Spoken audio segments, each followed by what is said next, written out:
action coming your way. 3 venues on ECN today. We're already underway in Malta, and of course we have 2 T20I here and then the night series tonight. So settle in. I'm Mr. Maximo. This is the ECN Czechia-Cyprus T20IW, and it starts right now.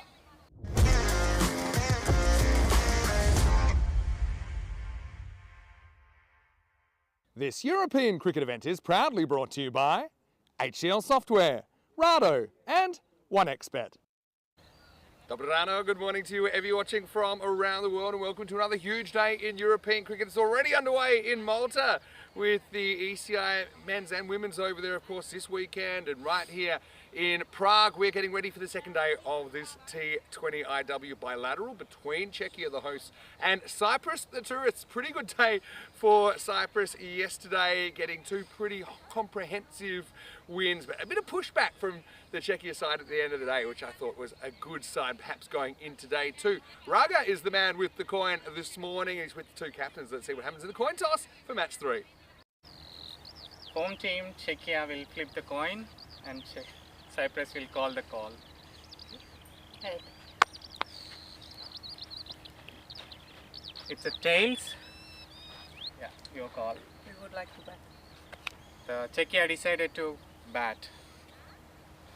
So Czechia have won the toss, and for the first time in the series they will bat first. I will say they did bat well in the second game yesterday, mostly thanks to their captain Katerina Tesazikova, who was able to score her maiden T20IW 50. But Cyprus, they have looked really, really strong, haven't they? And a new kind of challenge, I suppose, to bowl first, and I suppose they won't want to be chasing too many. And one thing about the Cyprus batting, they haven't really been put under any scoreboard pressure as yet. Having said that, they really held up yesterday. They had 3 individual half centurions, and we even had a 7-wicket haul. So let's see what they've got in store. I think there are probably a few tired bodies here today as well after the first day. It was a pretty long day of cricket. Let's talk weather once again. Pretty nice weather. They say there's a slight chance of a shower, but I don't see any signs of it at the moment. We're expecting around about 24 degrees once again, and currently around about 18 to get the day started. Danny Hudacek is standing by. Well, let's see if Czechia can turn the page on yesterday as we head into day 2 and match number 3 with the hosts batting first after winning the toss.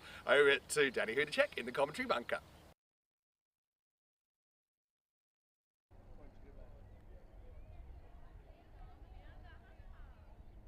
Well, good morning to everyone, and welcome to Prague. It's an overhead shot of this lovely Vinoř ground, and let's see another instalment of this international series between Czechia and Cyprus. Beautiful day again here in Prague, and looking forward to some good cricket and some improvement from mainly the Czech side, who look for their first win of this this tournament.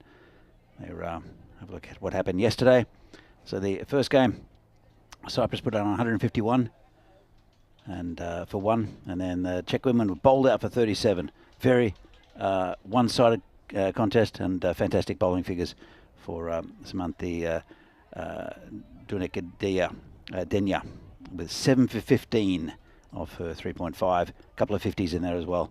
Second game, well, again, same sort of story with the bowling. More with the Czechs. 71 extras is just not acceptable at any level, and it's Samanthi who hit 65 in that one. It was a good 50 there from Katka Tezikova. As we see here, this is the standings. Cyprus women with 2 wins from 2. Czech women, they'll like to get a win on the board. Has been pretty one-sided so far, but there was improvement in the batting with the Czechs in the second game, and hopefully they can get everything right. As we see here, the 2 teams, it's Vlasta Wolfova from Brno who'll come in for Czechia, and we have 3 inclusions again for new inclusions for Cyprus. So it's good to see that they're mixing their deck a little bit and giving other players a chance to perform.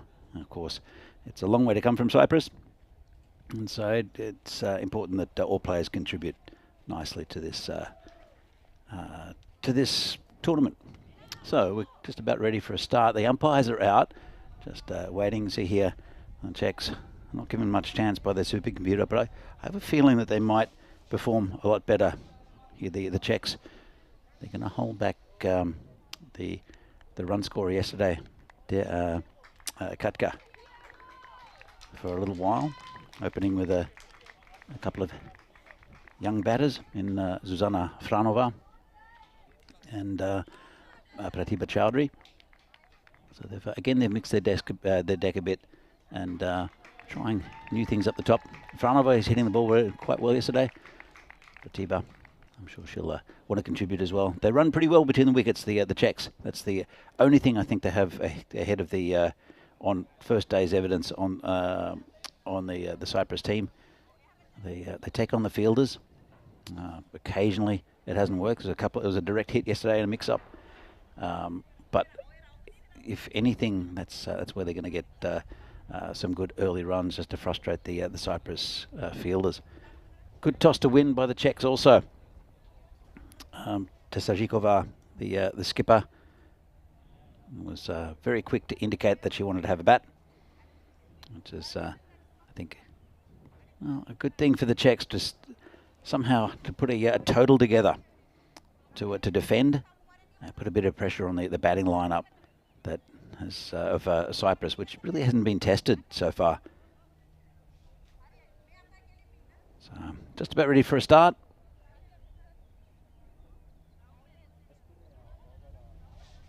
The opening bowler will be Korolalage for Cyprus, coming in bowling to Franova,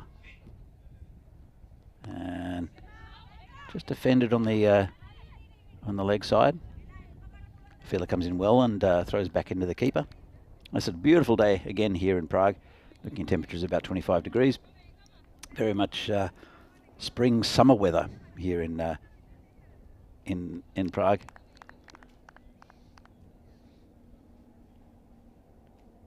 Bowler comes in again. Pretty standard field set for Cyprus. This one got past the fielder, and they take one. Bit hesitant to start with. They saw it go past the square leg, and the Czechs are on the board. First run for today. Good start from both teams. So even though the results didn't go the Czechs' way, I think these two teams are a bit more even than what the scores reflect. This is called a wide, and it's got away from the keeper. Good awareness there from Franova, and they'll get through for two more. So I think this is what they need to do. They need to, the Czechs, not take any risks, just take the runs that are on offer. There are 20 overs, remember. It's not a T10. It's a women's T20 international. And I think that's what what Cyprus did well. They hit the loose balls. There were lots of full tosses in the first game, which were hit for 4. As the bowler comes in again. And Franova doesn't quite get the timing right on that one. And then there were lots of wides. And so the batters, there was no pressure put on the Cypriot batting at all from the Czechs. I think they'll have to improve that. Just get more online. And as I said, where the Czechs, I think, were better than Cyprus yesterday was the running between the wickets. They put pressure on the fielders, and obviously there would be a couple of run-outs along the way. So it's a good delivery from the bowler. But they also got quite a few runs where Cyprus didn't really go for those runs. But in saying that, they scored 150 and 201 in the 2 games yesterday, Cyprus. So another good delivery. Been a good over. One to come. Of course, the power play is enforced, and there are no fielders outside the ring for Cyprus. Again, trying to put pressure on the batting team. Nice shot. It's well done by the batter at the non-strikers end. That's Pratibha Chowdhury in saying no. It did go straight to the fielder. They do take on fielders, but that one would have been a bit of a risky one. So, good first over. No 6s hit yesterday. 6 4s per 10 overs. It's looking okay. 500 runs in the day. And well, someone who I'm again hoping will enjoy today. Yesterday was a bit tough going, but Vinny is in the... look, yeah, couldn't not enjoy a day in Prague at this time of the year. It's absolutely beautiful. And look, the home side will be disappointed, but they did have that good finish, didn't they? They did score a competitive score with the bat in the last game. So say that they would have put however many that was, I think it was around 130 odd or something like that. Mm-hmm. If they were to do that batting first and then get a couple of wickets, I agree with you. I think you could have a bit more of a tight contest. Anyway, this first one does just go up, then it comes down, but not in time. It's going to be called a no ball, and free hit's coming up. Chowdhury just signalling the umpire the free hit, and then the umpire says, yeah, you're right. You can have a free go at this one. So let's see if Pratibha can get off the mark. Yeah, she's, what do you call the immunity cloak? Yeah, don the immunity cloak. You can't be out. Having said that, there are a couple of chinks in the armour of the immunity cloak, because you can get run out. Okay. Can get some bizarre dismissals as well, like hit the ball twice and these kinds of things. But no, I think it's a good opportunity for Chowdhury to maybe try something that she wouldn't try normally as well, just because there's no risk. Anyway, it'll be a wide, so it will be another free hit coming up. And yeah, this is Samanthi bowling, who took that 7 for yesterday, and it was a remarkable piece of bowling. 7 for 15. Had one ball to go on his spell. I suppose we'll never know. I know there was that controversial run out that I suppose cost her the opportunity potentially to take an 8 for, which has never ever been done. But still, 7's pretty good. And that's a good delivery there, which is missed by Chowdhury. Can't capitalise on the free hit. Obviously, Tezajikova scoring a lot of runs yesterday for Czechia in the second innings. What do you feel is the best way to use her? I mean, obviously, they're not opening with her. Somewhere in the middle? Yeah, I would say somewhere in the middle. Same with Teresa Kolzunova. They're probably the two, along with Zuzana Franova, who I think can get some runs, and, of course, Yana Kominkova.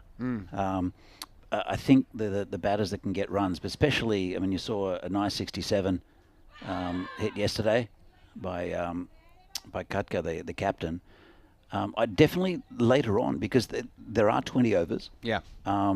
These two will run pretty well between wickets, and I think I saw Erika Kuntsova with the pads on. I'm not sure who else there is, and they'll get early runs, but well, next one will come in. That's exactly what she did yesterday, Samanthi. Yeah, she was so good at hitting the stumps yesterday, and Samanthi just gets that full and straight. And you can see Chowdhury just plays all across it. So, yeah, unfortunately for Pratibha, she has to walk back without scoring, but it's a nice bit of bowling. Interesting, she's changed ends today as well, Samanthi, compared to the end that she bowled yesterday and took the 7 wickets from. But, hey, wicket to wicket, and once again she disturbs the timber. Pratibha gave it a good shot, but unfortunately goes without scoring. It's 5 for 1 in the second over. Yeah, look, again, it's Erika Kuntsova's coming in. Prodding around, getting singles. There's going to be loose deliveries. We've seen a couple of wides and a no ball already so far in this innings.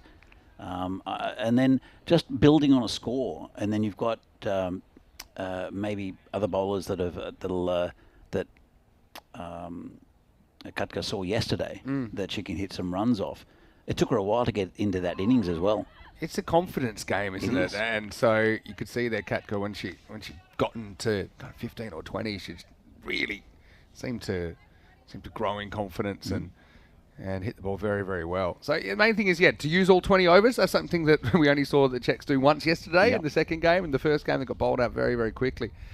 Anyway, you have to deal with Samanthi, who's having a very good tournament. And once again, this is right on line, but Kuntsova does well to just knock it to square leg.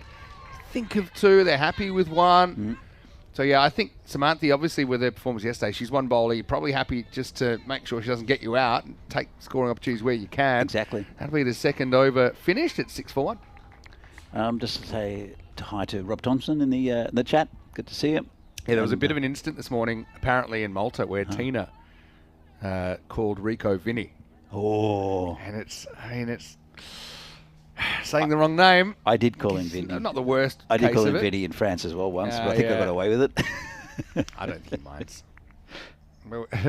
I'm surprised I haven't called Eureka yet. I suppose I'm trying to think. I wonder how many people have commentated with him. That'd be quite a few if you include a few guests and things like that. Karalalagi to bowl over 3. Heading down the leg side, but I wish these people would get out of the way, Venky. Yeah, you need to put the police tape up in front of your. No, I need a little airsoft gun. That's okay. I mean, if you watch the screen, then that won't get in the way. That's what I often do. But Karalalagi, again, she's bowling at the different end today, isn't she? Because she bowled from the top end and actually bowled pretty well yesterday. Kind of went under the radar a bit because of the 7 at the other end. And another one that is going to disturb the timbers. So Karalalagi gets in on the action. Just puts that through the bat and the pad gap of Kunsava, and the Czechs have lost a second wicket, 6 for 2. And what a good piece of bowling. You see, tries to defend that, but the bat wasn't particularly straight, a little bit angular. And the opening bowling combination for Cyprus that we saw in the first game yesterday is doing the job once again. Yeah, absolutely. And look, that was just a good piece of bowling. You're right. Kunsava was trying to defend it. I think that's the instructions. If it's a good ball, respect it. And but it was just a bit too good. Yeah, it was a good ball, and the length was there as well, wasn't it? Kind of lured it into a forward defence. But I think, in a way, you just need to absorb these opening bowlers in the first 6. And I know it sounds counterintuitive when you talk about the power play, and normally talk about trying to go big in the power play. But if you can just kind of survive it in decent shape, and then have your kind of engine room in your T20IW, your Turko Koltunova perhaps as well, to build an innings. Then you can still go that kind of 100 plus, which is, I think, it's going to be a different proposition for Cyprus if they're actually chasing some runs and it's a decent score. Right now, though, Cyprus all over it. As Pavlichkova comes in at number 4, misses out the first one. Yeah, look, I'm sure they're going to try to build a partnership, these two. They've got to stop getting bowled, though. I can see there also the skipper, Katka, with the pads on. Keeping an eye on the Malta game as well, with Malta Croatia underway this morning. Got her again, and wow, that's a very good piece of bowling. Well, this might be the lucky end because Karalalagi has switched down to it today, and this is a very good ball. It comes in again. Look at that bit of movement, crashes into the off stump, and Czechia 6 for 3 in the third. Yeah, look, I was speaking to Venky yesterday about the bowling from Cyprus, and normally it's fast bowlers that the batters are worried about. They're frightened to face fast bowling, right? And it's a different proposition here. This is accurate bowling, and it's good. It's at a decent pace, but it's very accurate, and it's nice and steady from Cyprus. And as I said, they lost 3 wickets already, all bowled, and they're not intimidated by the pace. They're just being beaten by good deliveries. Yeah, it's a very good ball, and I suppose that's the first step is being able to kind of keep those ones out if you can, and then looking to score if you get some looser stuff. But right now it is the captain, Katka Tezhikova, who comes out, coming off her first ever 50 yesterday, and it's a fairly confident looking start. But you could see still that natural movement that Karalalagi is getting, a little bit of left to right drift. But it's a good confident shot first up from the Czech skipper. Yeah, well, she have to keep up the good balls, but anything wide, especially in the off stump, she has a swing at, and normally when she connects, and she normally does, it stays hit. Good contest here. Katka happy to keep this one out. That is going to be no run. So, yeah, obviously, I don't think they wanted Katka batting this early, but they kind of backed into a corner because of those 3 early wickets. And after 3, Czechia 6 for 3. Yeah, it's not the greatest start for the Czechs, but I think the coach and also the players of Cyprus will be delighted with this start. It's where they started off with yesterday, I think, in the morning. They really dominated the batting. And the Czechs had no answer, but I think it was the application of the Czech batting wasn't quite there. Well, they need a partnership, and this will be a big one if they can keep it going. And that's beaten outside off stump. Zuzka Franova. Just missing that one. The keeper kept well yesterday, actually. Yeah, I thought she did. Yeah, it was a long day in the field, obviously, I suppose for both teams. This one is negotiated, but it was fairly straight from Samanthi. Yeah, these two don't give you much, do they? The two bowlers, they're pretty accurate. After a couple of wides in the first over, they've settled in and everything's at the pegs.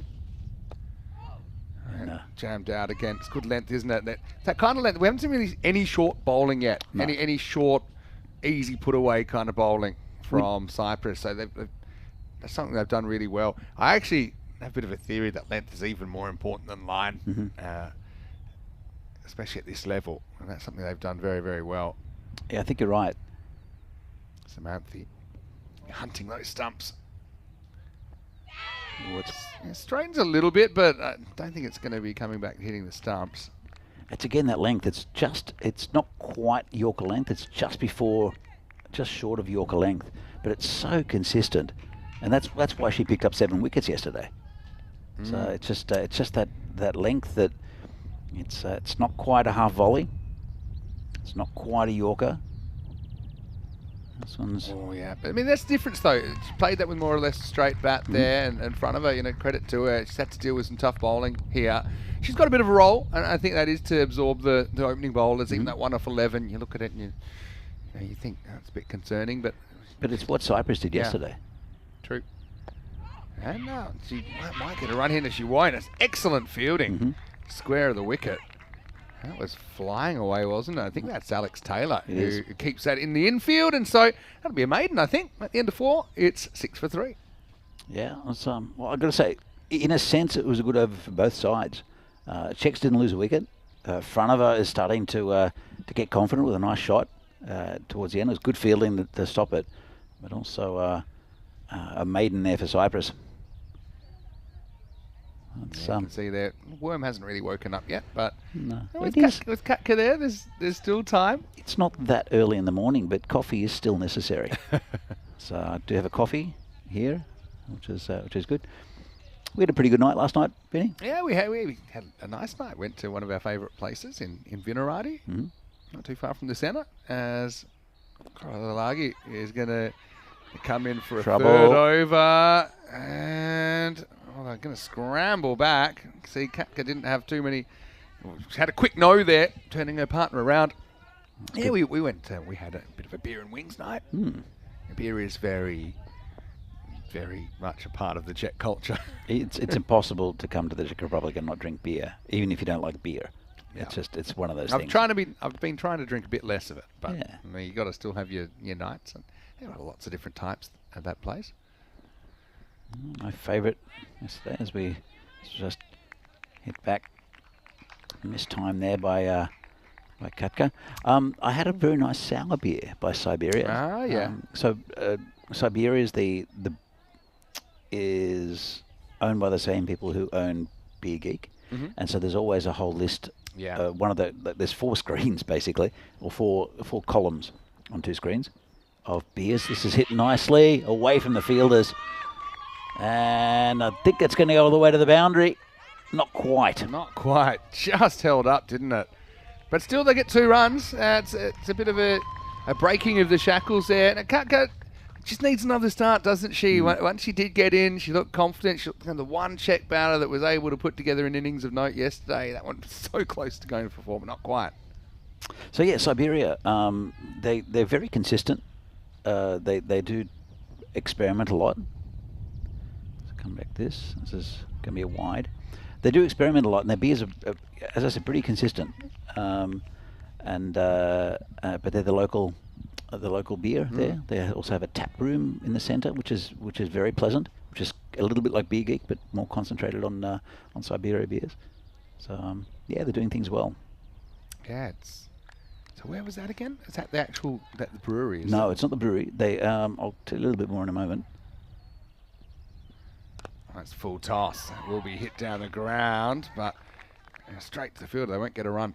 So near Namisti Republiki and Dlouhá Třída, which is very much in the party central of Prague, they have a tap room. It's just called the Siberia Tap Room, and it's very similar to Beer Geek. I don't know if they have wings. They might. Doesn't matter. But I'm going to put that on my list. But it is very good. It's very good. I was there a little while ago. with friends, and yeah, it's excellent. So and then actually went into the centre and had one more drink by the clock, which is very famous. You look up the Prague astronomical clock. Yes. And I told you, I think last time I was here, I took some time to try and learn how to read it. Oh yeah. Which is actually quite rewarding. Yeah. Once you know what actually makes it pretty special. It's not just the chimes. Anyway, that's a really good shot. Oh, that son will go for 4. And the first boundary of the morning, and it comes off the bat of the skipper. Kapka, she just seems to keep growing into this role of leading her side. That one smashed along the ground, and so it ends the 5th over. It's 13 for 3 after 5. The Czechs winning the toss and batting. And I suppose one thing they know, it's kind of... It's an opportunity for them to set the pace, if you like. So every time they've been batting so far, they've been batting knowing that the game is out of reach. But at least, there's a sense of opportunity here. With Malta happening today as well, of course. We've got the first game happening right now. Croatia chasing 81 for victory. And I think Croatia and Malta really evenly matched. And those two teams actually be in the same division as Czechia in the emerging division in the ECCW this year. Estonia, Malta in the men's, though, that's coming up next as well, including our very own Stefan Gooch, Stefan the Destroyer, as you called him many, many moons ago. And so, yeah, Rico and Tina are doing the job over there. So, Samantha to continue. And front of it hits that nicely over the top. And that's going towards the boundary as well. It's the fastest part of the ground. They'll look for 2. Geez, that's a really nice shot. Really good shot from front of her. She deserves that after negotiating what a lot of her teammates couldn't. Look at that. Just kind of gets the weight going towards the ball. She goes over the top of the fielder, which is a bit of a risk, but she got enough of it and gets 2 runs. Yeah, I was impressed with her last year. Occasionally she'd hit really nice shots. Again, it's to do with consistency and to do with building in innings. Chandrika Vijay Singh, by the way, is bowling now. Took a 4-for in the second game yesterday. It's good comeback from her.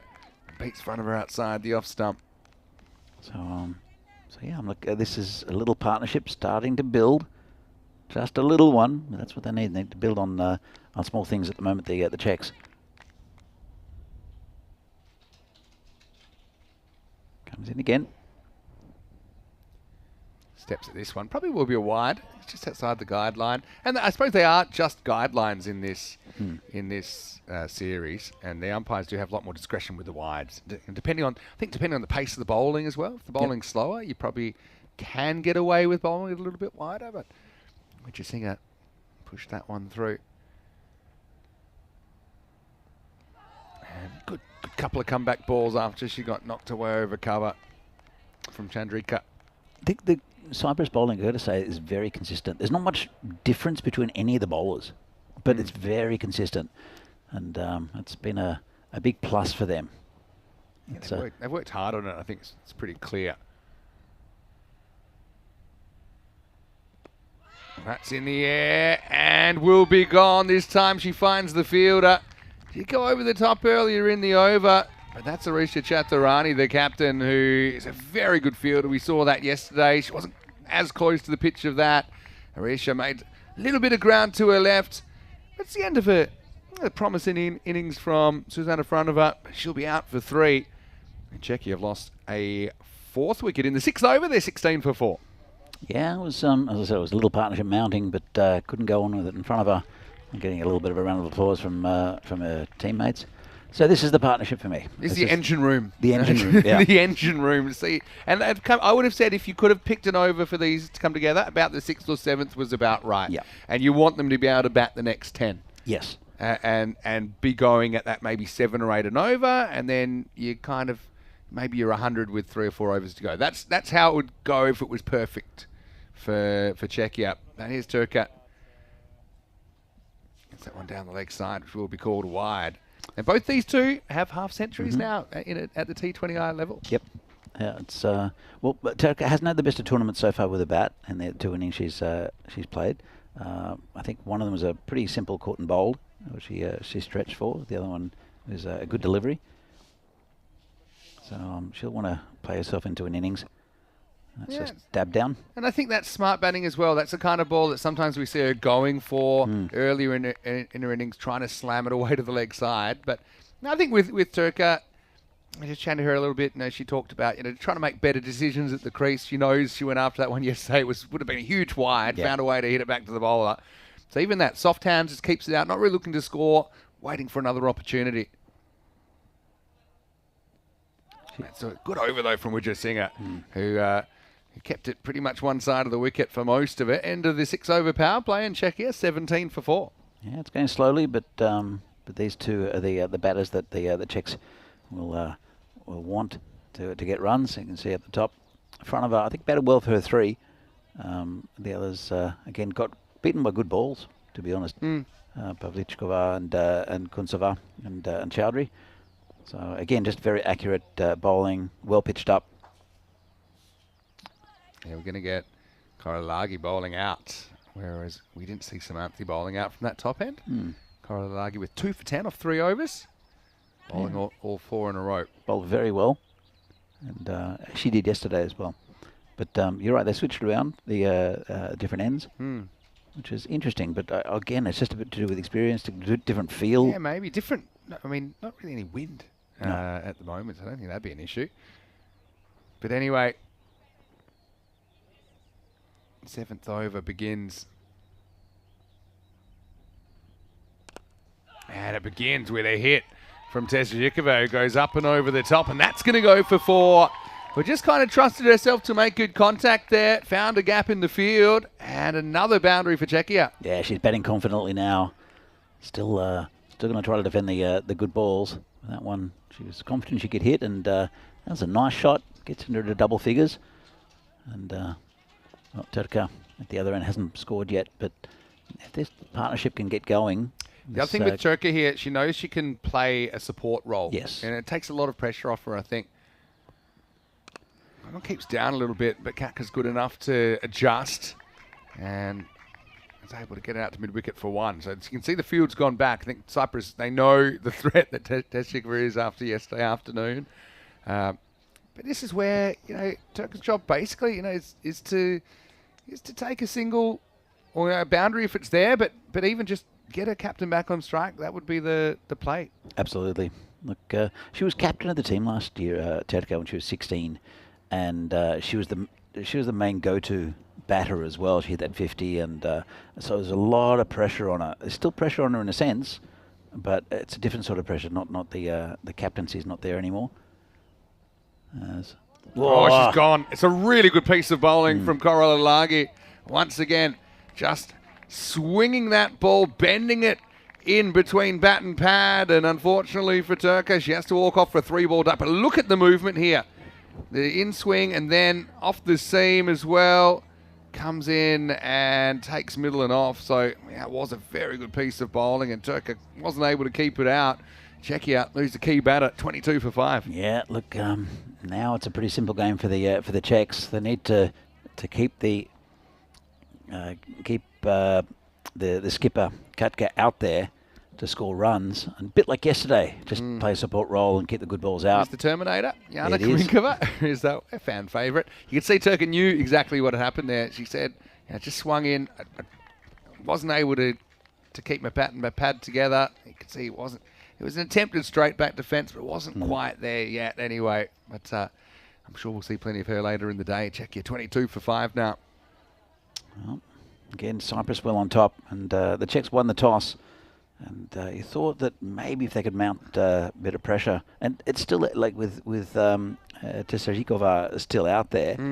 I mean, she scored 67 yesterday, batted very, very well, and was pretty much dominating the bowling. But she also has 5 wickets down, or her team of 5 wickets down, so she knows there's a lot of pressure on her. Kaminkova will be facing Korolagi.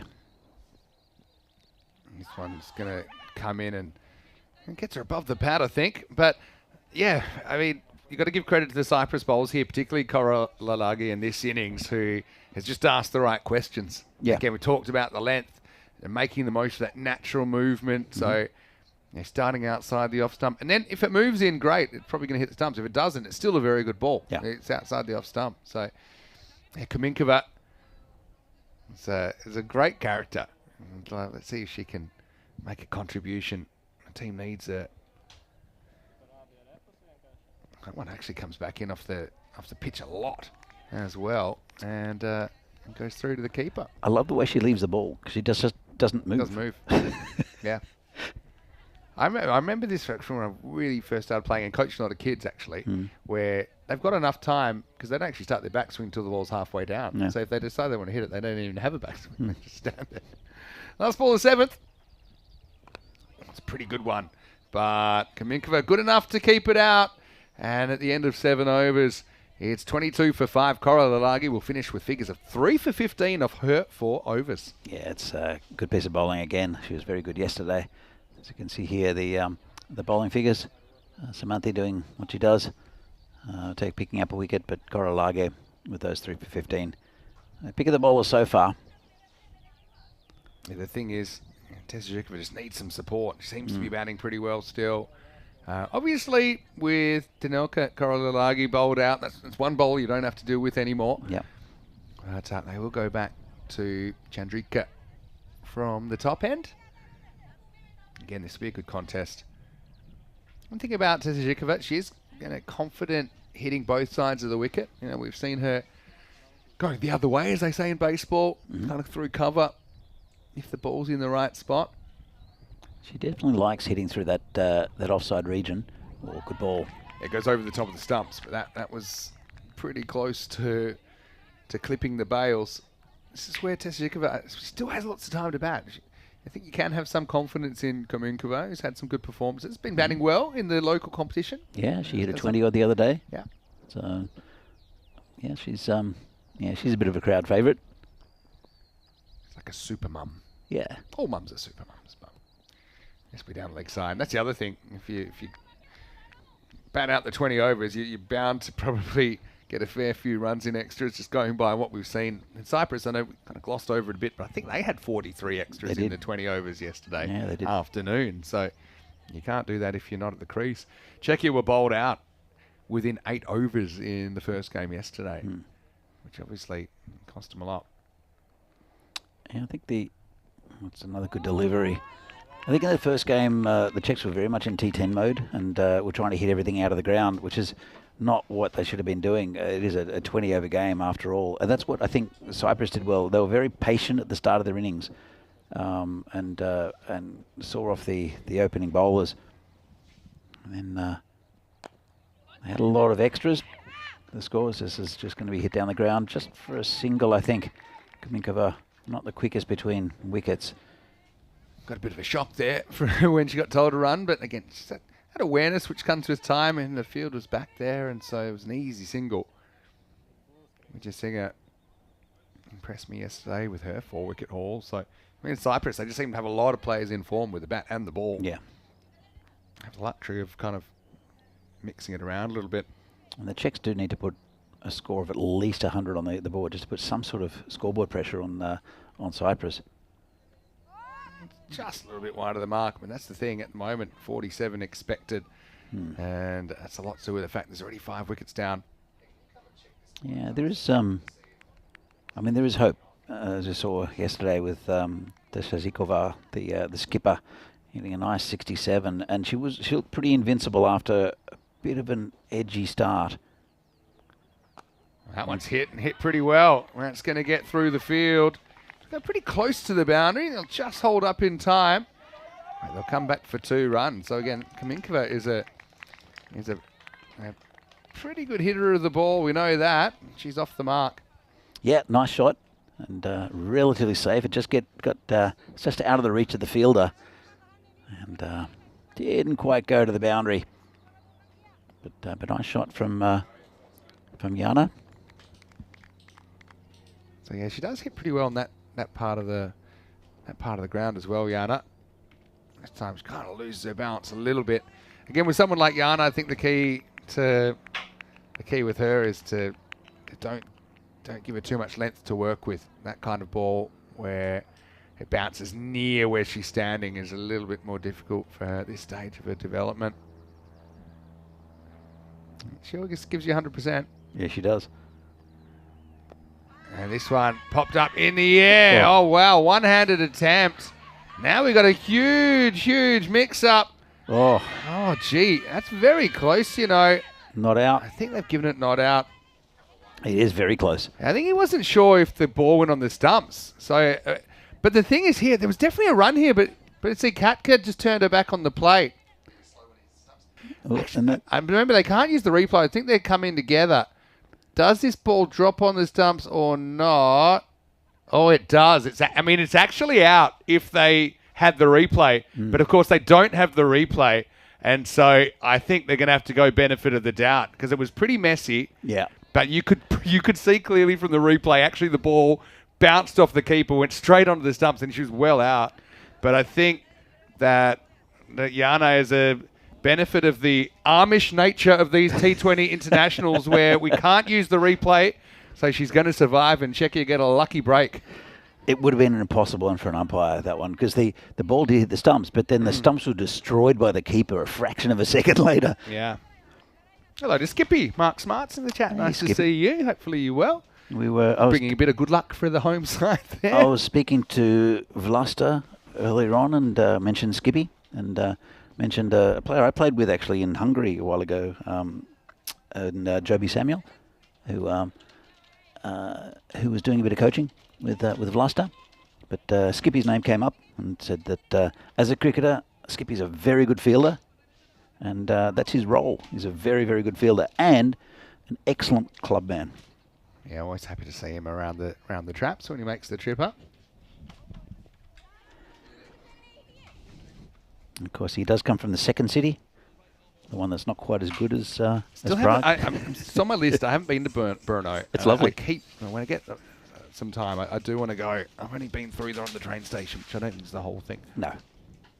No, it's lovely unless well, I'll explain. I like the fact you're about to say unless.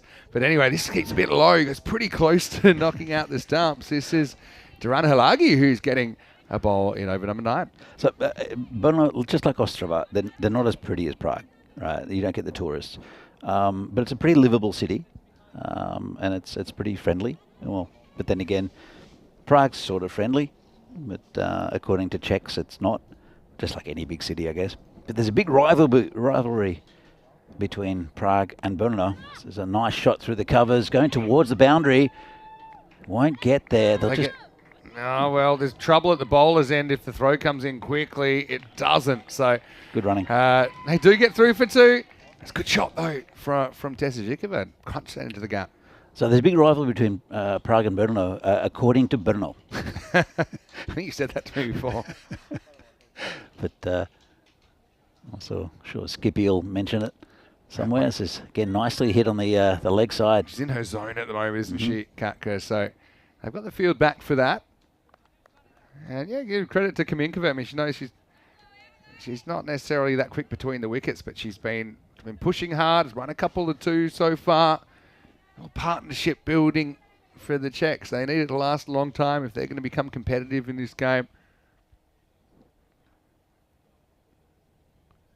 Well bowled, though. A bit of an outswing there from Duran Halagi. Had a really good day yesterday, didn't she, with back-to-back half-centuries, her first ever half-centuries in T20I cricket. And, that came out pretty quickly, actually. Kaminkova ready for action. Beautiful looking shot. Kind of reminded me of that 4 she hit off Aaron Vukovic in the CE Cup last year. Well, she dug that one out as well. It was a good look. It was a good looking shot. She's straight just to cover. very determined. Yes, that's one thing that strikes me about her. And, you can feel it. And even that one is pretty well bowled down the ground. Won't be a run, but still, negotiating a difficult ball that was straightening down the line. And that's one thing with Jana. Actually, she's developed quite a good straight back technique. And she's ahead of where some of the other bats are in the lineup with the way that bat comes down. Anyway, that's the end of the 9th over. Duran Halagi goes for 3 in it, and it's 30 for 5. Yeah, going back to Jana, I think she found something last year in representing the country. Again, she'd never played cricket before, was that a first? I don't know. Never played. Yeah, I think so. It has. Well, it's happened a bit in European cricket, but as far as your first action being a catch, Yeah. like first time you touch the ball, Yeah. in a cricket match, being an international catch, I Yeah. think that might be a first.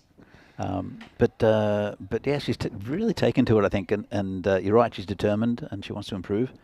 So Here's Zhukov up, faces up, and Vijay Singer gets this one past her outside edge. I suppose because she still has to be a little bit selective about what she goes after and how she goes after it. But yeah, good contest here between two informed players.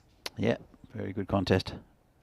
And Kutka's 15 off 17, hitting the ball pretty cleanly, generally like that. Well, that's a good blast down the ground. It's going to test the fielder. And the fielder does very, very well down there to cut that off. That looked to be heading past her for 4, but she threw herself to the ground. This is something I want to see more of today from both teams, really. Yeah. Because I think some of the ground fielding yesterday wasn't very good, and even the approach wasn't very good. It was way too much foot fielding. That was a brilliant stop, saves 2 runs. I was speaking to Vlasti earlier from the Czech side.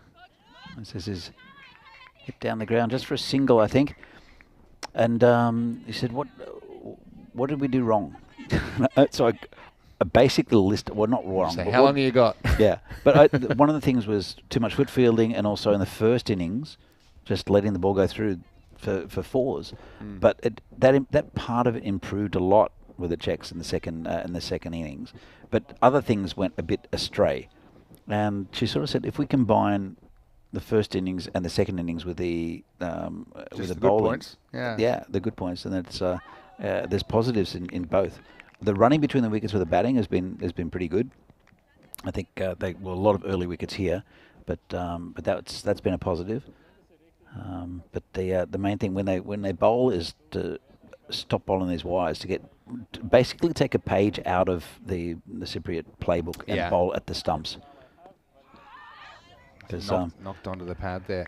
But yeah, I think you're right. I think the real litmus test will come with the ball. Let's see if they can cut those extras in half or in a quarter. Yeah. In the second half of this game, because if not, I think there's no way they're going to be competitive. And It's a new day though. They do have some decent bowling as well. I think the Czechs. I don't think we saw the best of Teresa yesterday, Kultunova. Shaka was goal bowling well in parts. Erica as well, I was impressed with. So there are some decent bowling. Yana Kaminkova bowled well, and even Eva, who had struggled with the first 9 deliveries and wasn't a legal one in it. The next six was spot on. Definitely, there's potential there. I agree. So ended 10th over now, and it's 33 for 5. So 33 in the first half of the innings. A best case scenario here. I mean, one thing is, Cyprus, they're not giving you too many extras. If you just check the extra count here, and so that's obviously making the Czechs work pretty hard for their run. So we've had 9 extras in 10 overs. So if you're beating the 1 and over barrier, then you're doing pretty well at this level. And so, from here, let's say, you aim for 8 and over or something like that. It gets you 113. That's assuming you don't run out of wickets as well. But I mean, I still think you go. Even a run of ball from here gets you 93. So, I mean, if these two can keep it up for a while, maybe that 100's still on the cards. If they do get 100, I mean, again, it's not a huge total, but with accurate bowling, and it's a big if they bowl accurately, then they'll put pressure on the batting from Cyprus. Because one thing again, Cyprus, the batters from Cyprus really haven't taken any risks. Yeah. There's been a lot of extras. The poor bowling, the short bowling, they'll put away. The full tosses, they put away. But apart from that, if it's online, they're very, very cautious. So Yeah, you're right. And they have been quietened when in the periods that the Czechs have got it right. Yeah. I think that's something we saw yesterday. And also, I mean, there's no pressure because it's released by wide bowling or by no balls or by full tosses. There's been no pressure on the batting of Cyprus at all, and that because in batting first, there's no scoreboard pressure either, so they could basically just bat how they please. Gone. It's a perfect start to the second half of the innings. Tezajikova tries to heave it to the leg side. Tarana Halagi gets the big wicket of the Czech captain for 18 and Czechia 33 for 6. Yeah, that's a good delivery, and well, tried to hit the wrong one. Sometimes the little breaks in the innings, like the drinks break at the halfway mark, will affect your concentration, and I think that's what maybe has happened here with Kutka. Good ball though. Yeah, it was a good ball. You can see he's trying to go that leg side. Again, it was a bit fuller than maybe some of the balls she'd hit there earlier on. And I think the Cyprus, no, that's a huge wicket. Mm-hmm. Absolutely. Well, the Czechs, we saw them lose a lot of wickets after after they lost the early ones. Then they lost Tezajikova, and the rest sort of collapsed a little bit. Shaka, it's another good delivery. Let's hope Shark has a nice day. I know she went off feeling a little bit dizzy yesterday, and that's obviously subsided a bit. She does take her place in the lineup today. I have brought in a computer today so I can ease my worries and stress with the tablet I've got. My tablet's working fine. I've just got stuff I need on it, and then the chat I have on the computer, which still having issues with. It's not the one that got smashed the other day, because that one's no longer available to me. Well, sort of is, apart from the fact that I can't read anything on the screen. All right, just try a restart. Technology is not my friend at the moment. Yeah, that's a good piece of bowling as well. Just that hint of outswing there. So, looking forward with Cyprus, where can you see them? I mean, they're 30th in the world at the moment. How do they compare to other sides in Europe? It's a good question. It's kind of an open question as well. I mean, one thing is we haven't seen them bat below 3 in this series.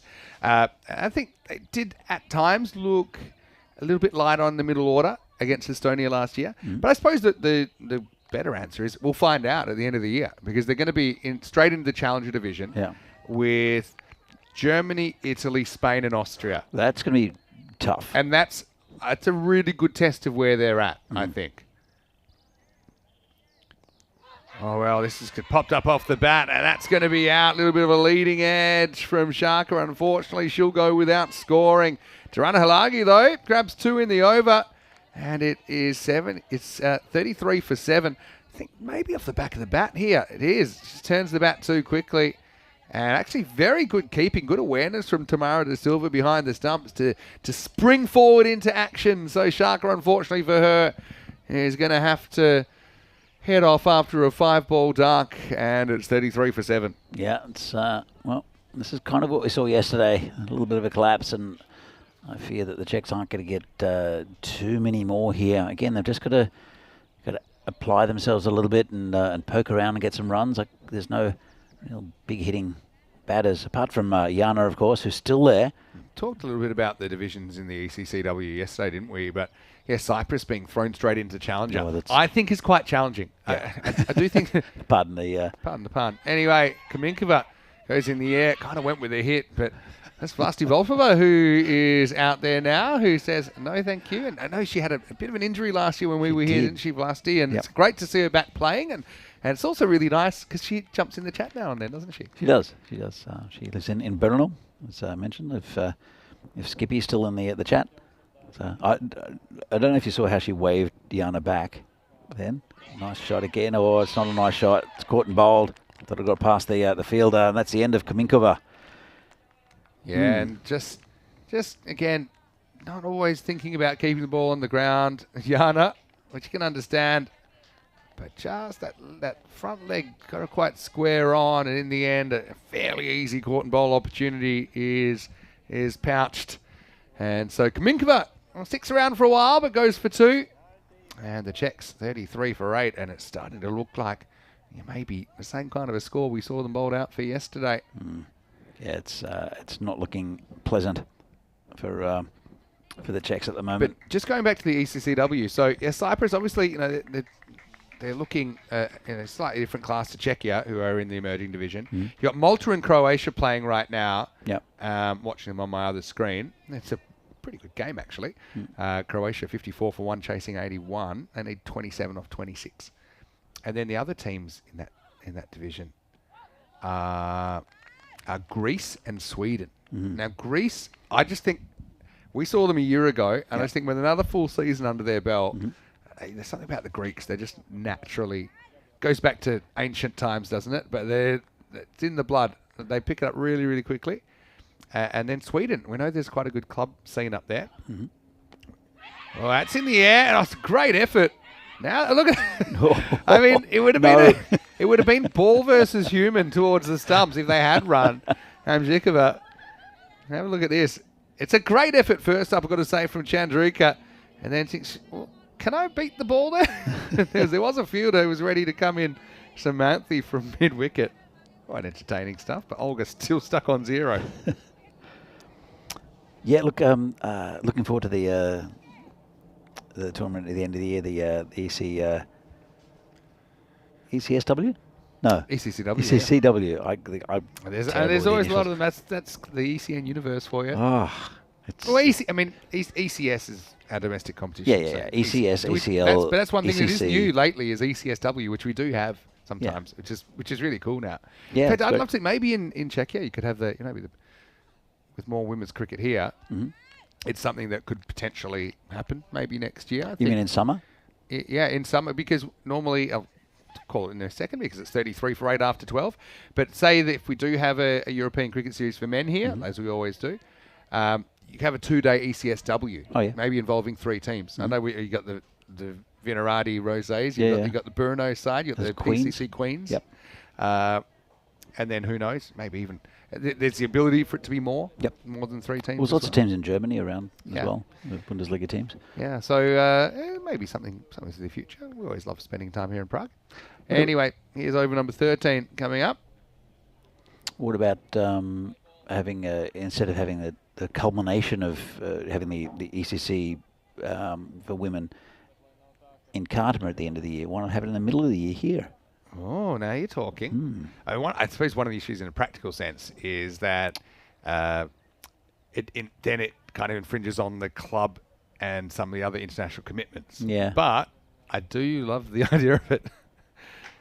I mean, there's one thing here in Prague. We do have the big hotel that probably can it's very central location. Most places fly direct in. Yep. Yeah. But I think I also really like the way the ECCW is a great way to finish the year. Absolutely. And when we have done that the last 2 years, and the fact it's grown now to 3 divisions, and I still think there might be room to grow more. So I just got a sneaky little suspicion, if you like, that you could maybe find a way to get 6 teams in each division, and maybe you could go to 18 countries. This year we've got 15. Or you could go a 4th division of 5. Or someone like a country like Estonia, I feel really unlucky not to be in. You could even stagger it. You could have the emerging divisions in the middle of the year and the ECC or ECCW. ECCW. Yeah, at the end of the year. Yeah. I'm just like doing commentary in Prague.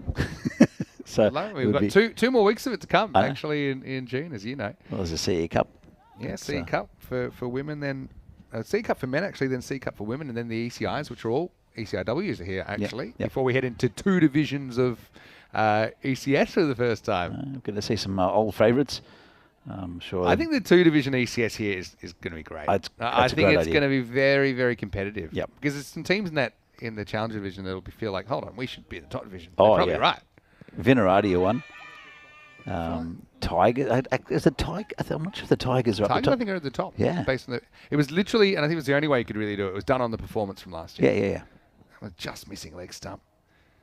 But it was very successful in Portugal, and it created a lot of close matches. Yeah. And that's what you want. Absolutely. But the thing is, one thing. What's different to Portugal, I think, about the Prague scene is there's not so much of a chasm between the top teams and the next division, as we'll see. Yeah. Maybe in Portugal, there's a bit more of a distance between them. But regardless, it's going to be a very entertaining couple of weeks, and plenty more before that as well. Yeah, looking forward to that. But then there's there's Jersey next week, which I'm looking forward to. Jersey. That should be again a different experience having sort of franchise teams. This time tomorrow I'm on the plane, I think. That's pretty well bowled, and these two for Czechia, although they haven't scored off the bat yet, at least they've stuck around a little bit. There's still so much time to bat. Still 7 overs plus. Any run they can get. I mean, but Cyprus, I've got to say, Cyprus have bowled pretty disciplined, with a lot of discipline this morning, and the bowling's been very, very good. Yeah, they don't look so so worried about bowling wides. If they bowl one, they seem to be able to get back on it. This is close, but it's going to be quarter wide. And that's the difference. I think it's very easy to say, don't be nervous. Of course you're going to be nervous if you've sprayed a couple miles wide of the mark. But yeah, with a bit more experience, that shouldn't be so much of an issue. Dranalagi's got 2 for 7, about to bowl the last ball of her third over. And all right on cue, she does spray one down the leg side.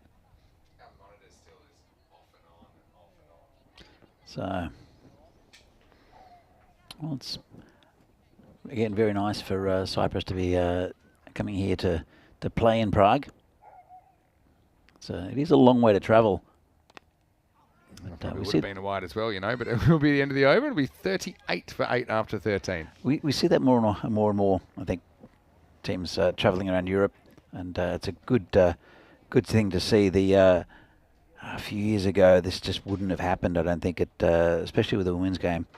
There might be games between, say, Germany and Austria, or the Czechs and Austria are close as well. But Poland not part of the ICC yet. Yeah, it's the one. I know a few people keeping their eye on Poland because there's a lot of cricket up there. Some good players too. Yeah, and they just need to organise themselves in a way that they get that ICC accreditation, and we can start doing European Cricket Series in there. We can invite them to the Euros of Cricket.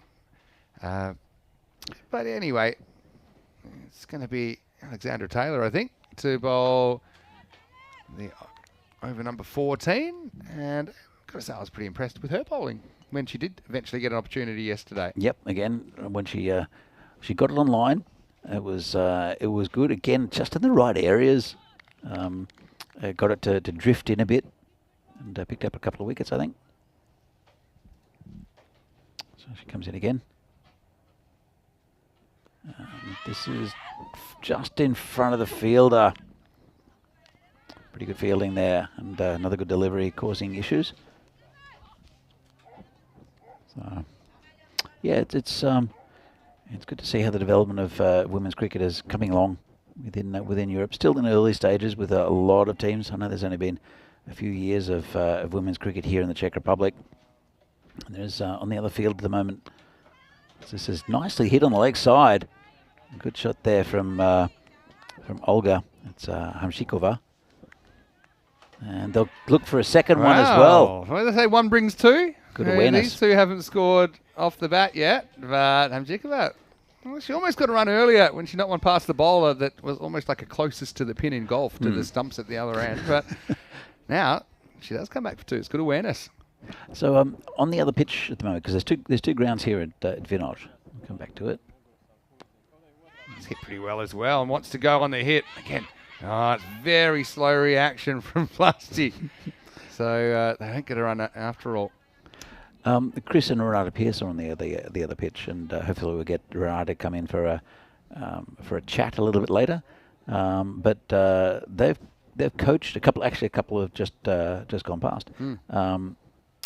The Kulsonova sisters, and I know that Erika Kunsova is part of that group. They've coached as juniors, and they've come through into the national side. Again, it's early stages. The COVID destroyed a lot of the work they did, unfortunately, because they all the juniors that were coming through kind of stopped for a year or so. So they had to start again. But they run the academy. It's going to go through for a bye. Something about the way no that see the way she held the bat when she was running. We saw that cause a few issues yesterday. Yeah. But they will get. There'll be a no ball free to come. But maybe we can even get Renata on for a chat. I know it's something we talked about absolutely. last night because it is quite a unique organisation. And the thing is, they're coached at quite a high level. Yeah. That's maybe the difference with some other junior programs I've seen. Mm-hmm. Well, it's a cricket academy, and what they do well is that they go into Czech schools. And so there are lots of programs, and I'm sure that Renata will be able to give you the exact figures. I'm not going to guess at how many schools they're in. But they go to Czech schools. I did a bit of junior coaching here a few years ago. Scott Page did some junior coaching. But we would go into some of the international schools because they actually knew what cricket was and they supported it.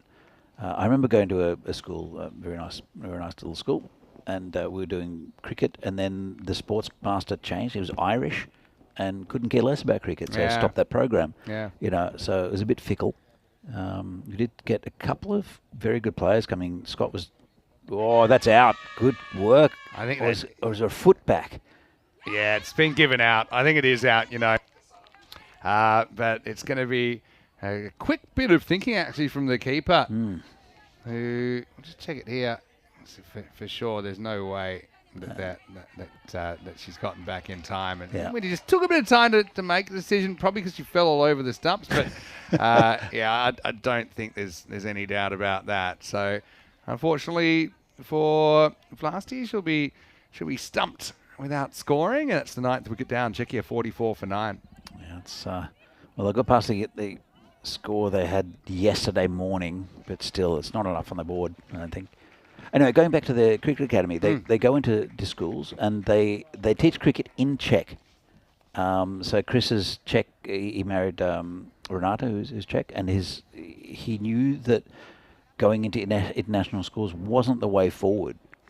Because you've got kids who might stay here, who might leave. We had a couple of very good Czech kids come through the one of the international schools who played for the Czech team. Yeah. But then they went to university in other countries, and we've lost them from cricket for the Czech Republic, unfortunately.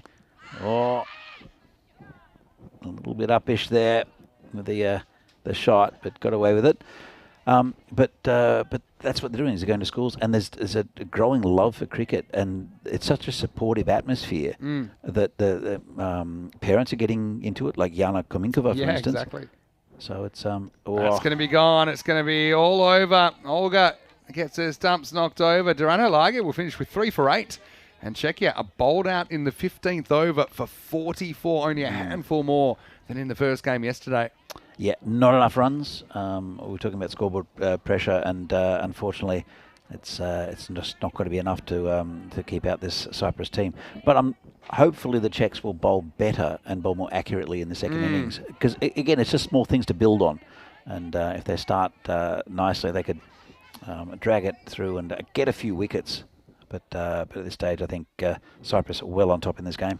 Yeah, and I think so. Also interesting to see who Cyprus go with opening the batting, whether they perhaps throw a couple of other batters we haven't seen just yet. But one thing about the Cyprus bowlers, they know where their stumps are. Yeah. And I think they just got that little bit of movement as well. You see, that's a really good example from Koralagi, who bowled from this bottom end and was just able to swing a few through the gate. And there was a little bit of a pushback at times, and particularly from Tezhikova when she was there, and a little bit maybe from Jana Kominkova as well. But once again, I think that Cyprus too good, and that's the dangerous Turka Koltsunova, who had one sneak through her gate as well.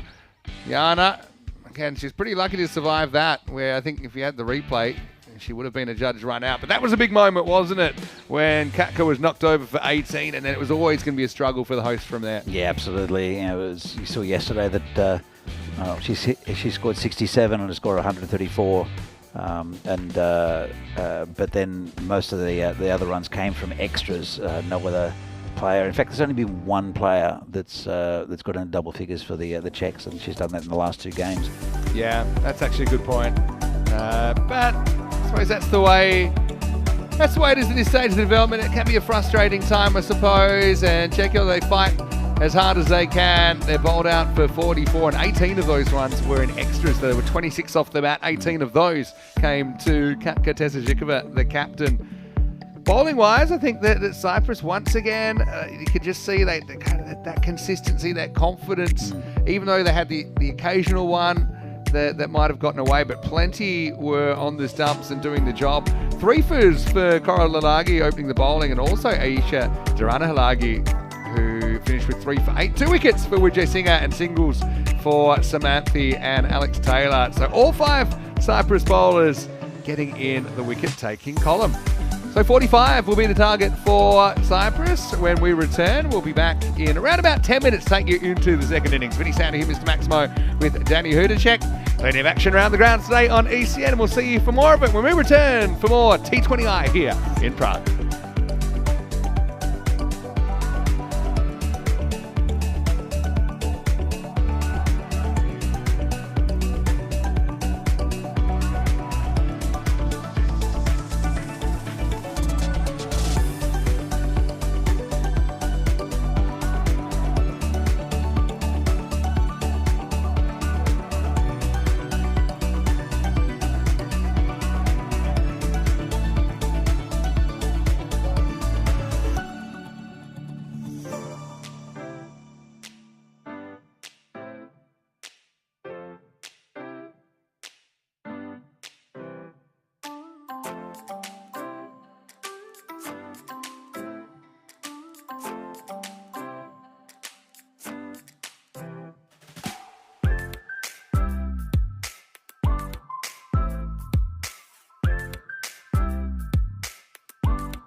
This European cricket event is proudly brought to you by HCL Software, Rado and OneXBet.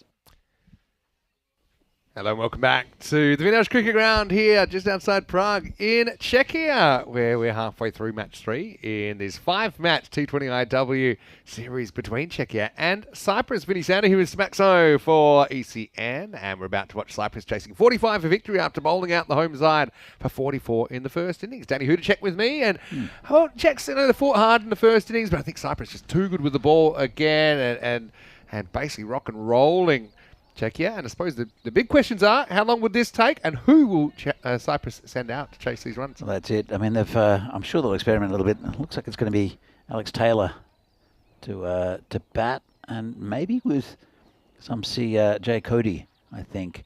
Just looking at the numbers, it's always hard with these numbers. I can't really see them with the orange and white. I think you're right. You've got Jay Cody going out there with Alex Taylor. So yeah, I think that's also a smart move from the Cyprus management to give another couple of players a hit in a situation where you couldn't imagine a scenario where you're not chasing the 45 down. It doesn't really matter how quickly you do it either, just the way things are in T20I cricket and how the points work.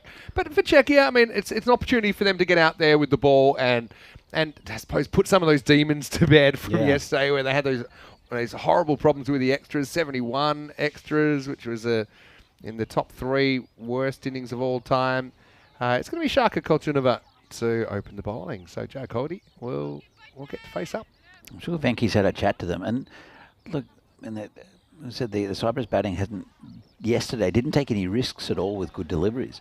And but there were too few good deliveries. Here we go with the response. Oh, and it's a brilliant piece of bowling. How did that miss? It actually might have even almost been a stumping opportunity.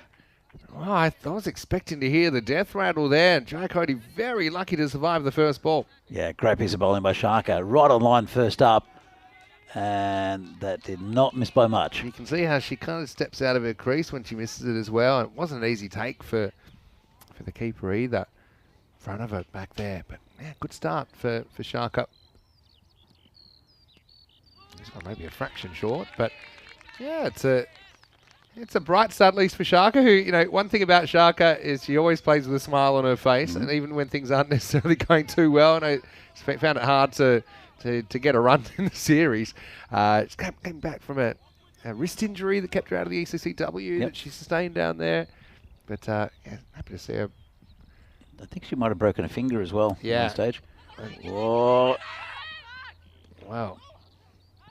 It's going to get through for another bye, but it's a good piece of bowling from Shaka. Essentially has 3 dot balls. Although, unfortunately for Franova, she wasn't able to grab it. She's keeping up to her. The stumps go before the bat is in, but it was the glove that knocked it off. Is Franova okay? I'm just wondering if she's hurt her was hand. the end of the finger drop, maybe. Hopefully not too serious. So, but it's been a good start from Shaka. I know that according to Shobit Bhatia, and shout out to Shobit's parents, by the way. So Shaka comes in again. Another good delivery. Good start here from the Czechs. Shaka's been bowling against some of the men at the nets. Ah, great. And was bowled quite a few of them. Bowled Venky, I think. Bowled Shubs. Really? Yeah. And he's been bowling pretty well. So I was surprised yesterday when she was a little bit sketchy with the bowling, but this is much, much better. Yeah, nice shot. It's back, but well hit. And that's going to get through the infield. They think of 2. They only think about it. They don't do it. It'll only be a single. So Jai Cody gets off the mark with a pretty confident-looking pull. Yeah, very nice shot.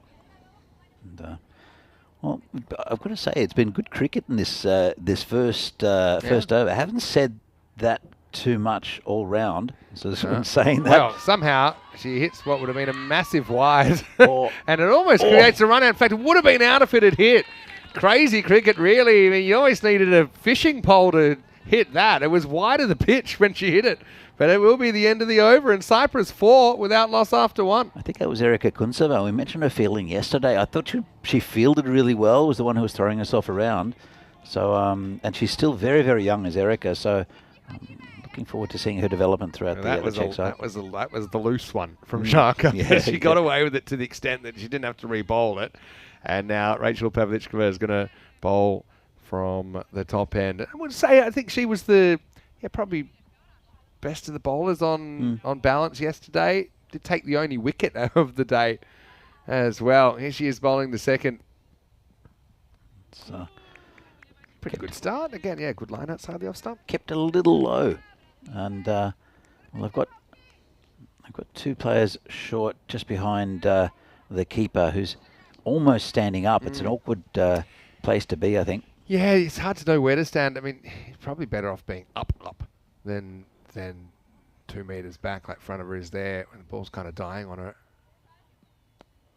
This is nudged away, and he's going to test Sharka, who's going to have to chase after it. They'll just get a single in the end.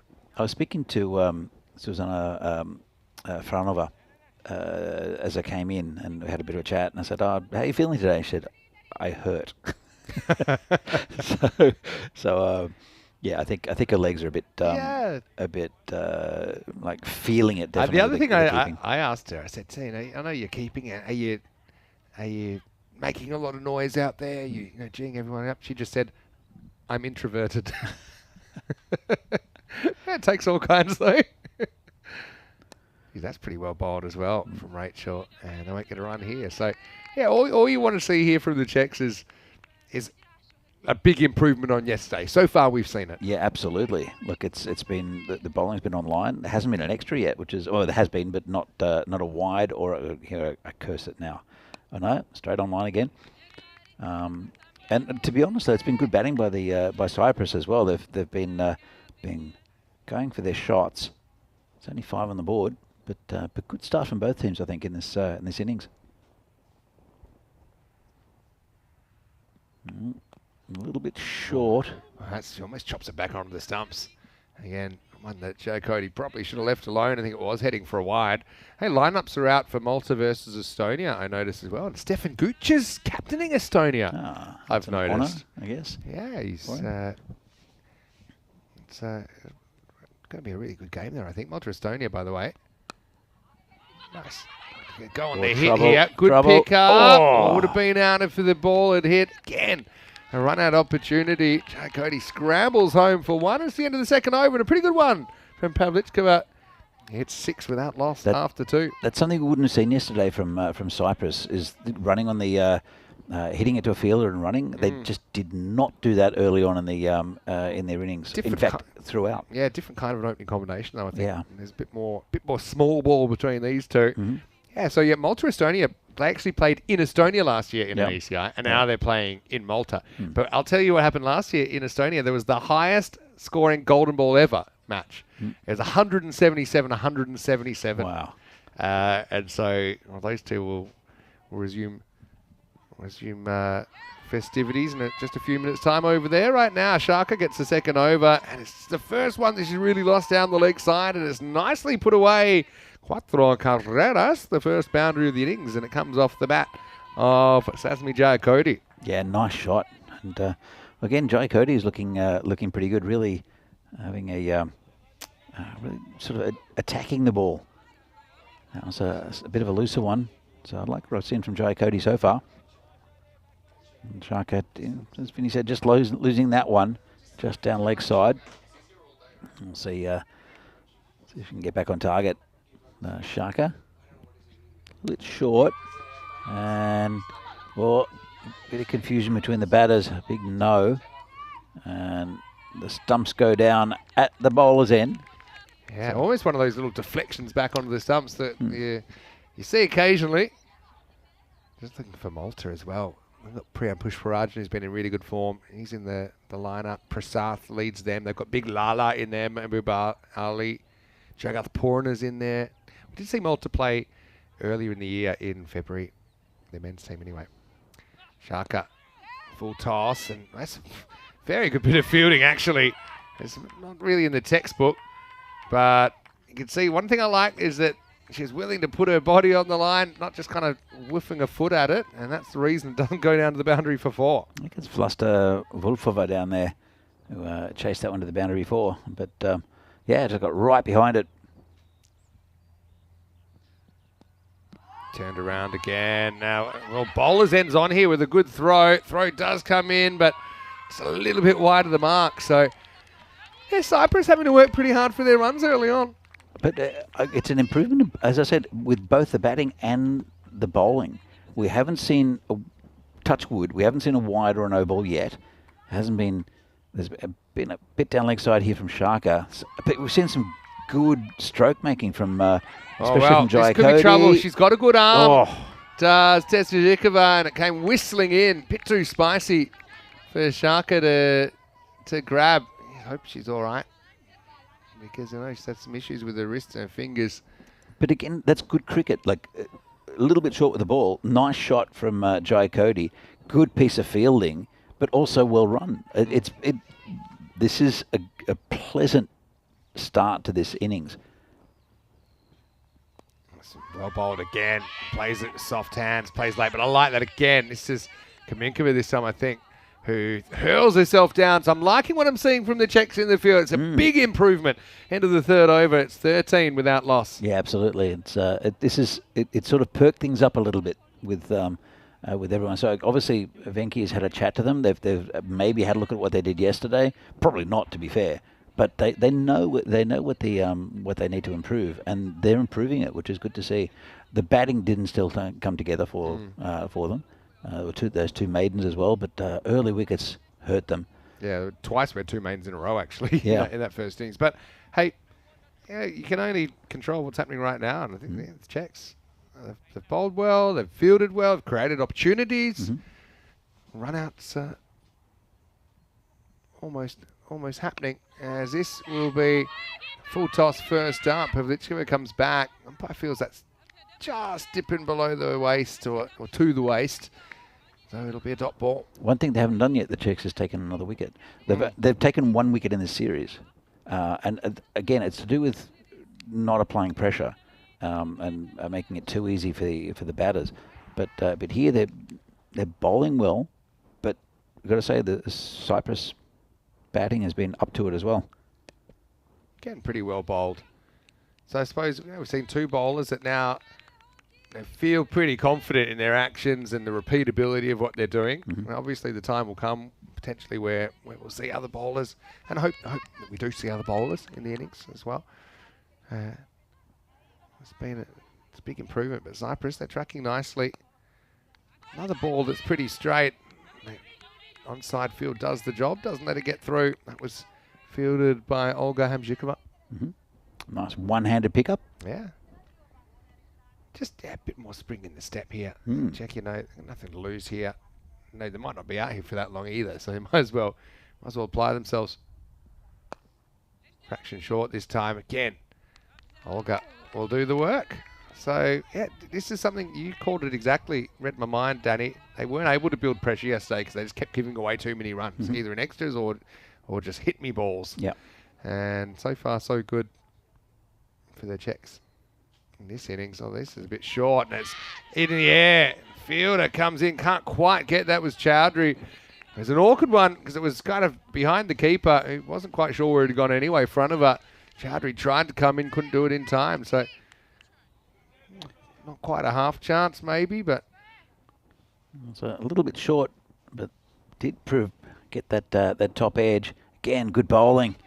It's searching ball that time, wasn't it? So, yeah, just very good bowling. In fact, that will be a maiden over. And I don't think the Czechs have delivered a maiden in the series to this point. Well bowled by Rachel Pavlichkova. It's 13 without loss after 4. I'll tell you what else they've done is that we've got two good fielders in Olga Hamzhikova and also Erika Kuntsova on the leg side. And that avenue for Jai Cody, she knows that if she hits it in that area, that they're going to pick the ball up, and they've got good arms. So they're not taking the single to those two players. Again, just that little bit of pressure. Oh, it's gone, and there's the wicket. Turka Koltunova is going to hit the stumps, and finally the home side have something to cheer about. That one goes straight through the gate, and you can feel the excitement through your TV screen as Cyprus lose their first wicket. It's 13 for 1. Oh, that's They're still hugging each other. I say, Venky, the coach, right here, is right in front of us. And I've got to say, and I'm going to shout it out to him now because he's right here. Venky. I can't hear me. Well, he's caught up in the moment. He is. So you can see how much it means to them. They've been waiting so long for that wicket. And I suppose there's two sides to every coin. And Alexandra Taylor won't be happy that she wasn't able to keep that one out. But she still was able to get the score moving in the first place. She's out for 3, and it's 13 for 1. What I was going to say to Venky, who's just ignored me, is fantastic start. And how much better do the Czechs look in this innings than they did all of yesterday with the bowling. It's very good. Very, very good. Yeah, and don't want to jinx it, but still haven't had a wide or a no ball. That one actually drops. Oh, it's a bit of a Tortuga bounce, really, for the fielder, who isn't able to take it on the first effort. Now they're thinking of 2. Katka's going to go the long way to the bowler's end, and the ball comes in, not quite in time. Now seeing Tamara De Silva for the first time, who's been doing the keeping for Cyprus. Yep. We're seeing her the first time with the bat. That was well run by these two as well. And Jai Cody, I think, is a good judge of a run. And a little bit more spring in the step for the Cypriot batting as well, with the running between the wickets. It's good to see. There it is. We finally had a wide. But, hey, you traded wide for a wicket, I think. Yeah. Well, we're in the 5th over, and that's the first wide. Considering what happened yesterday with both innings, that's it's looking very positive. There's Terka again. Oh, could be gone. Oh, just away from the keeper. We'll push away. Another good piece of bowling. Would you put someone in short? We've seen a couple pop up. Yeah, it's also a bit of a safety thing, I suppose. Yeah. But yeah, maybe. Shortish. Yeah, shortish. I think shortish is for sure. It's where you can get a wicket. This one is swept away. What a pickup. It might create a run out. Oh, deserved a run out. Amazing fielding. And it just caused the batters to freeze. Have a look at it here. Bang, one hand, comes up throwing, but the throw just pulled the keeper front of her away from the stumps. Probably bowler's end might have been the play there because both batters were kind of running towards that. Again, what they're doing now is putting just a bit of, apart from that one, putting a bit of pressure on the batting for Cyprus. And just getting away from Terka. But you said that like 1 wide per over is at this level almost acceptable. And I've seen a couple here, but also a wicket in this over by Terka Kotsunova. Well, it's in the air. It's uppish again. If she was in a step, maybe that's a catch. But Kishua isn't able to get there in time. So, yeah, action-packed first 5 overs here. It's been good. Been very good. It's been the best 5 overs of the game, I think. That one, I think, it's going to be called a wide. Maybe a bit on the line, bit outside, but maybe Czechia will appreciate the opportunity that she could take another wicket in the over. Luck for Cyprus, or just I don't know what you'd put it. I mean, obviously there wasn't, but it's just a little bit of a difference in the Czech side. I think Venky, the coach, will definitely look at this and think this is a very different looking Czech bowling and fielding outfit to what we saw yesterday. Yeah, I think yesterday it's almost like there was a regression, and I suppose natural maybe you lose a bit of heart going, they seem to be improving, playing so much more, and then when you see a performance like yesterday, you think, are they improving? But the truth is, it was just a bit of a blip, I think, based on what I'm seeing so far today. And that's the thing. The path to improvement is not a straight line. Yeah. There's slips and surges along the way. And, so far, it's not a maiden here. And that will be a brilliant over. So, it will be a maiden. And so, the pressure is being applied from the Czechs in Cyprus at the end of the power play. 19 for 1. And just to give you an idea, Czechia in the first innings, they were 17 off their power play. 17 for 4, though. Yeah. So, I mean, if you look at that, and look, yes, for sure, Cyprus, they're not batting their recognised top order, which is making a big difference. But it just shows that this... Well, I don't know if it is, to be honest. because the top order wasn't, they weren't hitting the good balls. Yeah. They weren't, and there's good bowling. Yeah, that's true. But also, we don't know how the top order from yesterday would have handled this. It's an open question. But that's just. I mean, it's conjecture, is it? Is that what I'm It's trying conjecture, yeah. That's what I'm saying. Well, this is going to get through Chowdhury. He couldn't deal with the bounce, and that will actually run away for 4. Nice shot. So there's a slightly awkward one for Pratibha there. He just couldn't deal with it. But first thing was, it was hit very hard. That looked like the leg spinning attempted delivery, but didn't really make the position behind the ball there, Pratibha Chowdhury. And in the end, it's hit well enough to go 4, even though it takes a bit of the fielder on the way through. Yeah, I think I'm going to replace Pratibha. I'm going to put Kishova. Still, you don't mind that No. for Turka because, it's a good shot, but it was still a good ball. Yeah. All you can do is try and get the ball where you want it in the first place. Well, I'll tell you what I think they've just recognised. And this is down leg side, but again, just unable to get through that ring. What they've done is they put. Remember, I mentioned 2 good fielders in Kunchova and also in Hamchikova. In Clara Kisova. They are now in those 2 positions, forward of wicket and the covers and at mid off. So they're changing things around, thinking about the fielders as well as the field placements. I think one thing for sure, you need a short cover, a shortish cover. Yeah. It's such a good position to have. And this one will go to the regulation cover and very well picked up there. Chowdhury, well, back in form. They just moved her. And everyone knows that when you move someone in the field to try and keep them out of the action, to give them a bit of a break, the ball always follows them. I'll always remember, was it Lovepreet Singh? Lovepreet Singh in Brescia. Well, that's up in the air. Just falls in the gap between the 2 fielders. They'll get through for a single. Yeah, but Lovepreet, he dropped 5 catches in 5 different positions, which is still a first, I think. They just kept moving him, and then he'd find a way to drop another one. Crazy. We had a couple of Lovepreet Singhs in that tournament. Actually, it was one in Milan, wasn't it? It was the captain of one of the teams. It was a very interesting character. Just a little bit wide of the mark. I like what Turka's bowling, by the way. Yeah. That over the wrist she's been working on. Yeah, that's, again, I've seen a good quality leg spinner for Spain. I don't remember her name, but she was excellent. And they're very, very hard to hit. Very hard to play. Well, I don't think she touched it, otherwise it would have been out. Now they can still run. In fact, it might even go for 4. It doesn't, barely. Sharka does the fielding. But yeah, remember, you can be run out in this way, but the fielder has to touch the ball, and I don't think Turka did. The batter was definitely out of their crease. 25 for 1 at the moment.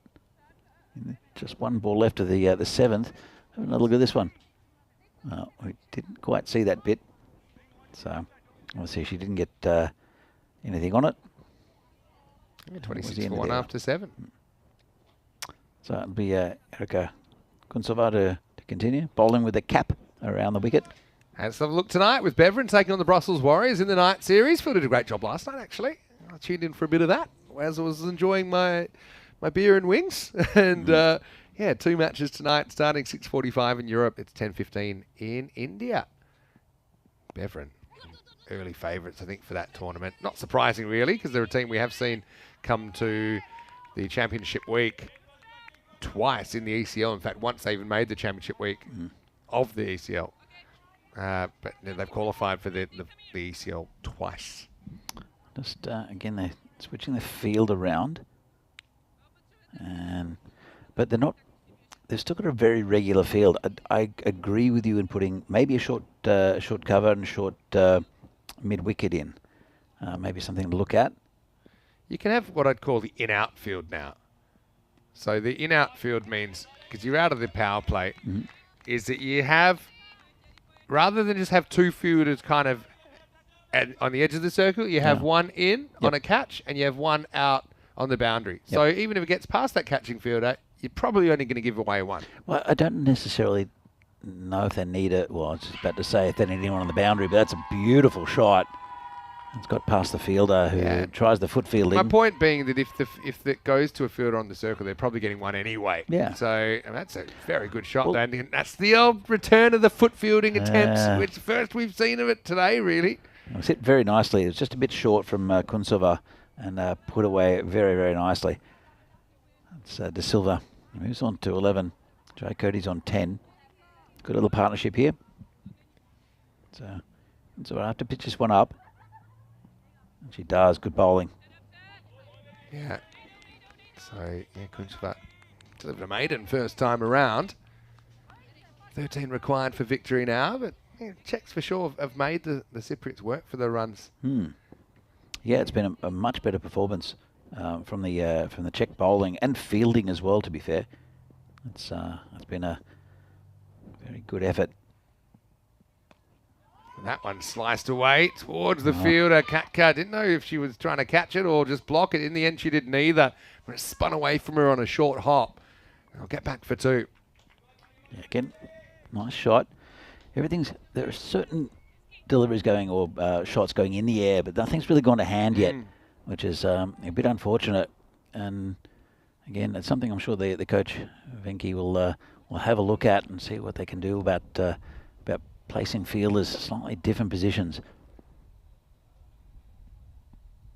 in the next game, I think, Vinny. Really well bowled, actually, that time for America. Yeah, actually, I mean, the Czechs were in the ECCW last year in the Challenger Division, but they would remember, as for example, Germany, a really good example of having that fielder at short cover. Spain do it as well a lot of the time, and it's a run-saving position, but also a wicket-taking position. I think short mid-wicket's the same because anything mishit on the leg side will often go in the air to around that little position. Pop-ups. Yeah. These little pop-ups, and they're not necessarily hard catches either. No. If they're at that distance and the ball's not hit very hard. And the other thing is it gets in the batter's eye line with both those positions. So it's just something for them to think about. Again, nice shot.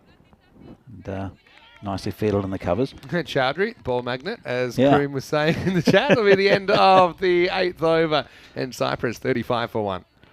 Yeah, so they're going to get another pretty comfortable victory here, Cyprus. But I've got to say, with the ball, it's been a far, far better effort from the Czechs. But I've liked what I've seen with the batting from Cyprus as well. They've applied themselves well, and they've attacked the field when they've got past it. And still, they've only lost the 1 wicket. That's one thing about Cyprus yesterday. They only lost 1 wicket in 40 overs, essentially, that they batted. So we'll have a 3rd over, I think, for Turka.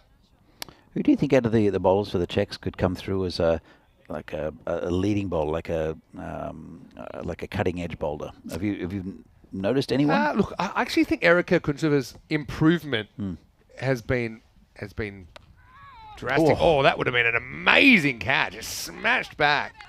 I'd probably say that Rachel Pavlichkova as well. I think that she's been the most consistent of the bowlers in the series. Yep, agreed. Even in that really tough innings yesterday. Turka, that was a real hand ringer. Imagine if that had started. That would have been the catch of the tournament.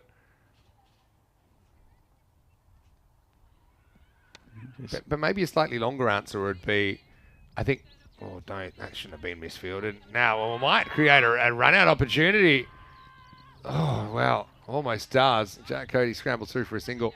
But I was going to say that any of these bowlers have the ability to do it if they can find that consistency. Because it's not about bowling quickly. In the men's game, sometimes there's certain bowlers, he has the potential to bowl a certain speed, which is going to make him, stand out. Sure. But in the women's game, it's not really about speed. It's about control and accuracy, and it's a different skill set required. So, I would employ all of the bowlers here, including Turka that we're seeing right now. Sharka, I think, bowled really well earlier on. That if they can find that consistency, they can be a leading bowler in the team and in that emerging division at the end of the year as well. Yep, I suppose all roads are leading there this year.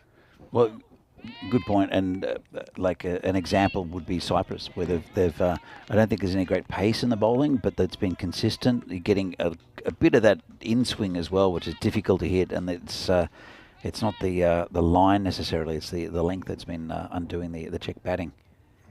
previous ball went pretty close to knocking out the stumps, but this one's down the leg side, so 7 to win now.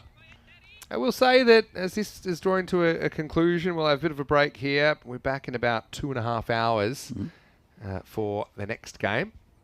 We've got lunchtime soon. Yeah, we should say we've got lunchtime coming up. This one will be hit, and fine leg will clean that up and keep it to 1. But I will say you can turn over to the other channel where Estonia are batting first against Malta, with Stefan Gooch out there currently, and Malta are in the field, so that's definitely worth a look. That one, you can hear the grunts as she put everything into that. Jaya Cody will go bang and smack that down the ground for 4. So now just a couple required for Cyprus to get the win. Been very impressed with Jai Cody. Again, just the stroke making, but also the running between the wickets and decisiveness. I think she's looked very, very good. And has grown into her innings a little bit, hasn't she? Absolutely. As well? In some ways, I mean, we saw 350s or 450s, I think, yesterday for Cyprus. But Jai Cody's right up with those batters, I think. And De Silva as well has been hitting the ball nicely. This is a bit of a gimme ball there from Telka. Yeah, celebrating that it was the end of the over, Turk. I don't think she wanted the winning runs hit off her. So that's the end of the 9th over, and the score is 43 for 1. As Vinny mentioned, there will be another game here this afternoon, about 2.5 hours. And then the final game of this series tomorrow between Cyprus and Czechia. That's the start time of the next game. So it starts at 12:15 GMT, which is 2:15 in Central Europe, 5:45 in India. It's around about, what would that be, 2 hours and 40 minutes from right now. But like I said, plenty of cricket happening in the meantime. Malta-Estonia is always going to be a good game. As you can see there, there's a few teeth missing in the old Manhattan today, aren't there? Yeah. It's quite amazing. Tell me something. If the Czechs had scored around 100, they had, I think, 134 yesterday. And they bowled this well? There's definitely a chance. Yeah. It doesn't matter who's batting. Definitely. If I mean, obviously, they bowled well for 9 overs. It's still not 20. So, but there's definitely a lot more to get excited about today. A lot more to feel confident about, I suppose, going into the next game. And I think if I was the Czechs, I probably would bat first again and just hope that they can put a good score on the board, because they've looked good bowling second. It's a nice shot again. Put away. In fact, this will be the winning run. It will not go to the boundary, but they only need the 1. And even though we might have a run out that won't count, it won't matter, because this game is over. And Cyprus, they will win with 9 wickets in hand and with 64 balls in hand. Just 9.2 overs required to knock over at this target of 45. So Cyprus, with this, I suppose now we know they take an unassailable 3-0 lead in the series as well. Well, I mean, they're definitely favourites for the tournament. They're ranked at 47 places above the Czech side, at 30th in the world. And Cyprus, you can see that they've got a bit of depth in the batting. They've opened with a couple of new batters. Very impressed with Jai Cody and also Tamara De Silva with the bat. And again, a good win for Cyprus, but much better in the field from the Czechs. Yeah, certainly. But the Czechs, they can at least go into the lunch break feeling, okay, we looked like we belonged on the same field there. Yeah.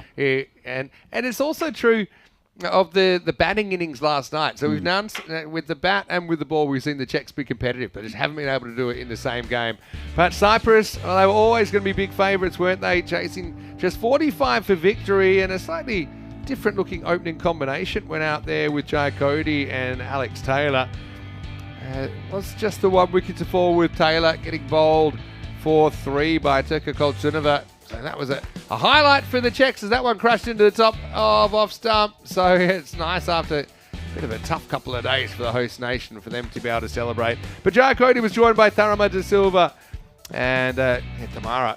Put together a pretty nice looking 15, including a couple of boundaries. Jai Cody with a couple of 4s as well in her 16, and ended up chasing it in the 10th over. But yeah, there was an action-packed first few overs, weren't there? Where we also saw a few runouts almost happen, but the Czechs weren't quite able to make it happen. Yeah, it was a little, again, it's just fine margins. Nothing quite going to hand. There was some good feeling. There was bit of foot feeling we went wrong there, but generally it's improved a lot. But as you can see, that's a beautiful shot through the gap.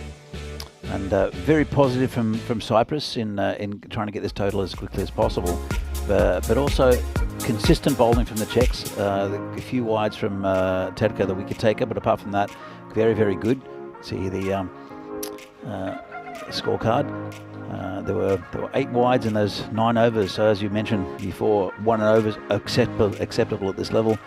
But good bowling, good batting, I think, from Susmi Jay Cody at the top. I think she did very, very well, and good backup from Tamara Da Silva. Yeah, so. and yeah, like you said, it was all about the fact that they made their opposition work a bit harder for their runs. And the bowlers, I mean, well, did a good job. Kulchanova with the 1 wicket, but you look at it, Pavlichkova only going for 2 runs off 2 overs, including a maiden. Erica had a maiden as well, finished none for 11 off 2.2 in it. And Shaka also, I thought, bowled very, very well early. So almost a shame that they didn't get to sustain that for the 20 overs. Yeah. And I suppose that was a consequence of getting bowled out for 44 in the first innings. So we'll take a break here. We'll be back in about 2.5 hours with the 4th match in the series. Like I said, you can turn over to Malta right now and watch Estonia versus Malta in the first match of their ECI. Mini Saturday here, Mr. Maximo with Danny Hudchek. Hope you're enjoying your Super Saturday of action. We're a triple threat on ECN, and we're back for the 4th match after a lunch break here in Czechia. See you then.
This European cricket event is proudly brought to you by HCL Software, Rado and 1xBet. Hello and welcome back. Time for match number 4 in this 5-match series between Czechia and Cyprus in the T20IW. Joe Foster is in charge of the coin toss this time with the 2 captains. Let's see who wins it. Okay, match 4 of the T20I series. Czechia the home team, Cyprus the call in the air. Head. Heads is the call, and it's tails. Oh, we want to bat. Okay, Czechia have won the toss, and they've elected to bat. Second time the Czechs have won the toss here on day 2, and second time that they have elected to bat. So, yeah, I can understand that. They basically need to find some runs from somewhere. Maybe the fact they can bat first without any sort of scoreboard pressure. Maybe we can see the batting lineup click and they can put something competitive on the board. But it wasn't to be in match number 3, where the Czechs were bowled out for just 44 batting first, and then Cyprus were able to chase it down within 10 overs. But it's another opportunity to see these teams go head-to-head. Cyprus, of course, now they've sewn up the series 3-0. A couple of ins for Czechia with Barbora Pavlinakova coming in and Divya Methani coming back into the lineup. And also change of keeper with Wariwangodagi coming in to that position. Leonagi back into the side. Sunethra gets another opportunity for Cyprus. But again, the question will be, how do they shuffle the deck? And that probably depends on how many they're chasing in the first place. I know that Yana Kaminkova is listed to open. So, yeah, an interesting decision if they decide to go with that. I mean, she's a very attacking player. Of course, this is the last game here today, but we've also got cricket going on in Malta and tonight in Belgium as well. So Czechia, basically saying a 4% shot. It's better than nothing, but I still maintain that if they can play their best cricket and Cyprus have a bit of an off game, that they could win a game in this series. Remember, they did bat well. They scored 134 in the corresponding fixture last night.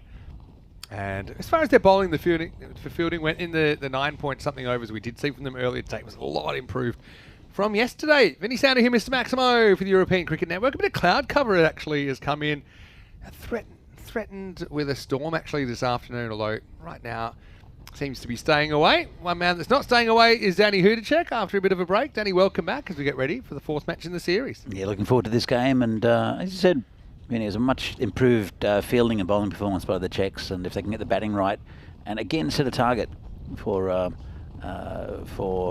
Cyprus, then it could be a bit of a contest. The conditions very, very different though. It's pretty windy out there, and a little bit cooler, and well, a bit overcast. A bit jealous actually. Tina Goff saying that she's saying hi to us from sunny Malta. It's been sunny all weekend here, but just this one, like a little bit of rain as well. All right, here we go with the start of match 4. It's first one goes past the bat, goes past the keeper, but no run. In front of us out there with Kaminkova. So Cora Lalagi, who bowled really well from this end earlier, is starting things off. But Cyprus, they'll be hoping they can do the job once again. They've bowled very well in the series, you have to say. They've bowled a lot of wicket-taking deliveries. It's been a highlight, I think, for me in this series is the bowling from Cyprus. Whoa, jinx it, why don't you? Well, that's going to be no ball. And it's running away down the hill. How far it's going, I'm not so sure. It will go for a minimo. It's no ball +4 by. So one thing, the wind certainly has picked up. Korolagi, if she doesn't control the swing, that is a risk. And it's going to get away from it. Goes down the leg side, beats the keeper as well. Looks like it's pushing it towards that area as well. So that makes it, it's the fastest part of the ground. It goes downhill in that direction. But also the wind will be pushing it. So anything down there will go towards the boundary, if not go over it, like that one.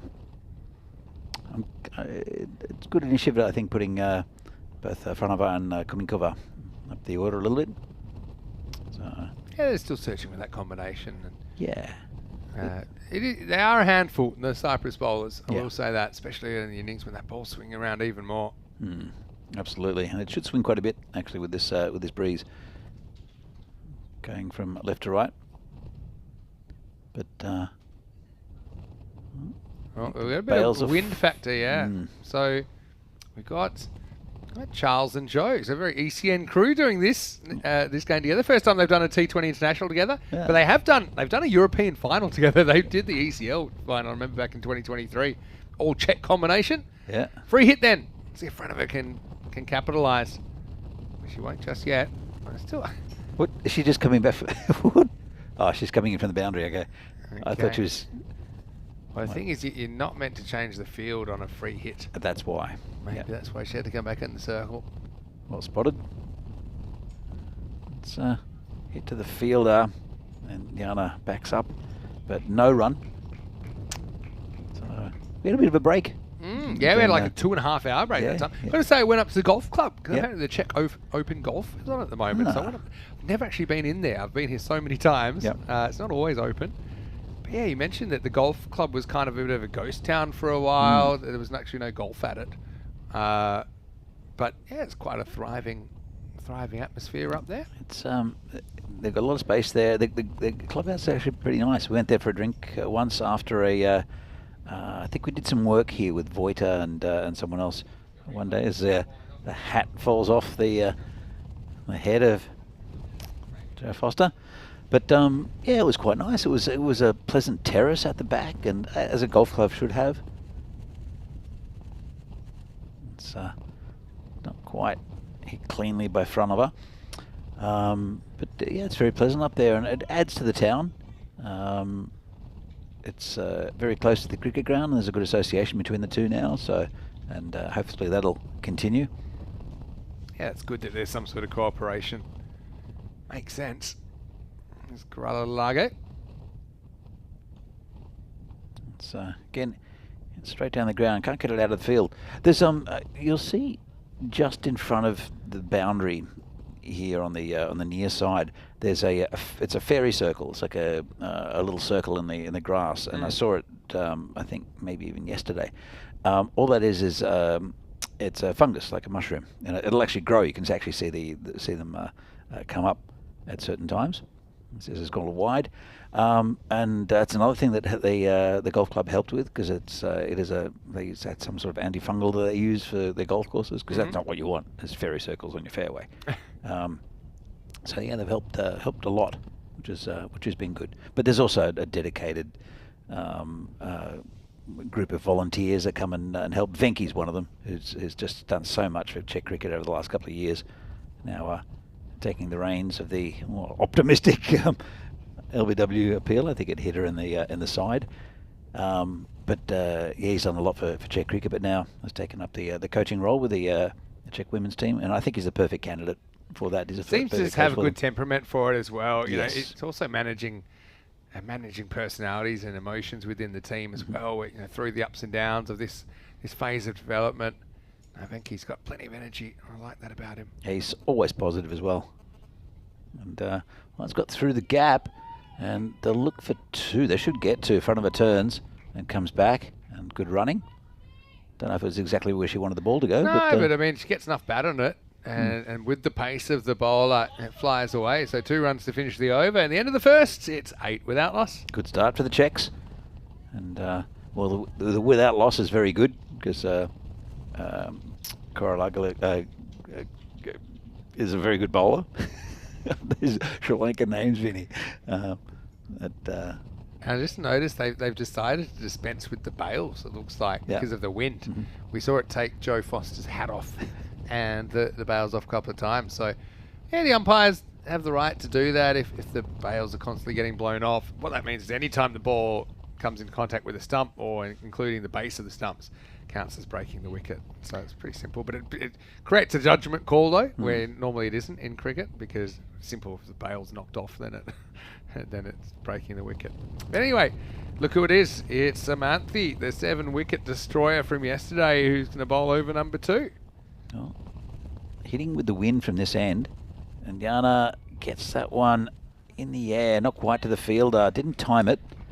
A juicy full toss to hit. I actually saw well, there's quite a bit of junior cricket playing on this field as well, and I saw Misha, her son, playing, who's a very good young player.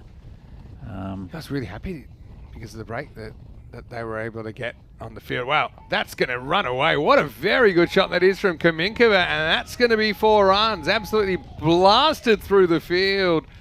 And once it got on that outfield, it was never coming back as the Terminator delivers a knockout blow. I love how they celebrate every boundary and big hugs for wickets, and it's just a bit of a joy to see this team. And it really in the early stages of development, and it's just a pleasure to be around them. They'd only played 7 T20 internationals going into this game, so and all of those were within the last year.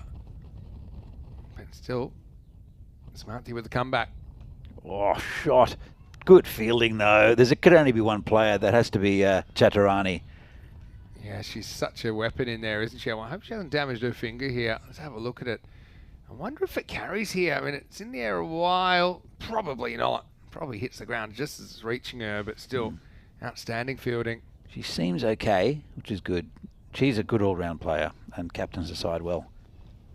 But yeah, good effort, just bouncing in front of her, but probably saved another 2 runs, if not 4. Well, it's not a good...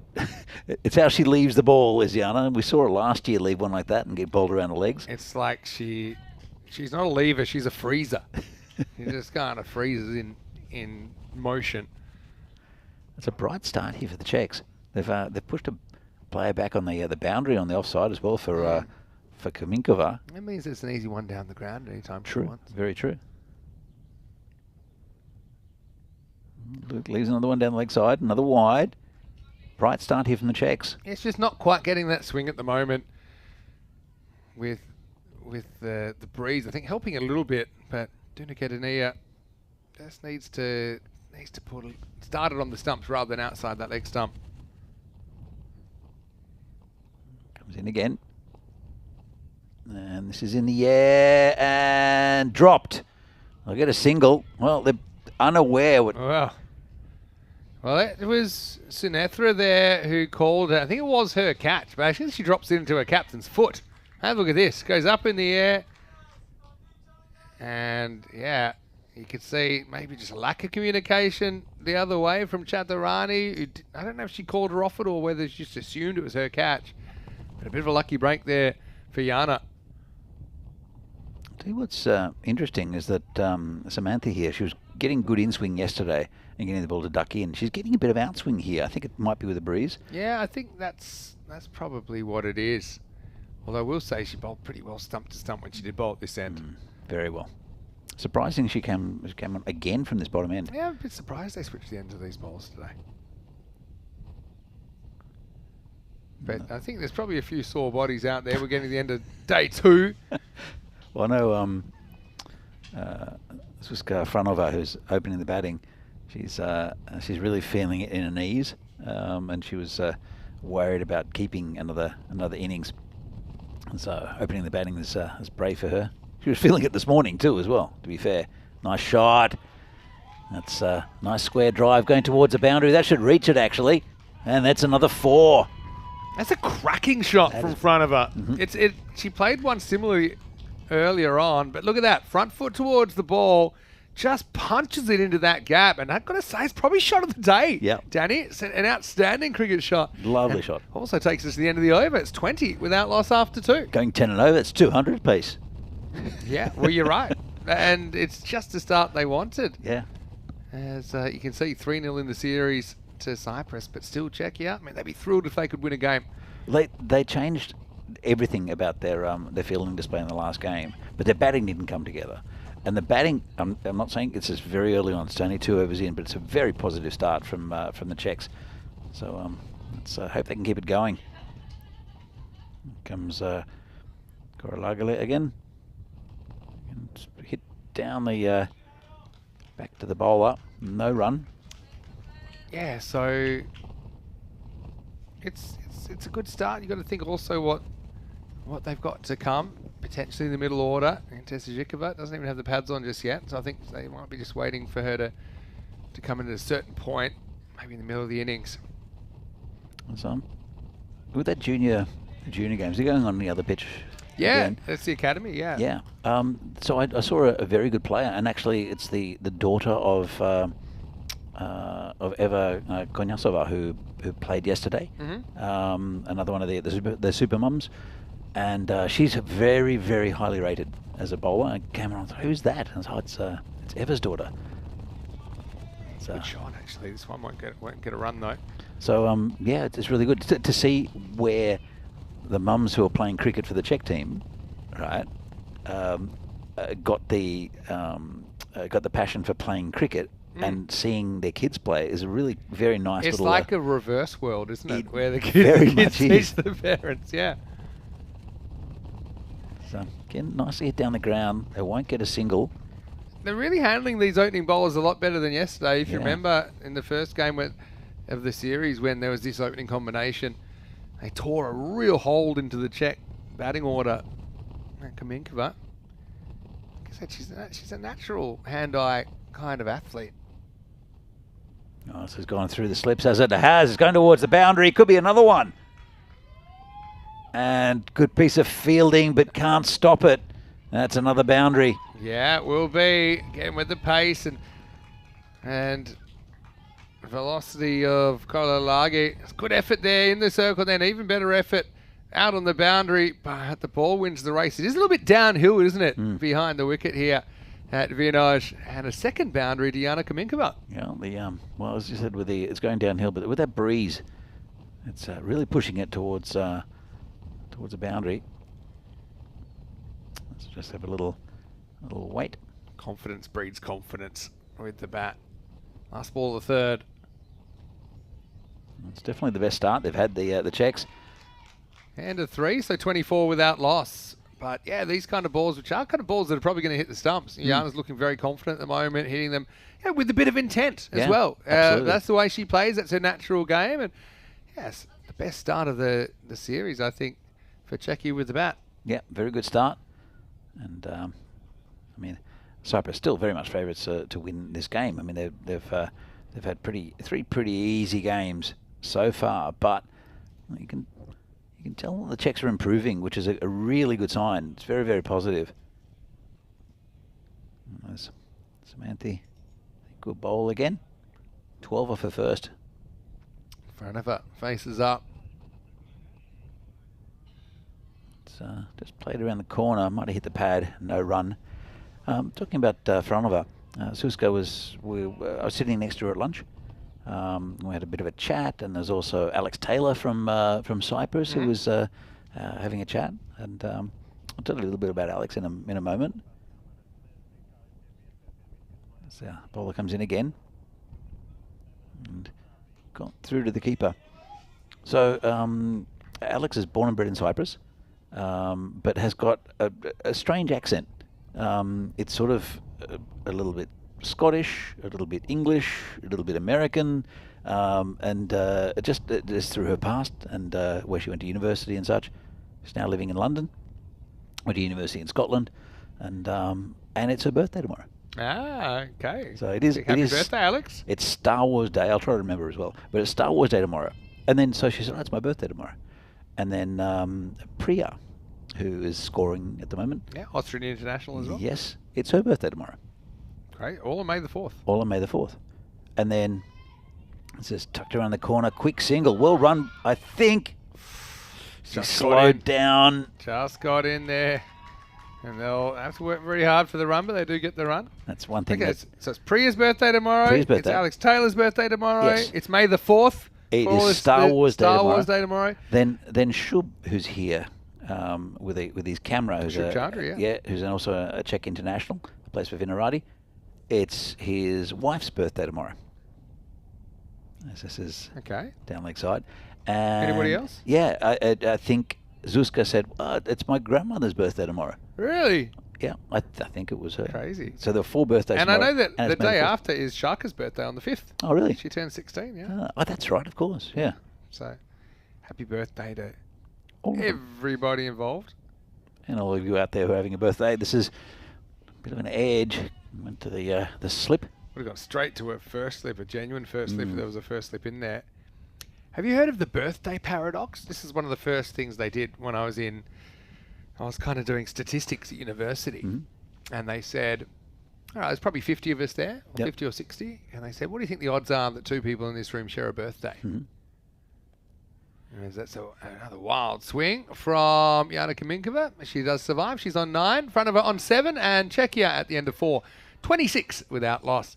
So, yeah, the birthday paradox, the idea is you'd think, okay, well, there's 365 days in the year, more or less, and 60 people. It's not very likely because you've got 60, let's say 60. But actually, statistically, it's almost certain with that amount of people that somebody will share a birthday. I won't go into the nuts and bolts of it. But if you have... So even just 23 people, there's a 50-50 chance that 2 of them will have a birthday. That's And when you get up to kind of 50 or 60... So at 60, there's a 99.4% chance. Way. Yeah, and it's just totally counterintuitive. And it comes down to how we think of things as humans. It comes down to the fact that... So actually the question is, you feel like, just somebody has to match somebody else's birthday. But every time you add another person, that's kind of like 59 people, possible birthdays that you could match. And so obviously when you get to 365, it's pretty much guaranteed. Well, there are about 8 people at the table in all, maybe even fewer at the time. I've only been 6, and there were 4 birthdays which are very closely related. So I'll give you an idea. So even with, so let's say a cricket pair of cricket teams, 22. There's about a 50% chance there that 2 people share a birthday. That's crazy. Yeah. I know that statistically it works, but that's why they used it, I think, in the first class to try and blow your mind. That's a nice shot by Franova. She'll have to settle for the single. Tarana Halagi getting the ball here in over number 5. So they make a change, Cyprus. Yeah, it's been, again, a bright start from the Czechs, 29. Considering they were all out for 34 in the first game yesterday, and they hit, 44 this morning. This is, again, very, very good. Winds up for the big swing, does Yana. Yeah, but she's still, I think the longer she bats, the better she feels, Yana. The other thing is she knows, okay, there's plenty of time to bat, so she doesn't have to worry about running crazy runs if they're not quite there. You know, she's a hitter. That's why she's there in the power play. So it's away from the field. They didn't quite time it, but it's not going to hand for Cyprus either at the moment. Good toss to win for the Czechs. It was, again, they're ready to have a bat and see what they can put on the board. And big wind up, and there'll be no run. Yeah, you can see she doesn't really move her feet in line with the ball, but what it means, it's simple. These balls are going to hit the stumps. She's got to hit with her bat. But yeah, the longer she bats, the more likely I think she is to hit. Yeah, she's on 9 of 15. In front of us, 8 of 14. Scores now 29 for no loss. Again, straight down the ground, and it's good fielding again. And that's quite a few runs. That's one maybe I think Yana was keen on a run. It's going to have to be a very good piece of fielding to run her out from there. I can also understand a clean pick up and throw to the bowler probably would be out. So tough decisions to be made. Last ball of the 5th. It's well kept out. So 29 without loss after 5. Yeah, so the problem, the birthday problem it's called actually, it's basically exploring, it's the power of combinations is what it's trying to show you. Yep. So, and it highlights human intuition failures. So yeah, we're not wired to intuitively grasp non-linear growth. Yeah. So it's kind of interesting. Anyway, we'll have a look at what's happening today with match 2 of the ECIW happening right now. We have Croatia with a 1-0 lead in the series, and they're chasing a fairly low score actually in the second one, with Malta men winning the first game against Estonia. Yeah, so Croatia currently the 32 without loss after 4 overs, with needing just 34 of 6 overs, so in pretty good shape. It's got through the field. It's going towards the boundary. They should come back for 2 pretty comfortably. Front of us pretty quick, and well run. Yeah, it's a much brighter start, isn't it? From Czechia. We've talked about it many times, but yeah, just need to string together a good batting game and a good bowling game, and then we'll see. Yep. Because that's one thing, the Cyprus batters, as yet have never been put under pressure, scoreboard pressure in the series. We're into game 4 now. Ball comes in again. And just missed outside offside stump by front of her. Again, just going back to those juniors, I was amazed at some of the talent that's coming through. There are 2 names that came up. There was Veronica, who I mentioned before, and also a girl called Scarlett, who and they're the emerging talents coming out. They're both under 15, so it'll be a couple of years. But at the same time, they're the ones that they're looking at bringing into the national team as soon as they can, and they're going to run anyway. Jeez. It took a while. They got a long off back for both of them, so as soon as we beat the cover, it's an easy run. They get there in the end. That's good to hear, though, Danny. Yeah, look, I'm sure you watched a little bit of it, and they're all bowling not just correctly, but very well with good pace on it, and it's just it's really nice to see that the juniors coming in. There's 4 groups that are here today. I know Chris and Renata are getting here until 8 o'clock at night doing coaching with 4 different groups of kids. So that's really good. I mean, let's give them a shout out. I mean, that's a huge day. 4 different groups of kids. I mean, they told me, I ran into them earlier, said hello. They said, yeah, we just finished under 9s, now it's under 11s, and under 13s it's coming. Honestly, it's such a great setup they've got going here. Well, hopefully we'll have a chat with one of them a bit later. It's been missed. I think I know Renata's a little bit nervous about chatting, but I think she might have a chat with you a little bit later. Should be nice. Potentially, yeah. But talk is cheap in the end. You know, it's the actions they're doing, which is I think is amazing. I often hear a lot of people talking about, we're doing this, but when I actually see what they're doing here, it's quite special. Yeah. Last ball, the power play. Oh, that's it's not going to be a run because she was avoiding. Yeah, I mean, I think she probably was trying to avoid it. They're having a chat. Charles is going to have a chat to Joe and say, "What do you think?" He's a little officious sometimes, Charles. And they're going to say it's a dead ball. So they're saying she didn't play a shot and she didn't make an effort to get out the way. Well, she did sort of. Yeah, sort of is the word I'd use. I think it's a good decision, to be honest. Because she wasn't. It wasn't that it was a bouncer flying. She never really. I mean, she might have liked the idea of trying to get out the way, but she never actually moved out the way. She rocked gently out of the way. She changed slightly the center of her gravity. But anyway, it's the end of the 6th over. So it'll be 32 without loss after 6. That last ball will be a dot ball of the 6th over. And look, by far, it's the best power play we've seen from Cyprus. And at least they've given themselves a foundation here, haven't they? With plenty of batting still to come. Yeah, absolutely. And it'll give confidence to the batters who come after these. But here's Chaturani getting the ball. Oh, pardon me, it's not. It's Tuhanalagi who is going to get this one more or less online first up. In front of it, it's able to negotiate it. Well, it's the first batter that's not called Katka Tejasikova, who's hit double figures so far in the tournament for the Czechs.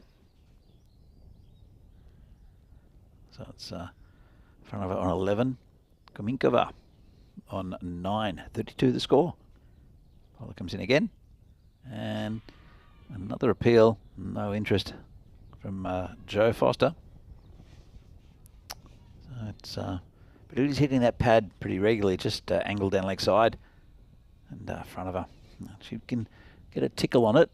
There's still a deep fine leg there to cut off any boundary, which is a good feeling position considering the breeze and the line being bowled. This one's just hit to mid wicket, no run. Good over so far. Noticing Tezajikova getting her pads on right now as well. I think this is around the time, around the middle innings they feel they'd like to probably get her to the crease. And I know she must be a little bit sore. She's got a few little injuries bothering her. And this time they go on the hit. Trouble. Run, Yana, run. Yeah, well, I mean... Going to the wrong end. The fact they took the run forced the fumble, really. Yep. But, yeah.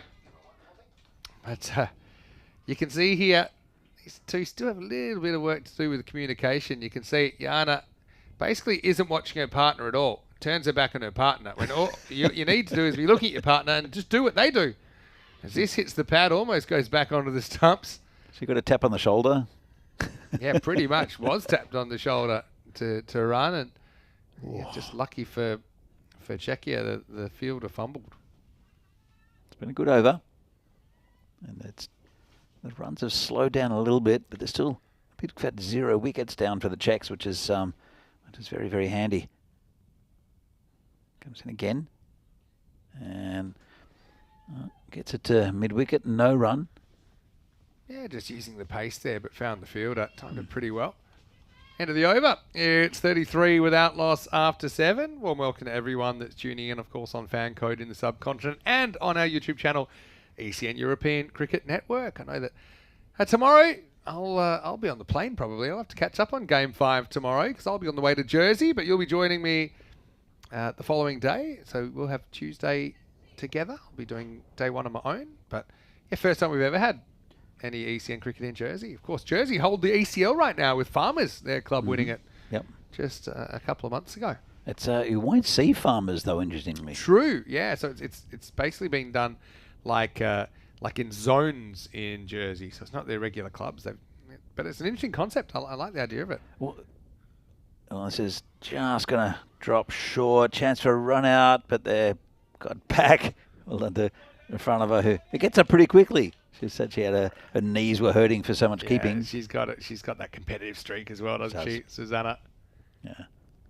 But it's an interesting prospect. I think it's a very good idea to be able to split teams. Makes it more even. Yeah. So, and we've got a team from Yorkshire as well. Yeah, Yorkshire Cricket College as well. Nice shot, and he'll get away from the fielder as well. Well, Jana took a long time to get going, and I think they're only going to get one here. They will. But again, it's almost like, when a baby bird needs to be lured out of its nest. Yeah, Jana, it takes a long time before she wants to leave the crease. And I can understand that. But look, in the end, it was a good shot. It was well timed by Franover. Yeah. Should have been 2 on. A couple of the batters, I think, with the Czech team would have definitely gone back for 2 without even hesitating. Jana, though, she takes convincing, as you said. Nice shot down the ground and straight to fielder. I saw Venki doing the talk to each other Muppet hand puppet type signal, and I don't know if they heard. Come in, cover the face. Oh, hits that one beautifully. 4 runs off the bat. Well, is it? Or is it? I think it's actually been stopped. It's the first good bit of foot fielding. They're going to get 2. She hammered that, Vinny. I mean, I thought, especially because that's downhill, right in the wheelhouse for the Terminator. But have a look at this. It's the flying kung fu kick. No, that's 4. That's 4. She had a foot over the line. It's definitely 4. Yeah, I mean, remember, they don't have the replays. No, they don't. But where does she... Oh, nice shot on the leg side, and they'll take on the field at that time, and very good running. Yeah, I mean, where was the foot before? So, that's maybe not. Inside. No. Yeah, and it bounced off her foot just before her foot came down. So it is a good call. Yep, good call. Good call. Crazy. Lovely shot, though. Hit another one pretty firmly as well. These two have got the license now, though. That's the thing. They've batted almost 8 overs. They got the confidence. That'll be the end of 8. 37 without loss. The last one, again, Jana hit it very firmly to mid-on to go down and save it. And they went through for the single. So I think the running's maybe starting to get there. But let's see. So let's see here. It's a bright start. It was 20 after 2 overs. It's plateaued a little bit, going at just over 4.5 and over. But there's still a lot of time to accelerate this run rate. And been a very, very good start here from the Czechs. Bowler coming in. And with the old Meg straight through the legs. Look at her. Has it hit the pads? I think straight through her legs. So, hey, who cares? Run's a run. Getting a bit chilly here, Vinny. I like Does that mean the storm's coming? Nah, maybe. Yeah, it does actually get a little bit colder, but no. We're well protected now, aren't we? Yeah. In the bunker. Yeah, I do like the bunker. And there's the opportunity to close the door as well, to be sealed in. And close, gone. Well, good piece of bowling, right up in the pitched right up in the block hole, and that's the first wicket down. That's Franova, who goes for 13. Did her job well though, didn't she? And that one, I know, I think for me, it is going to go on a hit leg stump. Yep. Who was pretty full, and Susanna does well. I think, at least sets a foundation for the innings. She'll go for 13. Had to negotiate the opening bowlers, which are pretty tough for Cyprus. And she faces 25 balls. Does hit 1-4 along the way. As 3 departs, it's 38 for 1. And probably not a bad time for Katerina Tesazhikova to come to the crease. Absolutely. And again, I think she'll want to play herself into an innings. And then we've got 2 pretty hard-hitting batters out there in Kaminkova, who's starting to time the ball. And as I said, the last couple of balls on the last over were hit pretty firmly. And then we've seen Katka's power, when she hit the 67 yesterday. Missed out a little bit this morning, hit 18, which was still top score, but it was a disappointing batting effort in the game this morning. This one, well, let's hope they can continue it. So, as Venki, congratulations Suska on her innings. Okay, so this is it's a big point in the game. Can Katka get going and get Czechia 100 beyond, give them something to bowl at for the first time in the series? That's the first ball. And hit just to the covers, no run. These two have batted together a little bit in the series already, haven't they? Had a kind of mini partnership earlier on. Would it be presumptuous of me to say that the house would go down if Yana Kaminkova hit a 50? Oh, an F word, and this is gone. Well, goes for a duck, nice catch, juggled it. But that's the end of a very good batter in the captain, Katka Tesazhikova. It was hit pretty firmly. Juggle job, wasn't it? And that's a huge moment. Leonago does the job. And yeah, it was hit hard, but the fielder got in the way, gave herself a chance. You can see Katka, she does look in a bit of physical discomfort as well. But hey, it's something we haven't seen too much of in the series is big catches being taken of the big players. This time, okay, she's a bit lucky, I suppose. She gets the second chance, but she makes her own luck. And so Katka out, and it's 38 for 2. Yeah, it was firmly hit, but a very nice catch. New batter, Erika Kuntsova. So she was unlucky to be run out without facing a ball in the very first game. But she's got a chance now to get a few runs. Still plenty of time left in the innings. And, well, they've got a few runs on the board. It's a bowler. Just dab down for no run. Yeah, so someone else is going to have to step up. Joanna Halagi has bowled very tight so far. She's got 2 for 4. About to bowl the last ball of her third over. Yeah, bowled very, very well and tightly as well. So found it very hard to get her away. Comes in again. And nice shot on the leg side. Kuntsova gets off the mark. Just be a single. She'll retain the strike. And end of another good over. It's up 2 for 5 off the 3. It's very tight, isn't it? It's also good fielding. That's Corrala Lago, who did well to get around that and get both hands on it. So 39 for 2 after 9. All right. Let's see who the bowler's going to be. As we see, it's dried up a little bit. First 2 overs were excellent for the Czechs. And then Cyprus have come back a bit, dried the runs up. And, well, with those 2 wickets, I think, well, I don't know if the tide's starting to turn. Definitely a big wicket there of Katka for Cyprus. And it's going to be a wide down leg side. Yeah. This is Chandrika Wijayasinghe continuing. He's had a very good series with the ball. Don't know, maybe not quite the zip in the Cyprus bowlers that we've seen earlier in the tournament, perhaps. Obviously, we're getting into match 4. Well, we saw yesterday, I mean, the Czechs put on 130 odd, 134. And, you know, I think tiredness might come into it. And this is hit pretty firmly by Erika for another single. And they didn't start as brightly as what they did this morning. Whereas the Czechs have, I think, it might be a morning afternoon thing, or just the fact that Cyprus are fresher in the morning. And it wasn't a very long game though. The first game of the day.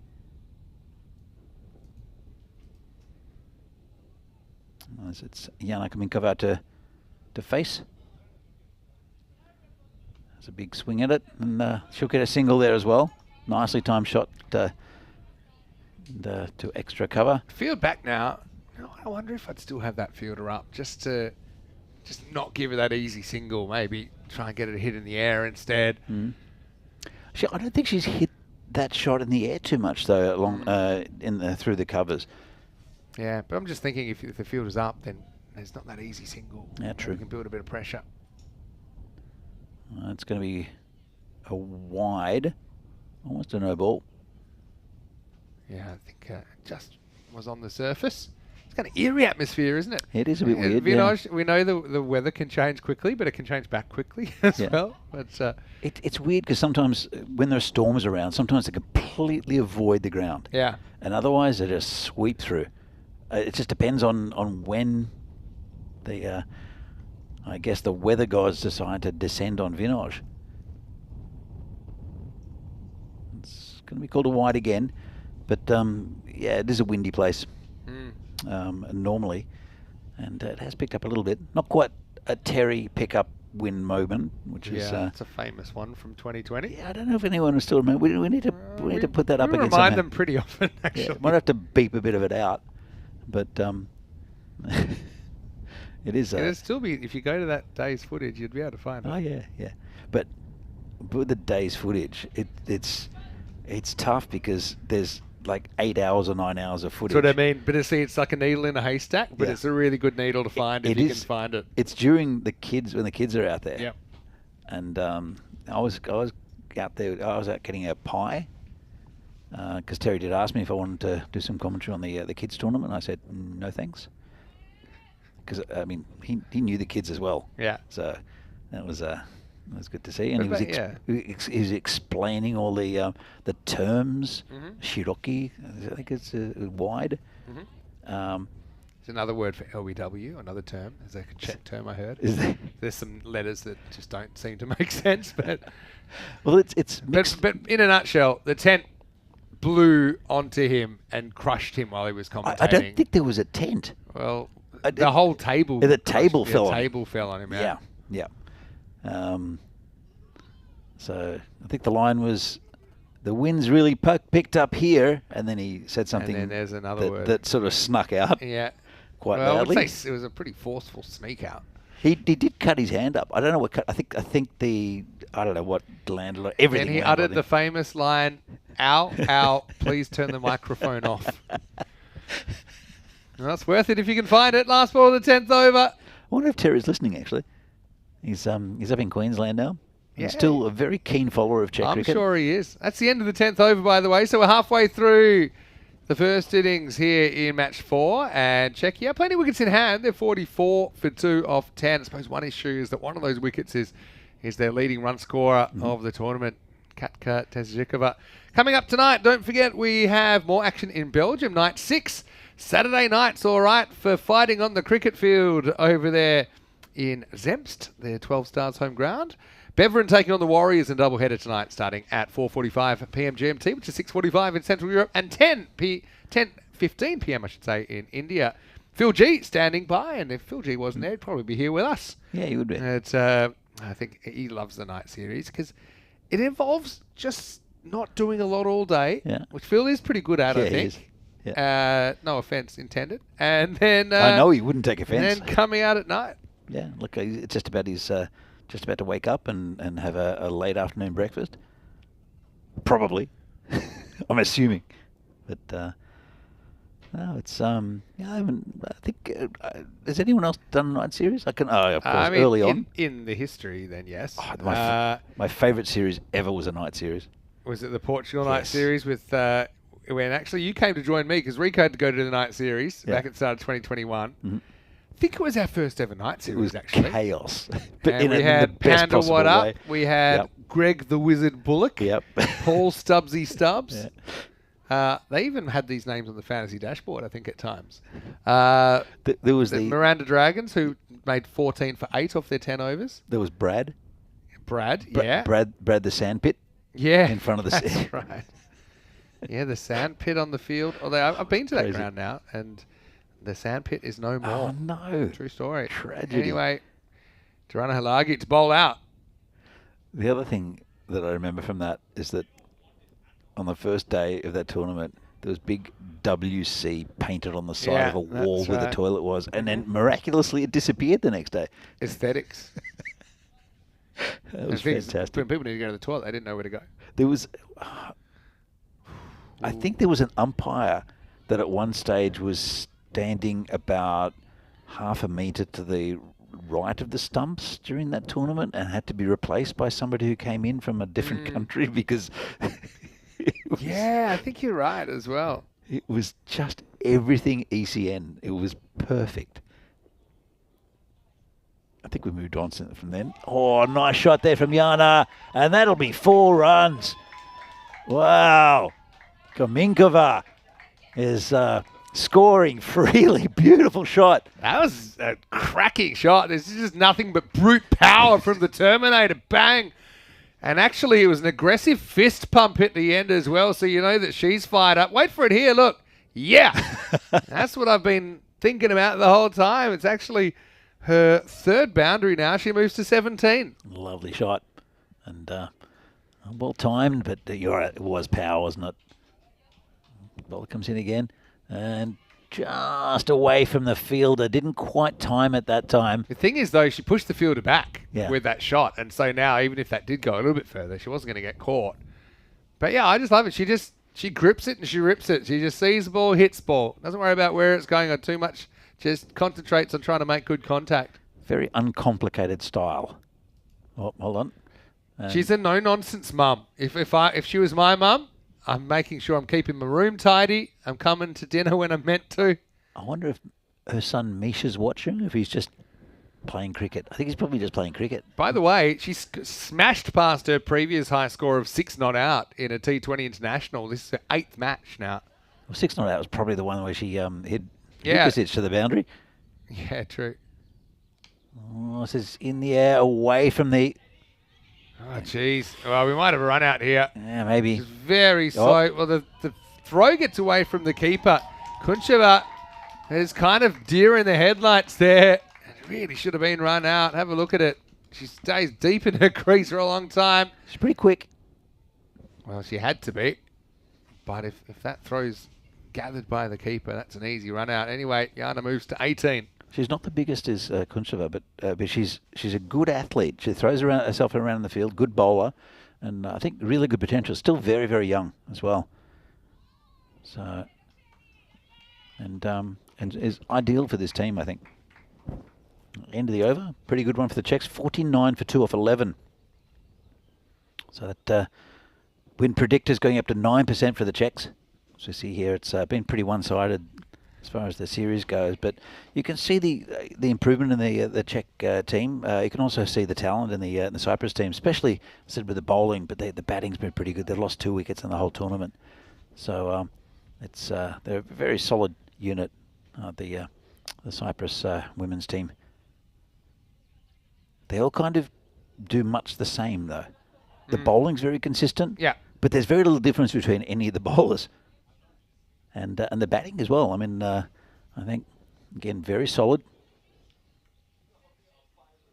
Let's see. We just Singer come in.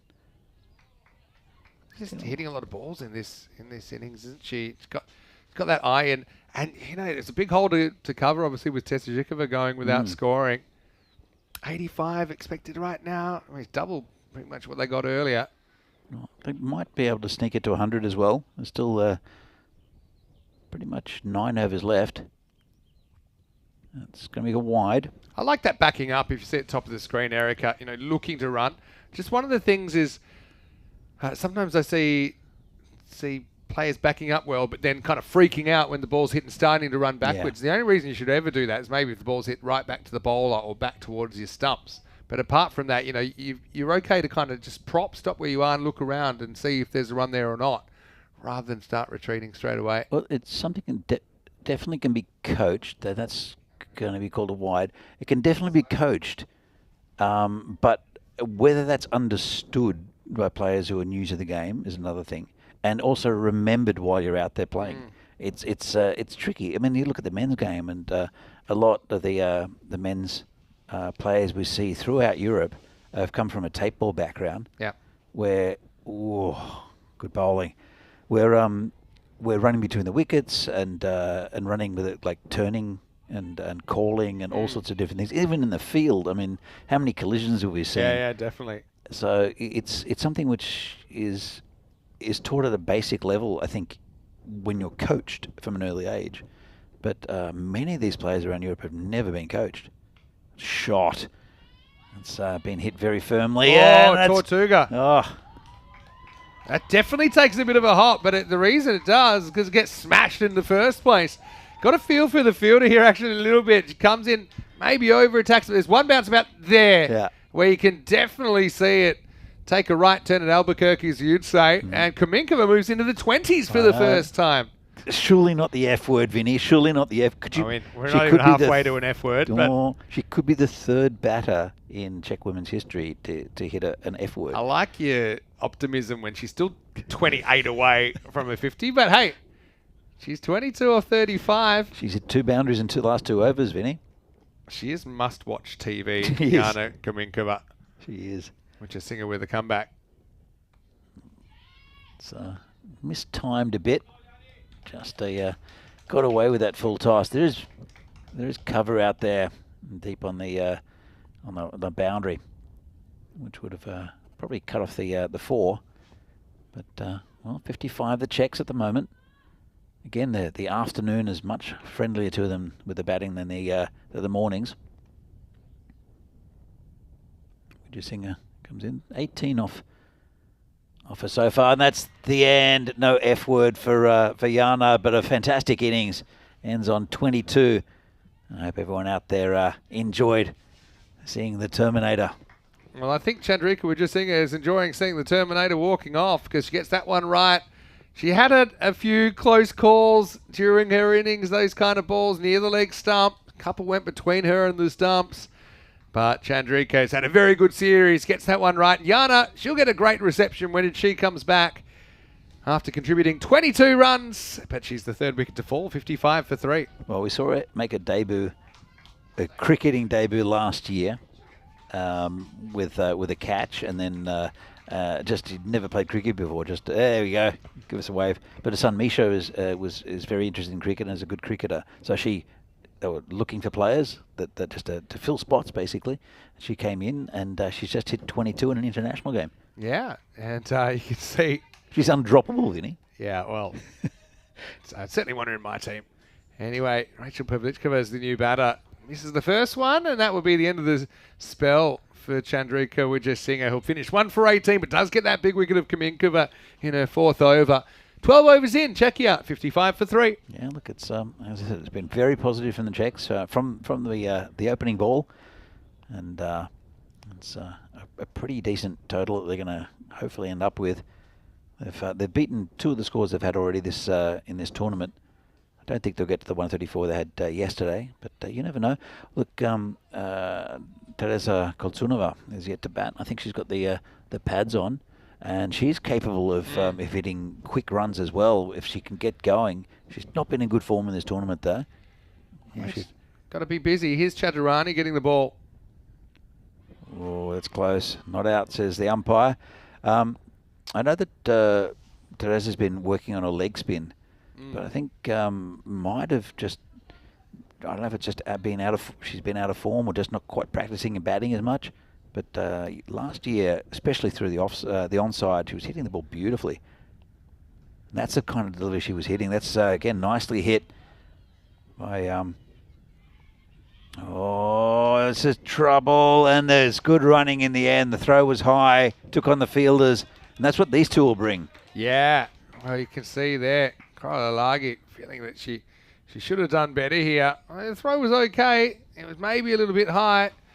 but they get back for 2. Yeah, I think with Turka in the batting, I just think there's certain shots she feels very confident playing and certain others she doesn't feel that confident playing at this stage. And agreed. I think they've bowled pretty well to her in the series so far. Haven't fed her favourite shot too much. I think she just got a good ball earlier on as well. She got a pretty good little in drifter that came through the pads, between the bat and the pad. You're right. It was an excellent ball. Can't read too much into it, just 2 days of cricket. True. Well, that's the end of Kunsova. Plays all around that one. We'll see Turka come in next. In fact, we won't. It's going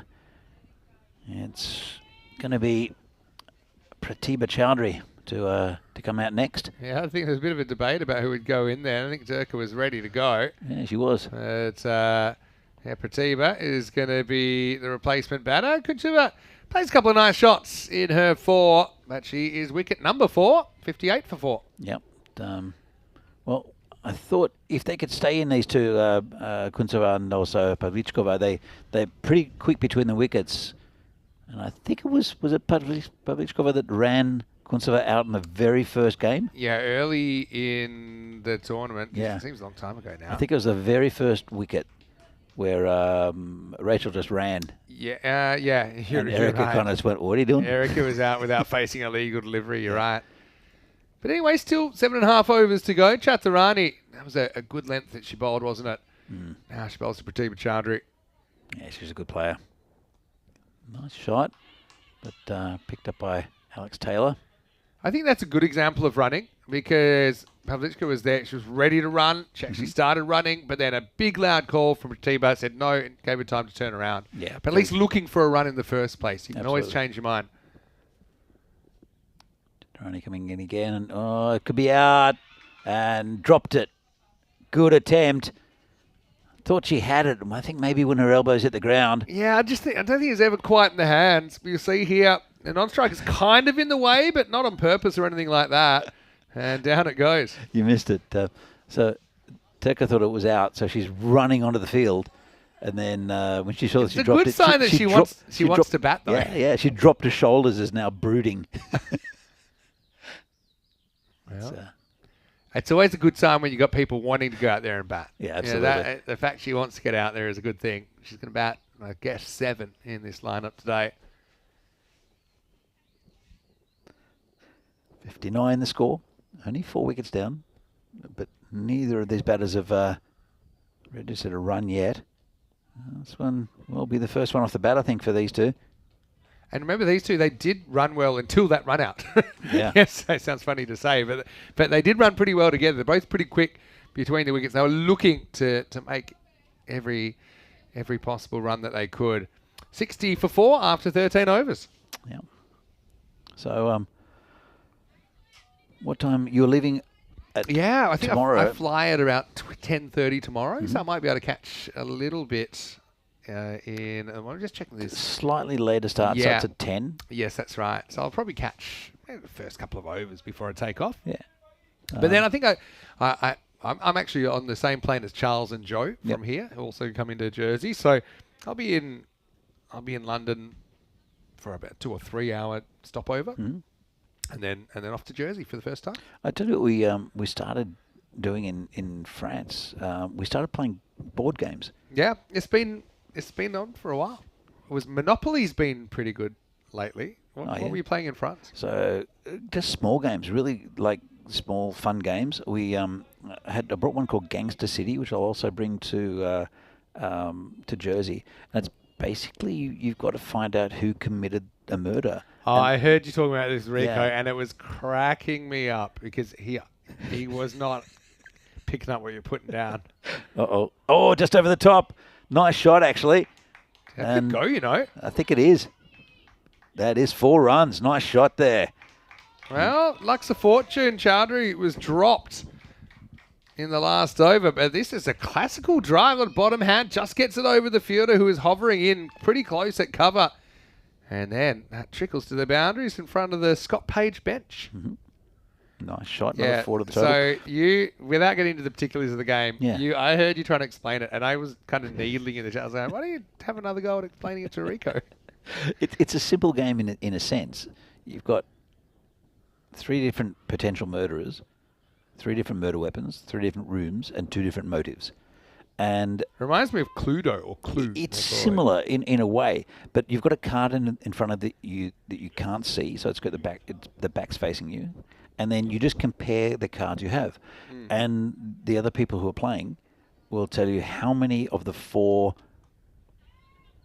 just hit down the ground. They'll take a single. Well taken. You tell the person who's investigating how many of the symbols match, how many of the criteria match on each card. And it could be either 0, 1, 2, or 3. And no 2 cards are the same. And then basically you just have to deduce, and it's just over the top again. This is going towards the boundary again. I don't think it'll get there this time. They'll come back for 2. And again, nice shot. Good hustle. These two, they do bat well together. I know they have that disastrous run out, but apart from that, I like the energy they're putting into their batting. Okay, so it's just a game of deduction, basically. It is. It's a very simple game, and it's very good. Also, another very simple game that Simon bought, actually. We had a couple of games. One of them it's called Code Names, which is a Czech game originally, which is very clever, but I won't go into that. The other one is called Skull, right? And again, very simple. And I think you'd be good at it. It's a game of deception, where you're bluffing. So you can play a card. You've got 2 different types of cards. You have 4 cards altogether. They either have a flower on them or a skull. All right, and then you start a bid. Right, everyone has to put at least 1 card down, but you can put more. Everyone starts a bid, and say, I'll take 2 out of these 4 cards if you've got 4 people playing. And then the next person might say, I'll take 3. And someone else might say, I'll take all 4. And then you start flipping the cards. And if you pick 4 flowers or 3 flowers or how many you bid. Whoa, hold on. That's going to be a catch. It's been pushed in the air, and Chowdhury's going to be gone for 6. Has another juggle job from the Cyprus fielders. Chaturani with a second wicket. It's 67 for 5. Yes, he's just chipped it up, and Chaturani... Again, very safe pair of hands. Put a couple down, but tough chances.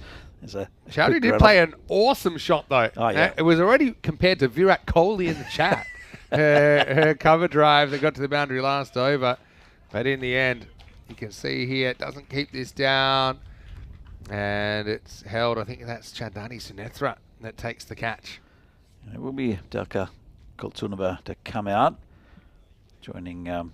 Okay, so there's a bidding process for the cards, gotcha. Yeah, and then basically, if you bid 3, and if you can find 3 flowers, then you get a point.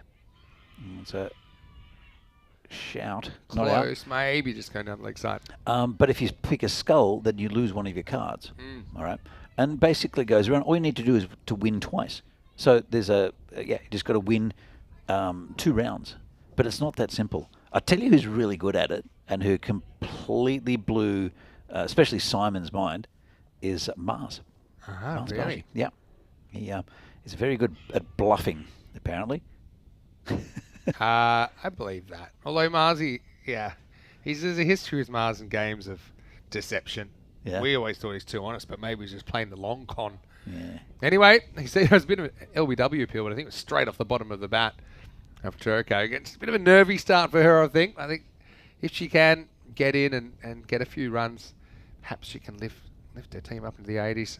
Do you like playing good board game, Vinny? I don't have too much time for it these days. Well, that's close, And this is a funny one because I don't think that the umpire's sure that she has the ball. It's been a bit like that throughout. Did she have the ball all the way through? Because she throws it away. Oh, I think so. There. Yeah, that should be out, but there's no benefit issue of the is replay. If you it has been given out. So it's been given out in referral. So I think that's the way to do it. I mean, these umpires work well as a team because the ball basically got thrown away. It looked like it was thrown away. They were just checking whether the ball was in the hand when the stumps were hit. I think the replay said yes. Charles Crouch gave his opinion to Joe and said, look, in my opinion, I'm pretty sure that she had the ball. This is another angle of it. You see here, Just took a long time to get going. He ran a good route there. But you see how actually the ball, hits the stumps here. But then see how the ball just disappears. And it looks like maybe it hasn't hit the stumps at all. But I think it is the right decision. Yep. It's a shame for Turka, who will have to go for just the one run. It was a good throw and a good take by the bowler, to be fair. So there's another. We get 67 for 6 now, and it is Shaka Koltunova who comes in. It's Pavlichkova who's facing. We faced that last one. In fact, it's Kishova. My apologies. Well, it'll be Kishova facing now for the first time. Remember, because they got Turka got run out in the non-strikers end. So yeah, Pavlichkova. That's it. That's what we're trying to say. Yeah, I thought that's what I thought I did say, but maybe not. Sometimes run outs are confusing. That one's not too bad. Yeah. So yeah. Anyway, what's your take on board games? Board games. I quite like the ones where you have to think more like kind of like card based. Yeah. Like I don't mind some of the traditional ones like charades. That's not a board game, but you know these games we have to just think quickly. Yeah. Or like I like games with language. Like I think there's one called Taboo where you have to describe something without using certain words, which obviously you'd want to use. 15 overs into this one, it's 68 for 6. But I've just been going through where I'm in my Spanish course at the moment. It's all about table games, board games, things like that. And so I've been learning about a few of them, like Parcheesi or Parcheesi. Parcheesi. Isn't that what retired couples play when they move down to Florida? Ludo. It's called Ludo in a few places. Yeah. Tomorrow, Danny will be back, and as you mentioned, Danny, it's a slightly later start time, so 10 a.m. GMT, which is 10 a.m. Central Europe, which is 2:30 p.m. in 1:30 p.m. I should say in India. Maybe we can bring it back up there, so I don't give the wrong time. But yeah, match 5 tomorrow. Just the one game here in Czechia. Well, again, it's morning. It's a morning time game, so the Czechs will probably struggle with the bat. 1:30 in India. That's what I'm trying to say. Okay, back to live action. Oh, gone. That's the end of Pavlichkova. Goes for 3. And the wickets are starting to tumble now. Simple game, really. Just have a look at this bend straight down the line. Good movement. Pitching on the stumps. Hitting the stumps. That's always going to be a tough one to deal with. So Rachel's going to have to go out for 3. And Czechia a 68 for 6. I like that. And, the non-striker came up and gave Pavlichkova a big hug before she went off. We see Divya Metani in next for the Czechs. Yeah, Metani back in the lineup for this game. Can they bat out the 10 here? At one stage, the expected score got up to 87. It's been hanging around 80 for most of this innings. Obviously, they did a pretty good job of, I won't say defending 44, but an attempt at defending 44 earlier. Yeah, it was again just a bit of performance, and it's just small steps. But winning a game against Cyprus, who are 30 in the world, where the Czechs are 77 in the world, called wide, and has not won an international game yet.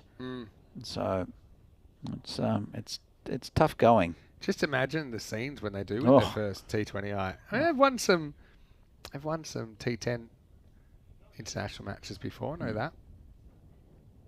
Yeah. Bowler comes in again, and just defended there by Divya. Yeah, just got to keep. You're going to have an awkward couple of balls here against Samantha, who's been very good stump to stump. You'd be happy just to survive these 2 balls. Yeah, absolutely. And then see where you're at. Still got 4 overs still to bat. Well, neither of these 2 batters have scored a run yet. Oops.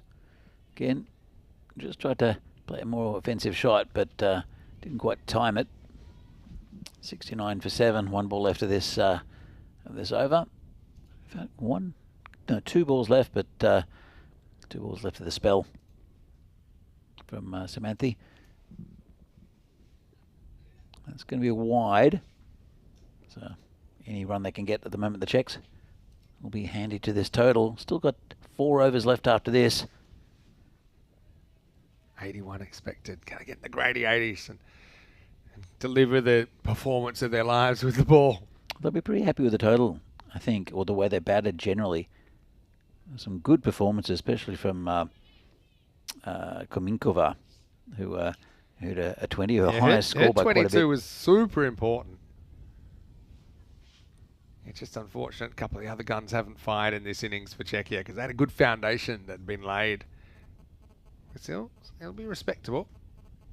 It's a bit short. And just going to be another dot ball. One ball left to the spell. A couple of wides in there. 71 for 7. So we've got some women's games coming up in in Jersey as well. Yeah. So Uh-oh. Well, it's out. Yeah, it's out. It's going to be... There was a very, very whispered appeal, but she just got locked up. It looked straight. and Maitani maybe thought it was going to miss the leg stump, but we'll see this one. I completely missed that. Have a look at this. And it looks like the same kind of ball. It's straightening down the line. It just hits her. And she says, "Hey, is that out?" And Charles like, "Yeah, that's out." Keeper was completely oblivious. Yeah. Didn't even appeal. No, I think there was just like a whispered "How's that?" from Samantha, but 71 for 8. That's the most. Let's have a look at this.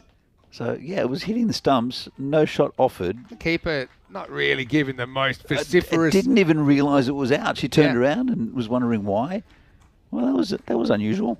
It was unusual, but actually it was a good decision because I think some umpires get freaked out by the fact that there was basically a breathless appeal. Well, if there was no appeal, it wouldn't have been out. Would have been out. And I've seen that happen before as well. Yeah. I think I saw it happen here last year, actually, in the CE Cup. Oh, yeah, you're right. But anyway, Shaka comes out to bat. And well, Shaka has employed that tactic before, with the run out backing up. And interesting that Chaturani just give you a polite warning, I think. And she hadn't even seen her do anything before this. We heard the footsteps as she was running in. It's just been defended. Kishova is yet to get off the mark. Shaka also hasn't faced one, so difficult to get off the mark if you don't actually face one. You can see Yana Kominkova with her arm around Terka, just having a chat and telling her unlucky to be run out. Cricket's a hard game as well sometimes. It really does train you to control your emotions and to be philosophical. We've only seen straight through it, and that's another wicket. We've only seen one crier so far this tournament. That was Eva yesterday. It can happen. Yeah, it can happen. I got to admit, I was guilty of it at times. That's actually a really good ball. That's great. You know, that's actually hit the seam and it's speared in. So you can't really blame Clara there. And it will be the 9th wicket to fall. Chaturani getting amongst the wickets now. She's got 3 for 6 and it's 71 for 9. New batter will be Bara Pavlinkova. Pavlinyakova. Yeah, Pavlinyakova. There you go. There is a hard check, I think, over the end, which makes it a different sound. So her first appearance of this tournament. I love the way the Czech team get around each other. Yeah. I wish I played in a team where when I got a duck, I could use a hug. You know, She's got a high five. We spend too much time throwing things around, having tantrum. You know, sometimes all you need is a good hug. That's a good ball. I mean, honestly, that one came in viciously off the seam. Yeah, more hugs in cricket. Yeah, that's I'm what all we about need. it. Yeah, well, left-hander. What are they hiding her down at number 11? She could have know. been. She could have been up a bit high, just being left-handed. Chaturani hunting a 4-for. Last batter at the crease for the Czechs. Is that drop catch? It might have been. I think it took a bit of bat. It was full. It just deflected off the bat, and I thought it got to the keeper, Nadisha, on the full. Surprised the batter. So Chaturani, again, class act in this for this Cypriot team. Nicely played on the leg side. Yeah. So, big congratulations from the the well played from the bench here. Shaka hasn't faced a ball yet. See if she gets to. Yeah, still going. So it was hit slightly uppishly. And that's the end of the over. 71 for 9 after 17. 3 overs left. Yeah, 71 for 9 as Sharka will get the opportunity to bat. And I bet she'd love to get off the big 0 as well. Yeah. What a good over, though, from Chaturani. It's a wicket made in her third. And you can still see Lagi 2 overs to bowl potentially. But obviously, every ball from here on could be the last ball. So Czechia just need to eke out. I mean, they'd be thrilled if they could somehow get another 9 runs, get to 80. Yep. And like I said, they bowled. And they fielded very, very well earlier. They'll have more runs to defend this time, albeit a slightly underwhelming score on the board as Lagi gets ready to bowl over number 18. I think it's got this main 5 bowlers still there as well. We didn't see Kaminkova bowl in the last game, but she's definitely got a tail up. And this is going to be called a wide. I could imagine her getting a few wickets, actually, the Terminator, after the way she batted. Yeah, sure. She's feeling confident. I'm surprised we haven't seen Alex Taylor with the ball in this innings. So just sticking with the 5 bowlers this time around. I thought she bowled well yesterday and picked up a wicket as well. But well, all the bowls are pretty consistent. It's going to be a good ball. It's a good line there from the bowler. Sishako attempting a little dab, but just missing out. Yeah, we've seen. I think Samantha with the 7 for in the first game hasn't quite reproduced that same line that she bowled, but that was a brilliant start for Cyprus and for her personally. This is tucked around the corner. They'll take the single. Chance for a run out. Good throw back to the keeper, but Sharka gets off the mark. Yeah, Shark will be very, very happy to get off the 0.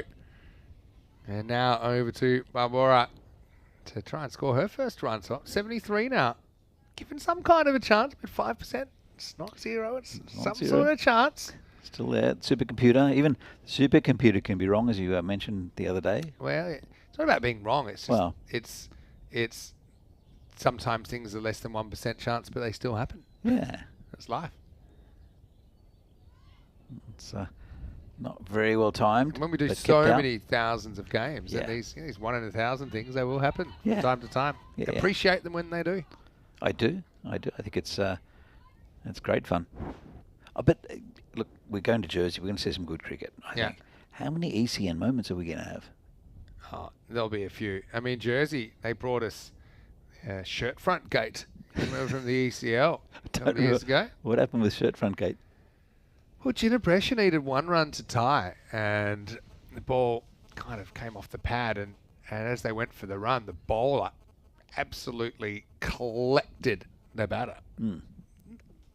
Not really on purpose, but not really not on purpose either. You know, trying to field the ball. To be fair, the batter had picked a line where they kind of ran over the ball, flattened the batter out. He couldn't complete the run, and well, that one actually might have got a little bit of bat, off Pavlyakova. And let's wait for the signal here. I got a feeling this could be a run. Waiting in anticipation. Yes. So she's off the mark. Well Nicely done. Yeah, so anyway, how it was handled at the time, with hindsight, maybe it would have been different. But they said to the Jersey side who were fielding, do you want to just let them have the run? And they said, no, that's fine. And they won by a run. Really? Yeah. And it was always going to be a run, really. But because he didn't physically finish the run, they said, technically can't award the run. But here's a twist. Deep in dark kind of corner of the law book, if the ball is called dead for whatever reason, any runs crossed for should have counted. And they had crossed, even though he didn't ever complete the runs. It should have been a run. And it was called dead? Yeah. 74 for 9 after 18, and Charles Croucher was on the field in that game as well. So you don't really blame him for that. He actually, as an on-field official, I think did everything right, but it was just such an unusual situation. We had, again, a strange one yesterday that it was it's in the rule book cellar. Yeah. Somewhere with it's also cobwebs. under a weird section. Like sometimes there's these laws that they're under a section I would expect. Called a no ball. It'll be a free hit. Creeping up here. I hope Barra knows that she can just have a wild All right, swing. someone's got to get the message to her that this is their best chance here to 6. Because can't be out. This place would just erupt if she hit a 6. Chaturani to deliver the free hit. Nice shot. And she'll get one. She might get two, you know. Maybe could get two if they go. Won't go. It wasn't exactly the greatest turn in and out of the crease the first time. But that was a nice shot. Yeah. Left-hander causing a little bit of havoc with the line and length of the bowling, as they always do. Into the 19th over now. Still think that 80 just looks a bit like a better score. Yeah. Yeah. Still 76. It's the second highest they've scored in this tournament. And their main batter, the player that hit 67 yesterday in Katka, was out for a duck. To a good catch, mind you. She hit it pretty firmly. Yeah, that's true. Well kept out by Shaka. Yeah, it's very well kept out. It's a good ball. Chazarani is pretty good at attacking those stumps. So there's a bit of fight in this innings from the Czechs. Let's see if it carries through to the second half. I'm hoping it will. I think it will. So it's dabbed down, and she looked for one, but never on. That's the thing. You've got to be a little bit careful with the running now as well. When you're 9 down, you don't want to throw it away with a silly run out. Still got just about an over and a half to go. And again, well kept out by She's Shaka. defended her stumps really well here. I mean, if she misses one of these, the innings is over. Yeah. You know, so I know, okay, it's not moving the score forward, but it's giving them the opportunity to move the score forward. There's one more ball left from Chaturani, and that'll be it. So we'll go down to the final over. Again, a good spell from Chaturani, 3 for 8. And, Yeah, that wasn't quite a maiden. Of course, we had the no ball to start the over, and then a single, but then 5 dot balls to finish the over. So 76 for 9 after 19. Once again, the supercomputer pretty spot on. It was predicting around about the 80 mark, and that's where we are. You can see with the wickets falling, they'd only lost 2 wickets even after 11 overs, but then a wicket in the next 2 overs. Then we had a 2-wicket over in there. Now 9 down. But I like the way these two are fighting it out. Yeah. As we'll get ready for the last over with Cora Lalagi to bowl it. Let's see if the Pavlinakova, sorry, Pavlinakova can get some runs. That's going to be a no ball as well. Turned it around the corner, and a rather dramatic dive there from the fielder. Yes, it'll be another free hit. So Shaka, she'll know. She can't be out of this ball. Yeah, Venky's just reminded her. Good shot as well. Yeah. So you get the one for the no ball and the one for the single as well. Pretty good fielding as well to keep it in the circle, make sure it was only one. So they can change the field because it's a right-hander, left-hander. Otherwise, couldn't change the fielder for no ball. That's true. Free hit time. She swung at it maybe a little late. I think it was in the keeper's gloves before the... Well, it was a good swing she got on it, but hey, that's the way it goes. 78 now. They put on 7 for the last wicket. It's been good. So nice far. Little wag in the tail. And they both got off the mark as well. There haven't been too many ducks, actually, in this innings. Maybe a couple. And then also, I know there's at least 2, maybe 3 got into double figures. There was a bit of a run of ducks. They were all, was there? Well, there's been 4. Tezajikova was 1, but then there was a little run of Turka and then Clara and Divya. Yeah. All getting out without scoring. But hey, Yeah. 4 balls to go. How many can they scramble to here, the home side? Oh, another good delivery. This is where, you know, when you start getting the last couple of balls, you probably are looking to run in a bit more risky fashion. And then on the last ball, you're going to run no matter what. Yeah. So you do need to just kind of make that slight adjustment. Shaka, by the way, you know, she's commentated a couple of games with me now, Shaka, and she loves her ECN. Yeah. You know, I'm really, really happy that she does and enjoy what we do here. That's the one. She'll get the wide for it, so that's something. She hasn't quite been able to make contact with that cut shot yet. I like that she's attempting it. It's certainly a shot that's worth developing. There's a big ring of players around that, protecting that cut shot, though. She'd do well to get through that that sort of area.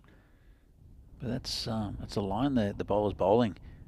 Again, This one going to be called a wide again. They've got the 80. Yeah, well, there's the 80 just outside the tram line. If you remember the last over, Shaka had to keep out 2 or 3 or 4 balls that were all going to hit the stumps off a very good bowler in Chaturani. So now she's saying sometimes the numbers don't tell the whole story with her 1 off 11. She's at least allowed them to still be batting into this last over, which has so far brought a couple of runs.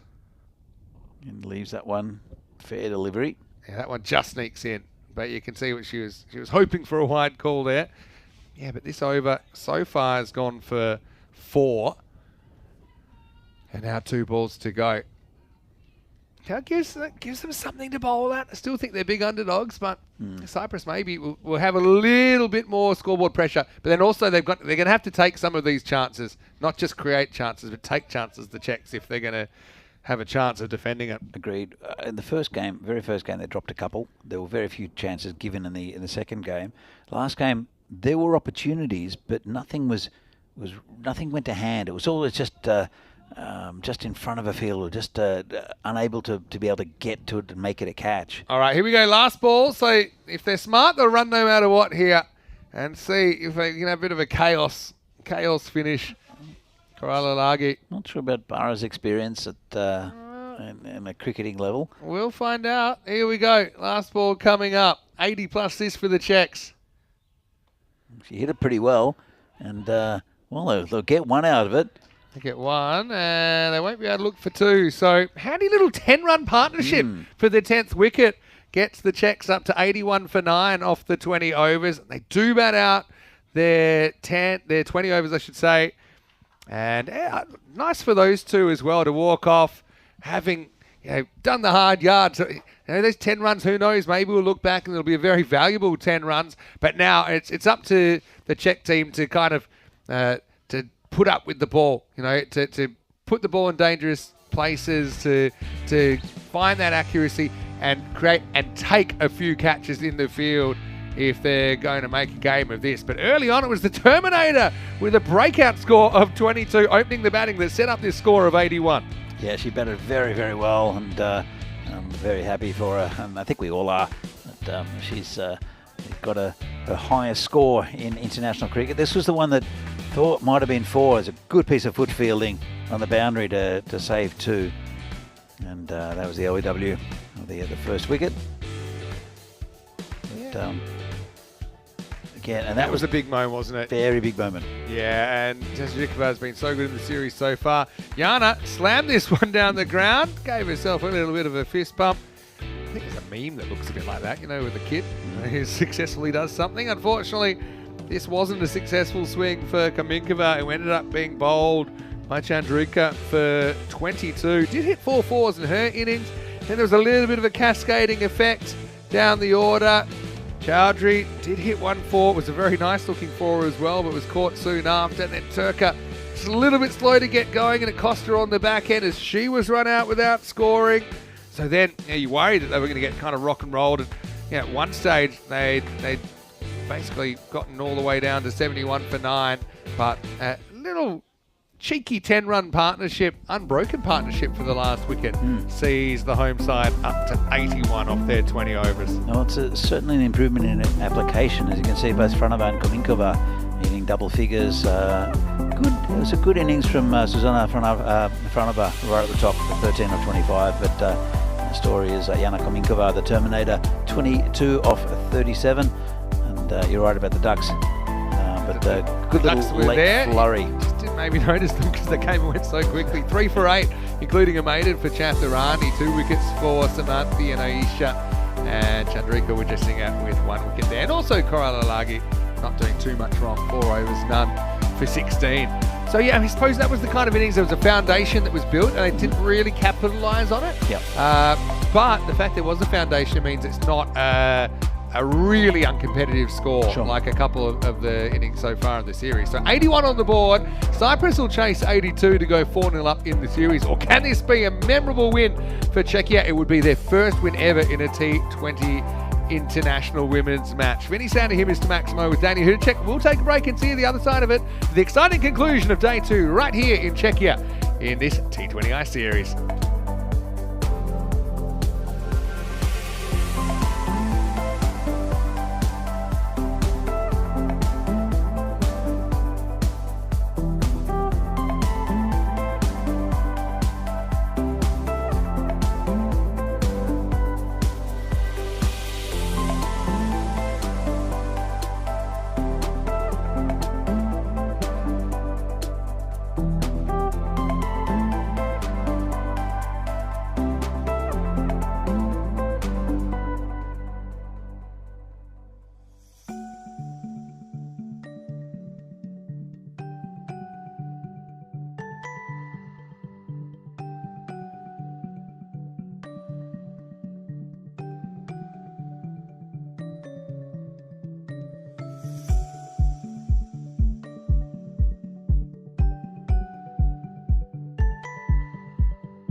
This European cricket event is proudly brought to you by HCL Software, Rado and 1xBet.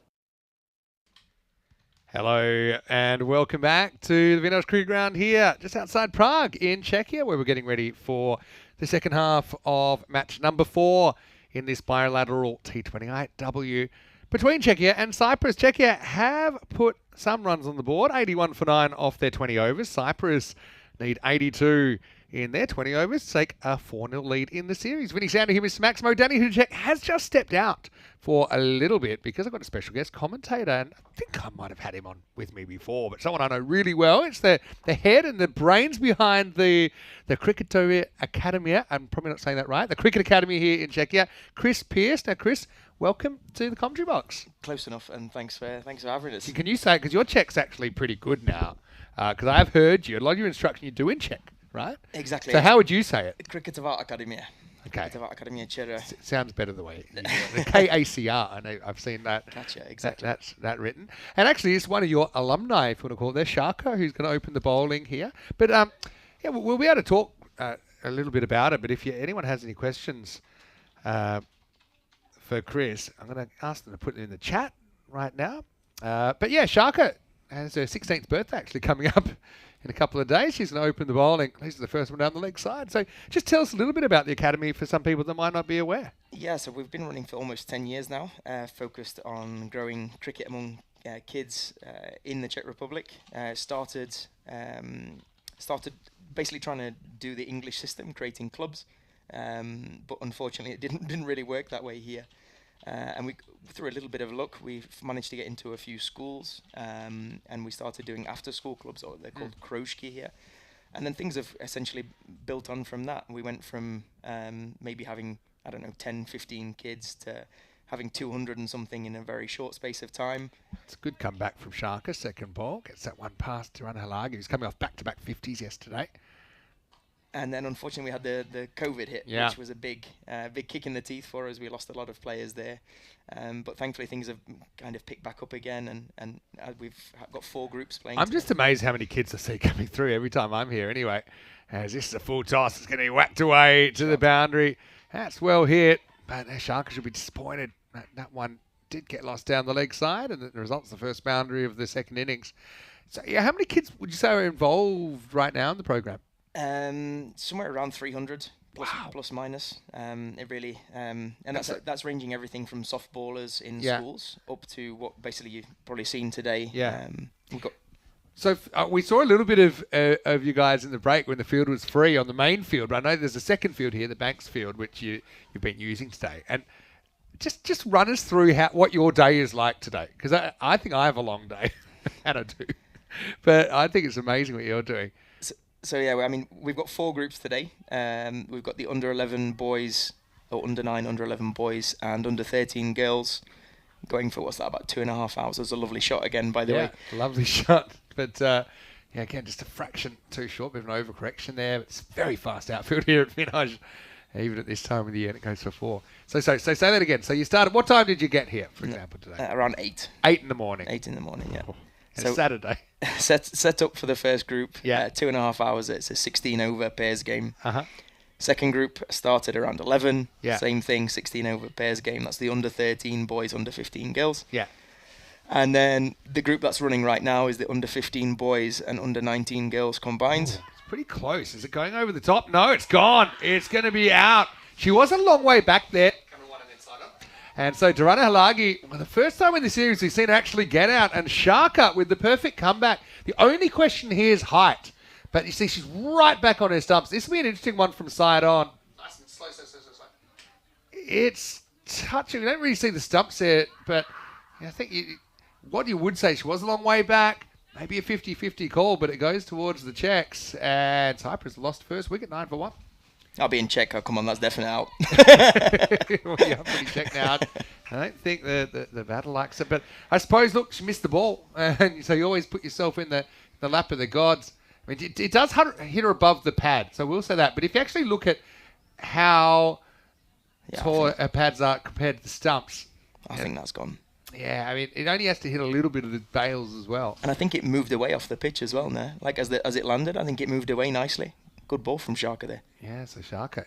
She was really important actually in this 10th wicket partnership of 10, which got them from 71 to 81. It doesn't sound like a huge jump, but it could be, considering that we've never seen Cyprus really put under scoreboard pressure in the series. That's good ball as well. So yeah, So yeah, and your day's still going, is what you're telling me. Yeah, exactly. So you- under you're still 15s now, going, 15s now. and then we've got our like senior league team, which is like basically the under 19 boys that will be playing against a men's team that are coming to visit us and play against us, and that will finish about 8 p.m. So I know, last 8:30 time we were here, I think you're trying to recruit me, which I'm still very interested, by the way, because you still have a team in the third division, Yeah, the correct. third tier of Czech cricket? Exactly. And a few of our boys have started to sprout off to different clubs as well, playing in the higher divisions. That's great. Honzi Kievel's playing for Vinaradi in Division 2, and hoping a few more of them will be doing this, doing You're likewise. a former basically. Vinaradi player. I know we've seen you in the European Cricket Series before.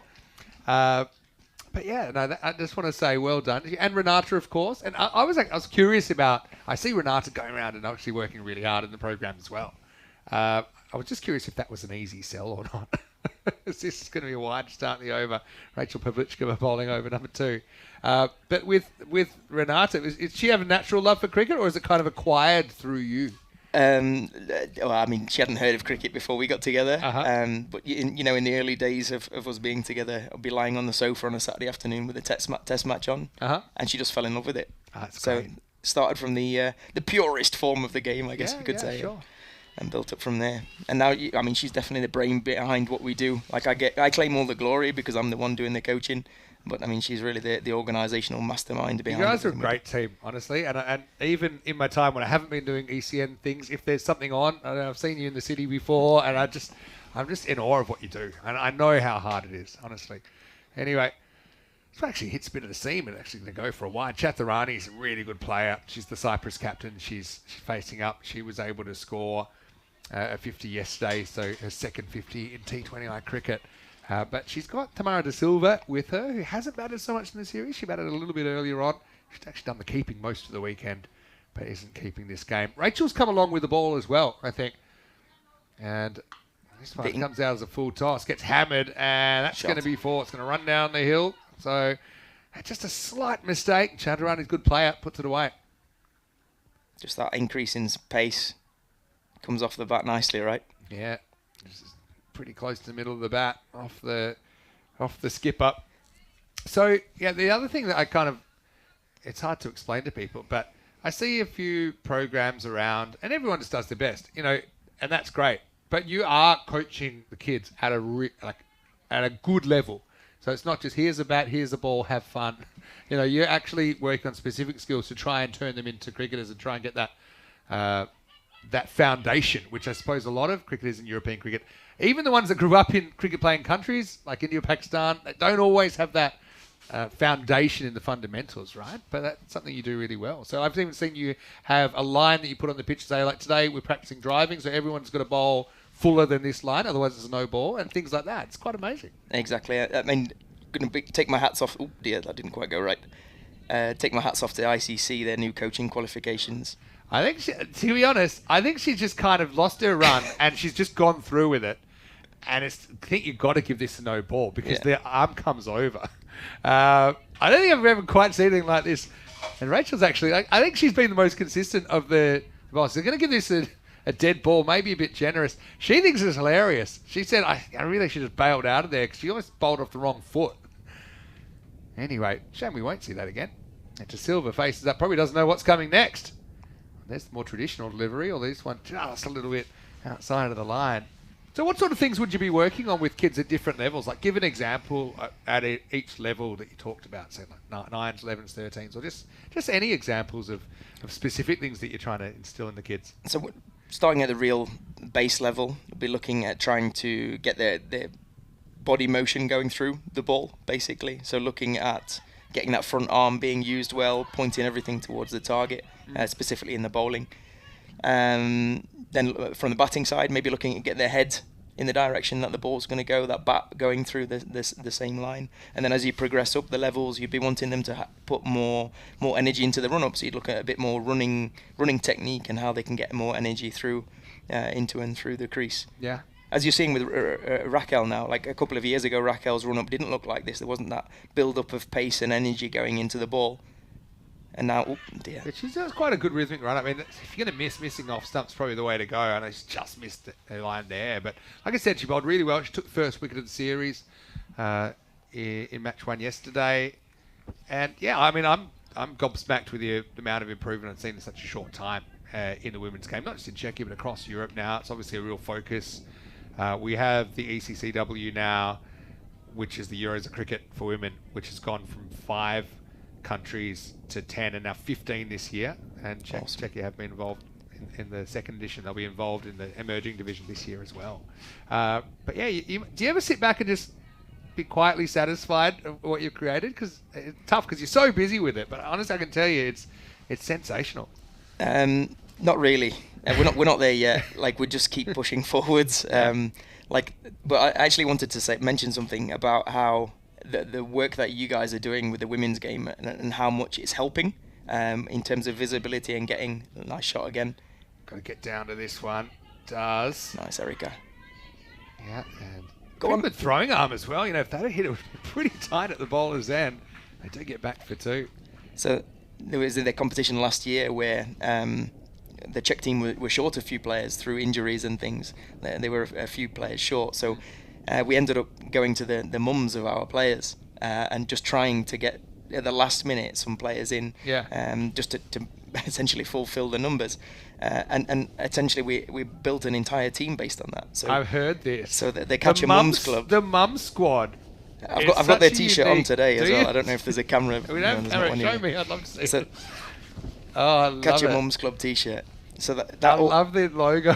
It's so good. That all sprang from one of the ECS series that you had here. Yeah. And then they've been training like crazy since then, like non-stop. So big kudos to the women for pulling that off. Turka Koltunova to come on in the 3rd over. So interesting, she replaces her assist despite her assist taking a wicket in the 1st over. So I don't know how that works. But anyway, I don't mind. They're throwing the ball around. And Turka's actually experimented a little bit more with kind of out of the wrist bowling is something she's been working on. And it's actually been working pretty well for her here. So you see, it's like shorter run up. And I wouldn't say it's a big wrist spinner, but it just kind of rolls out the front. It's a little bit awkward, but I mean, no matter what she's doing, it's all about the accuracy with her. And she did pick up a wicket earlier, and she's obviously a real leader of the new generation. Definitely. Right now, it's just called the generation. It's all building up. It's a really nice combination that we have with the. If I go back to club level here, we've got our mums playing there with our girls as well. Some of them are the daughters of the women that are there, so it's a really nice combo. Yeah. Oh, I was just thinking, well, that one might have just snuck through, and it will go for 4. T20IW, one of the more experienced in the side, just couldn't quite deal with the last bounce here. It's a fraction short. It's good footwork actually, but you can see. Actually, it wasn't Katka in the first place. She was doing the backup, but it got through for 4. Chaturani moves to 11. Yeah, so, I just think there'd be some amazing backyard test matches going around this country. When we've got the mother-son combinations, you've got mother-daughter combinations, father-son. Turka, she got recruited by Michael Lonsborough, I've heard, into cricket in the first place. Exactly, due to out some in Rostock. backyard cricket that he was playing, and then neighbours.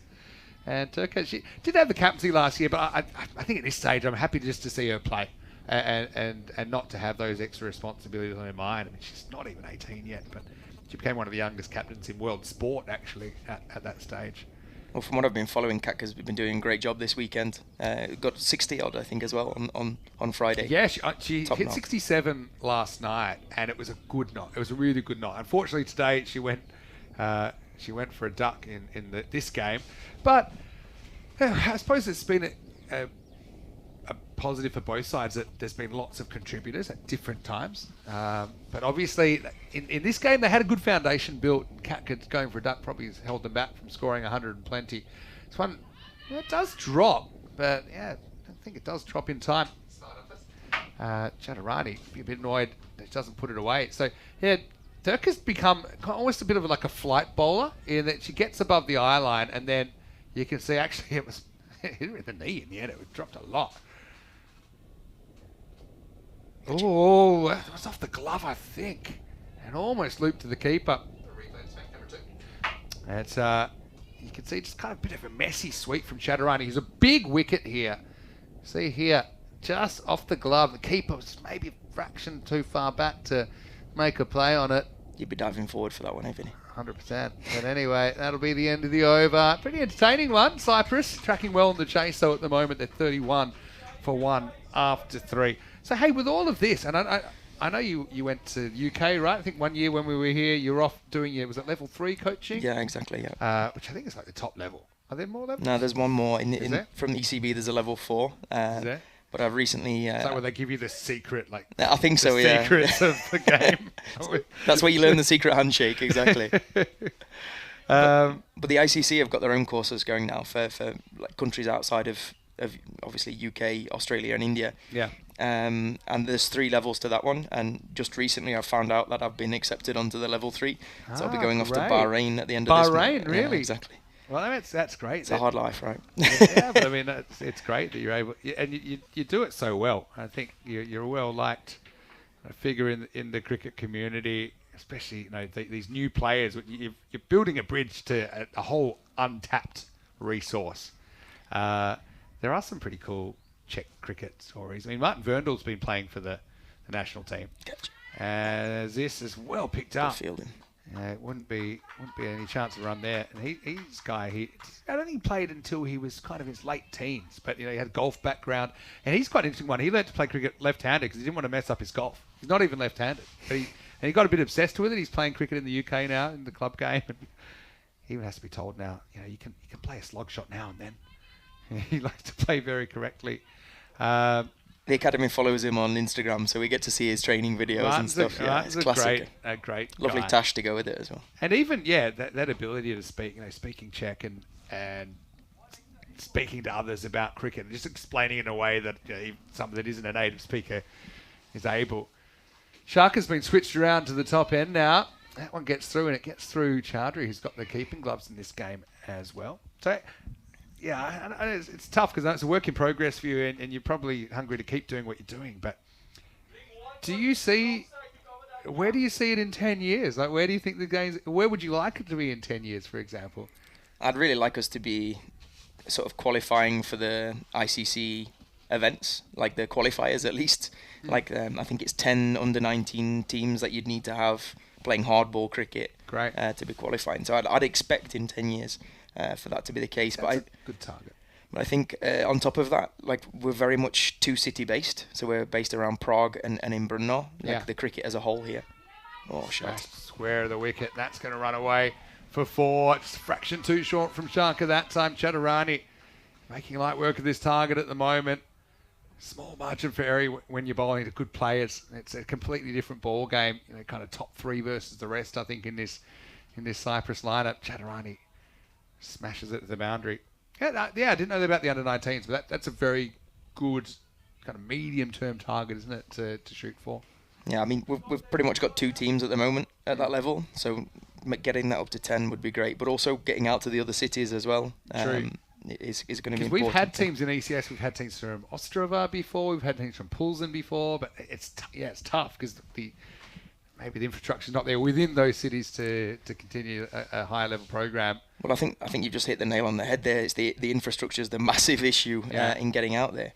But I think that's where being a little bit flexible with the formats, let's say, playing on a football ground with maybe an indoor ball, could be used, even though it's obviously outdoor, just to kind of make sure. It's been called a no ball, and I think it's for 3 behind square.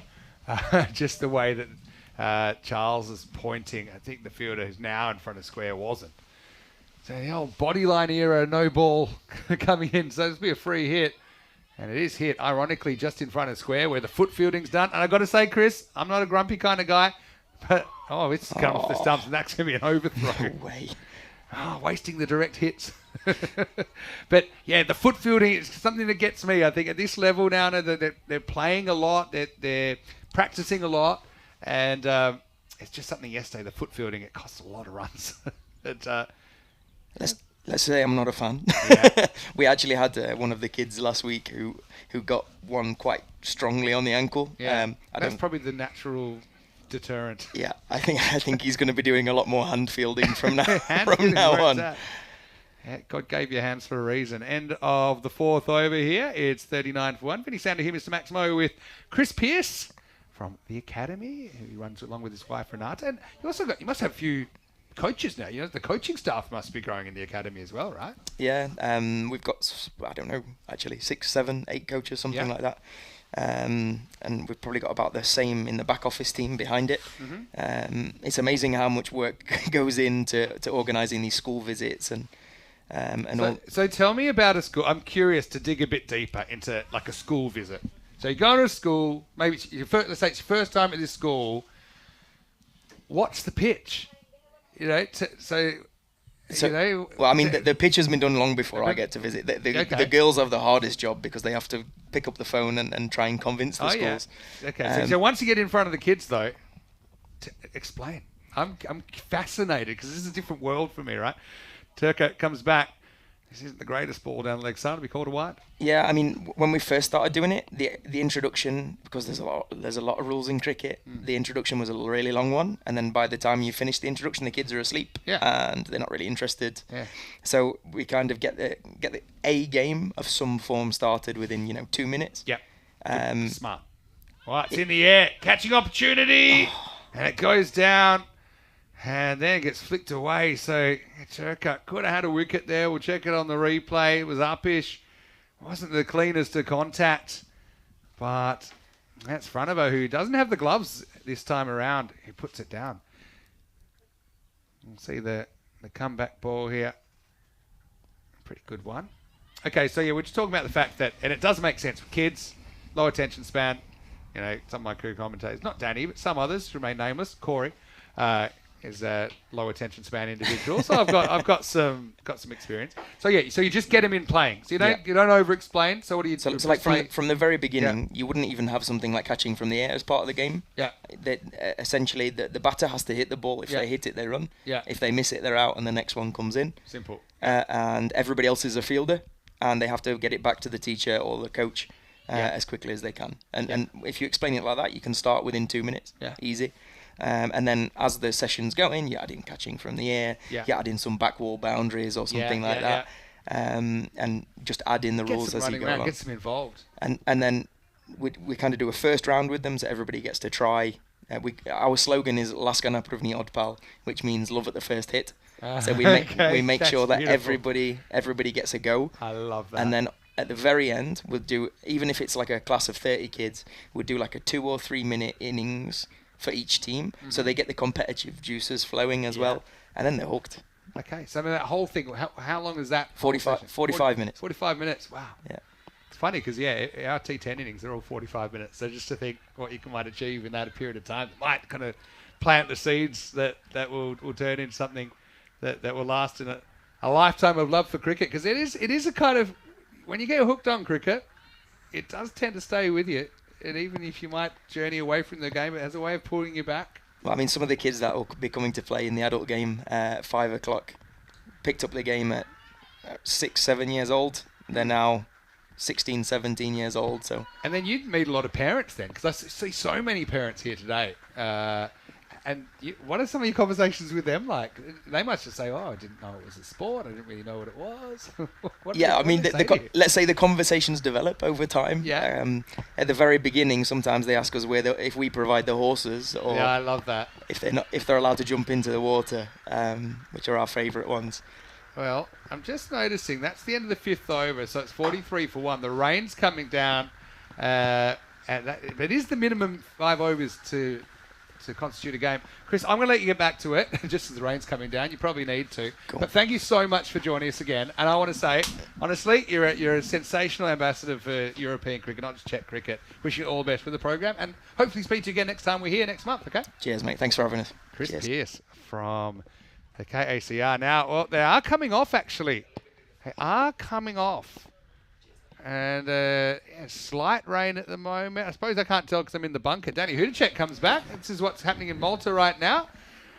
With, tomorrow's games with 7:15 a.m. GMT, 9:15 in Central Europe, 12:45 in India. But yeah, the big news is that the players have left the field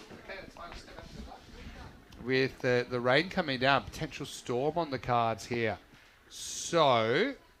Now they have stopped because the rain's almost stopped. And I got to say, I don't think it's really heavy enough to come off, if I'm completely honest. But now they will be going back out there. Danny, welcome back. A little bit of a funny episode there at the end of the fifth over. Yeah, they saw me coming back into the commentary bunker and thought like, they're gonna. We'll go and follow Danny in the nice shelter as it's raining. But no, I could hear it on the top here, just a little bit. But I think it'll be fine. We do get passing showers here, quite often. And they can be heavy passing showers at times, but they can pass. Yeah. Well, this ground drains very well as well. I mean, it's not going to cause any issues. It might be a bit slippery on top, but they should have appropriate footwear. So yeah, Chris, interesting guy. Interesting conversation. Yeah. I wanted to dig a bit deeper then about, like, when they go to a school. I hear, they go to schools. What does that look like? Yeah. Like, what are you saying? They said in the beginning that it was they talk and they kind of probably talk heavy, and by the time some do things, the kids are all asleep. So now let's get them out there hitting. Love at first hit. I love that. Yeah, that's great. I'm gonna steal that. I love. I mean, not only the fact that there's an academy, but what he and Renato are doing, they're just doing it in the right way, and it's in a way that the kids love it. The parents get involved, but it's also there's a method behind it, and it's very, very good. It's a good example for any academy being run in Europe, I think, and hopefully they'll get a few people coming in and learning and starting their own academies in their own countries, and we'll get just better cricket for native. Native people. Native European cricketers. Yeah, absolutely. Just spotting in Malta. Malta have hit the ground running in this series. They're 1-0 up and they've put 198 on the board in match 2. And so, Estonia. If there is a team that might chase that many, it might be Estonia. They've put some big scores on in the past. Yeah. But it's Estonia. I don't think they've really played any cricket. I know that I remember some of my friends in Estonia, they said, once we tried to start the season in April, but the ground had snow on it. So I don't think they would have played too much. Malta, again, they've had a bit of a run-in. I mean, we actually had 2 European cricket series there already this season and some internationals. Malta's got the opposite problem where I think they stop part of the season in summer because it just gets too hot to play. Yeah, it's true. Yeah, and that's something that I was talking about. Yeah, in Cyprus, for example, they stop before the peak of the summer because it just gets too hot. I'm going to be in Malta for a few days in summer. A friend of mine is coming to Europe with his daughter, and then it's just a little bit short in the air and dropped. Unfortunately, whoop, and a little slip there. Oh, Katka, this was a tough catch. We'll say there's probably not another fielder on the field that was going to even reach this, but she lopes, she gets there, gets 2 hands, and she goes down. So a chance goes begging. Yeah, it's unfortunate, but it's Kunseva bowling. It's a little bit short, that one, but almost got her a wicket. That's a bit full. But so he's coming to Europe as this is going towards the boundary. Kaminkova chasing. She's not the quickest. I'll come back for 2. He's coming to Europe with his daughter, and then she's meeting up with a friend. So he said, instead of saying, could I come to Prague and spend a couple of days? He said, no, I've already booked to go to Malta. So I know him. He's going to sit by the pool. You'll enjoy Malta. Plus, I know Malta. You've been there before. Yeah. It's a great place. Valletta Cup there before, haven't you? Yeah, Valletta's a beautiful, a small city. Very scenic. So looking forward to it. Good bowling a pretty good over here. Just 4 off it so far. Last ball coming up. It's been mistimed slightly. And to Kaminkova, gets down on her knees to make sure it doesn't go past. So into the 6th over. 48 for 1 after 6 as Cyprus methodically kind of chipping away at this target of 81. One thing I missed when Rachel Pavlikova came in to bowl, something weird happened. So I think she lost her run, and she kind of bowled it off the wrong foot a step early, and I ended up calling it a dead ball. Yeah, I saw that. It was kind of like it was almost like a half throw. It was almost like she bowled it prematurely. Yeah, it was very. And then everyone was just so confused. I said, "Like, you can have that one again." We didn't quite know what had happened, and there was no replay. Well, I saw it, but I couldn't really describe it. So it's fair enough. Yeah, go back and watch it again later if you like. I will. Here's Shanka Kolchanova bowling the 7th. does have one wicket. LBW, maybe a touch and go one, the height, but yeah, it was straight enough. That's a lovely looking shot by Chatterani, by the way, just well timed. She's such a good player, I think, Class Chatterani. A. But, you know, when Cyprus hit that Challenger division, we mentioned the teams in that division, Italy, Germany, Spain and Austria. She's going to have to step up. Oh, yeah. You know, she really is going to have to. But I think triple threat. She's got the ability to. I mean, she's just a good all-round cricketer. And being the captain as well, she leads the side, I think, in a good fashion. Oh, it's stifled a weird little... Well, we had I should have an appeal. We had the world's quietest appeal in the first innings, which actually was upheld. That one, I think, was going down the leg side. And Sharka, you know, she was involved in that 10th wicket partnership, which squeezed another 10 runs. Now has a wicket. Oh, just down leg side, called a wide.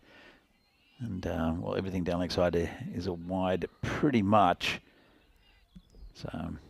It's not officially, though. If it does miss the leg side, it's not officially a wide. Probably a wide. Probably a wide, yeah. Unless it's a rare exception. Yeah. Exceptions are probably, you know, if you move out of the way and it would have hit you, or if it maybe just misses leg stump. Yeah. But Sharka gets that online as well. She settled in nicely.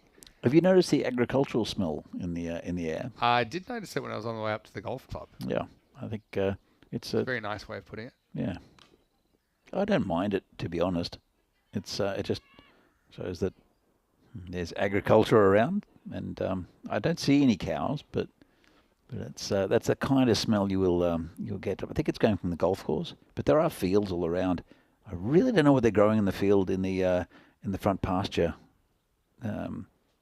This they year. do change it year to year, don't they? They do, yeah. Yana, the old toe fielding, but I'll get one anyway. Yeah, my favourite is when it's yellow. Yeah. I hope it's a yellow year. Yeah, yellow's good. Yeah, it's canola or... canola, that's the one. Yeah, we saw that in France, actually. There's quite a bit of canola around. I saw the overhead shots. And it was a very pretty ground, actually, surrounded by trees. In Dreux. Oh, it's edged and gets past the keeper, and then Yana boots it. Oh, this was a genuine chance. Yes, it went quickly to Chowdhury, but it was a genuine edge. Check it out in the replay. I mean, it was a big deflection, I will say that. Good ball. And it was just kind of, wasn't really a chance. It was past her before she could get up there, Pratibha. Did I see one earlier in the innings as well? They hit the glove and popped up. Just popped up in front of the keeper. It's been a bit of a thing with the Czech fielding that the catches that have come today, there have been quite a few, but they've all been just away from the fielders. Whether they were catches or not, not sure. Little teasers. That's never quite in the right position. It's just been a bit of luck, I think, for Cyprus, because on another day, all those could have gone to hand. Yeah, potentially. 55 for 1 after 7. I suppose the other thing you say is, when catch was offered, and it wasn't an easy one for the skipper Tezajikova, but she wasn't able to hold on. So, look, for Czechia, I mean, they haven't got more than one wicket in a match so far. So there's something to shoot for here. Still 27 runs to defend as the Terminator, Kaminkova, comes on to bowl. She's had a good day with a bat, and I like the way she bowls. She gives it, quite often flights it, and the place will come down if she gets a wicket here. Yeah, she's a cult figure. Part of the Mums squad. You should have seen Chris's shirt that he was wearing. It's from the Mums team shirt. Oh, yeah? It's awesome. It's got a logo of, the silhouette of a mum. I don't know where mums look like that, but if there is a country where they do, maybe it's here. It was pretty cool. Oh, I was having a chat to Vlasti just before, who will possibly stop playing cricket, unfortunately for her. She's got persistent injuries with her feet from badminton.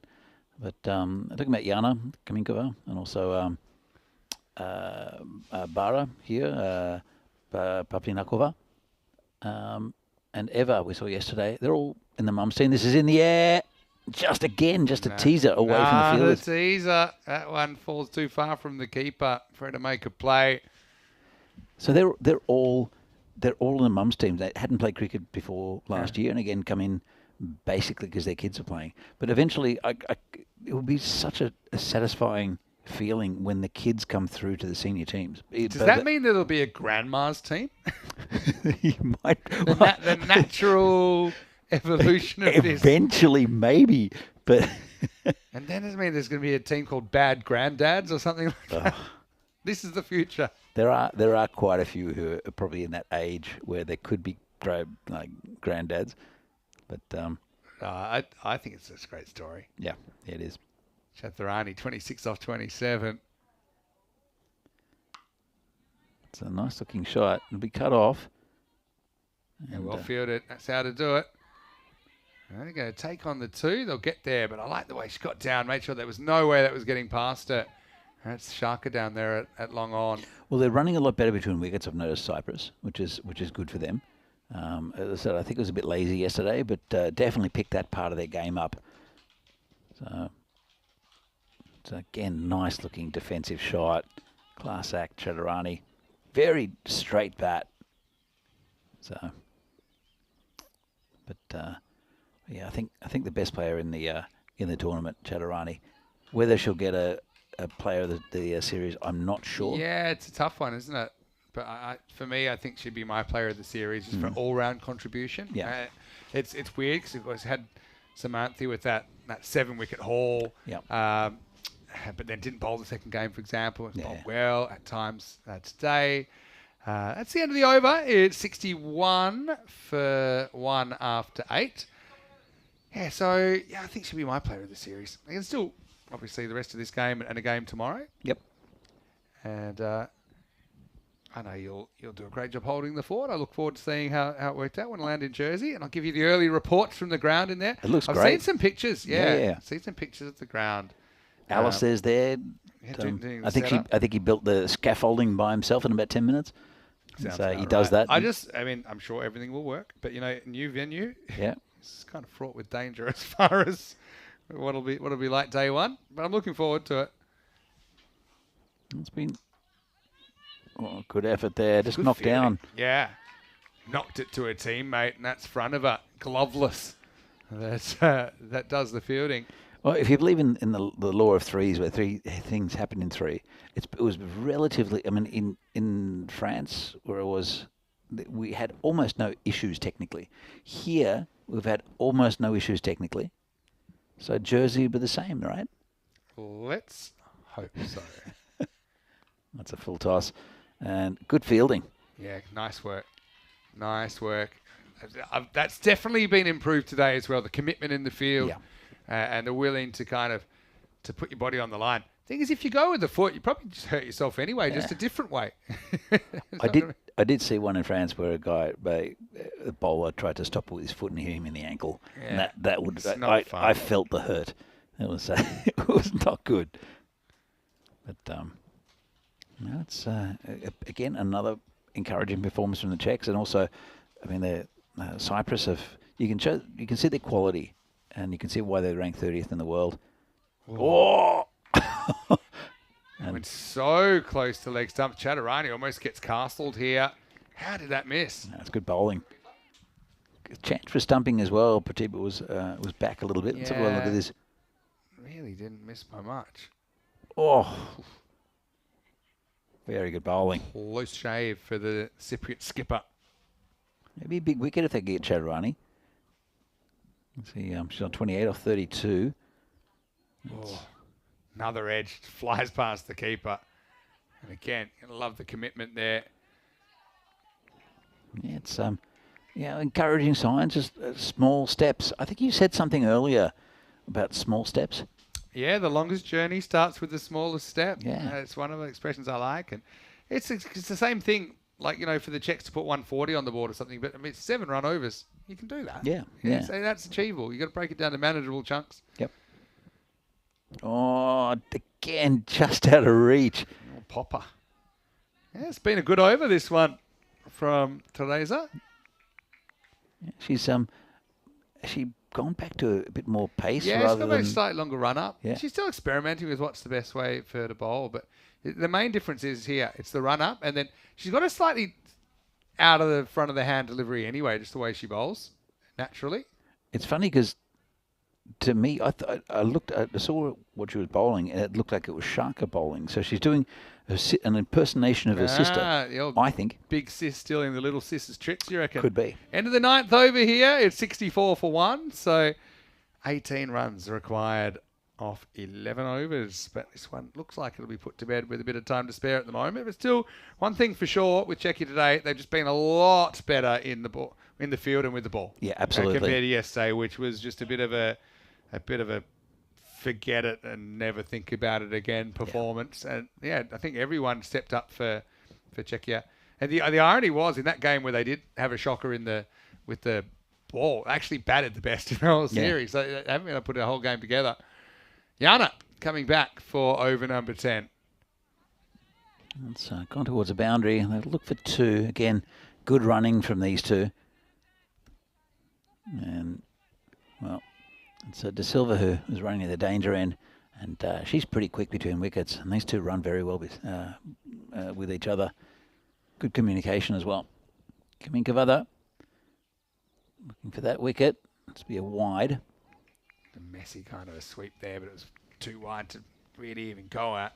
They've got no one back, the Czechs on the leg side, unless I'm missing something. There is someone back. It's just the open doorway of Venki and a whole bunch of Cypriots that are in the way. And that, there you go. It's front of her out there. It's a good piece of fielding. Yeah, tomorrow I'm not quite sure what I'm going to do. If I'm going to stick with my open doorway policy or sit where you're sitting and have the window. I mean, I wouldn't mind the door. The thing is, I'm a right-hand side commentator. Yeah. You know, that's it. Like, for my life now, I'm stuck on this side. Rico's coming in June. So actually, maybe that's a good chance for you to try out the window and see if you get used to it. And Phil, I'm not sure which side. I don't know if Phil has Phil kind of prefers my side. Yeah. I think with Tina. Societies, I'm not quite sure actually. Oof, good bowling. So the open door's fine. I like it. Maybe with the men's games, there might be more of an issue of dodging cannonballs because they will be hit pretty hard towards this sort of part of the ground. And did she stop it? She did. Good effort. That's Divya, I think, out there. Really nice piece of fielding. Slippery ground still after that little shower. I see the substitute coming on with drinks. It's the girl with the long hair. I don't know if you need a drink at this stage. No. You already almost had a drink when you came off at 5 overs and they need 12 runs to win. But anyway, that's the procedure. I suppose that's the time the subs really shine. But hey, look, at least Czechs will take it to the second half of the innings. It's looking that way anyway. Yeah. Chaturani on 32. It's going to be a no ball. Probably actually one if you're smart. It's like a free hit before a free hit because you know once it bounces twice, you can't be out. You can still hit it and score. Yeah. But she will get an actual free hit here. So Yana, she's done a lot of work today, Yana. Yeah, she's been very, very busy. I loved her fist pump. Yeah. Earlier on, after she hit that four. That's a pretty good shot. Got through the field. And, it's got through the field again. Gets lucky that doesn't roll into the rope. Does give away one run, but at least doesn't give away a boundary. Yeah, I was checking my notes. Phil does prefer this side. You've got notes on that? Well, I know things. I had to go back to the archives because when we put the graphics up, you got to know, okay, when, for example, these two people are together. That'll be a no ball, by the way. And that is absolutely pounded. That one will go for 4. So I think that will be a no ball plus 4. So before we put that in the book, it's going to still be a ball to go in the over. It'll be 79 with 3 runs required off this ball to win the game. So maybe we won't get to a drinks break. Now the drinks break's got to be cancelled. Surely. Cancelled. You can have a very long drink. The umpires are just going to go, "What guys? What are you doing?" Wait, but the scorers didn't clock the no ball, so they're confused. So I see another delay coming. Hits it and gets it through the field. That's going to be game over. And it will be a win for Cyprus, and they'll do it in exactly 10 overs after all. So they take a 4-0 lead in the series. And for Czechia, well, again, they showed a lot of fight there, I think. But again, a couple of the stars not really shining in that game with the bat. And in the end, they are able to survive just for half of that second inning. So congratulations to Cyprus. Chaturani batted really well, finished on 42. But Cyprus 4-0 and hoping to make it a clean sweep tomorrow. Yeah, look, they're a class side actually, Cyprus, and well, with Chaturani again, that's what you have. If you've got a batter like Chaturani that has just got all the shots, you can play around that. But then they've got other very, very good batters throughout the what we've seen. We've only seen one wicket, as you said, in each innings. One of them they didn't lose a wicket and scored 200. So we have seen a smattering of the top order, and they've all been good. So it's impressive from Cyprus. Again, at the end of the year, it'll be interesting to see how they go in that ECL. Yeah, so match 5 tomorrow. It's just a 15-minute later start because there's only one game tomorrow. 8 a.m. GMT, 10 o'clock here in Central Europe, and 1:30 in India. Danny Huchek will take you through that one, as I'll already be on my way to Jersey, where you'll join me soon after. Let's have a look at the highlights. And I suppose, again, a highlight for the Czechs with one wicket was Shaka Kolchinova. Got the batter right back. Joe had a good think about it. Thought, no, that is going to hit the stumps. It's not going over. And then despite a couple of opportunities being created, none, unfortunately, were taken. Despite the odd positive, that one got through the skipper. But Cyprus, I think the scoreboard tells the story, doesn't it? They end up winning with 10 overs to spare and take a 4-0 lead in this 5-match series. Yeah, again, it's a comfortable victory, but it was a good opening stand by the Czechs. I know that Venki gave them a target, the two openers with the bat, with Jana Kominkova and also Zuzana Franova. I was speaking to Zuzana in the break, and they achieved the target that he set for them. Zuzana was a bit upset that she didn't go on with a bigger score. The high score for the Czechs team is 37. She hit last year. But Kominkova with the 22 was excellent. But really, it was a good batting towards the end. We see the bowling figures. And pretty good all round. A wicket there for Shaka. 1 for 23 off her 3. Rachel only had the 1 over. I thought Teresa bowled pretty well. The 16 coming off her 3, and right at the end it's pretty expensive from Jana Kominkova in the final over, but she's had a good day with the bat. So here it's really Harisha Chaturani, a class batter for Cyprus. It's made it a pretty comfortable victory in the end. There's a lot of improvement with the batting for the Czechs, and also improvement with the fielding as well. Yeah, no doubt. But Cyprus got to tip your hat to them. Foreign conditions for them. They've come out, and they have mixed it up a bit. I mean, we saw they changed their batting order earlier in the day. They're trying to get everyone a bit of a go in and out of the team. They're juggling a bit of a squad. But they go 4-0 up. They want to make it 5-0 tomorrow. The Czechs, they got to dig deep. They've got to come back and play that one game tomorrow. Reminder that Malta is ongoing right now. They're just in the second innings of the 4th game of the day there, which is the second men's game. So you can turn over now to Tina and Rico over there. We're 2 hours away from the night series starting in Belgium, and Phil G is standing by there. Big thanks to everyone here. Of course, I won't be here tomorrow, but I'll be back on Monday on ECN as we hit Jersey for the first time. Danny, best of luck tomorrow. Thanks to all our crew from Two Circles and all the players, coaches, and obviously everyone from the academy that we actually have seen working so hard today to make cricket a better place in Czechia. Absolutely. And I think we're seeing the results every time we come back. Yeah, it's looking very, very promising. And it's a slow road, though, when you think of players are coming through a 14 and 15. I know there's a couple of 16-year-olds playing a game this afternoon against United, who are a very nice, very good team here in the Czech Republic. But it is encouraging, but it does take time for that development. But it's good to see some of the fruit of the labour with a few of the players already stepping up into the national team here. Yeah, definitely. So just a reminder before we go to like this video if you're watching on YouTube and to subscribe to the channel. I'm sure you've done that already, so no problem about that. Also, don't forget our social media at European Cricket and also our website, europeancricket.com. Enjoy Game 5. I'll be in the air, but, well, there's more action coming your way. We're still a triple threat in this frenetic fortnight on ECN. It's Vinny Sander here, Mr. Maximo. On behalf of Danny Hudacek, the whole team on the ground here in Prague. Stay happy, stay safe, and see you soon for more action right here on ECN. For now, hasta mañana.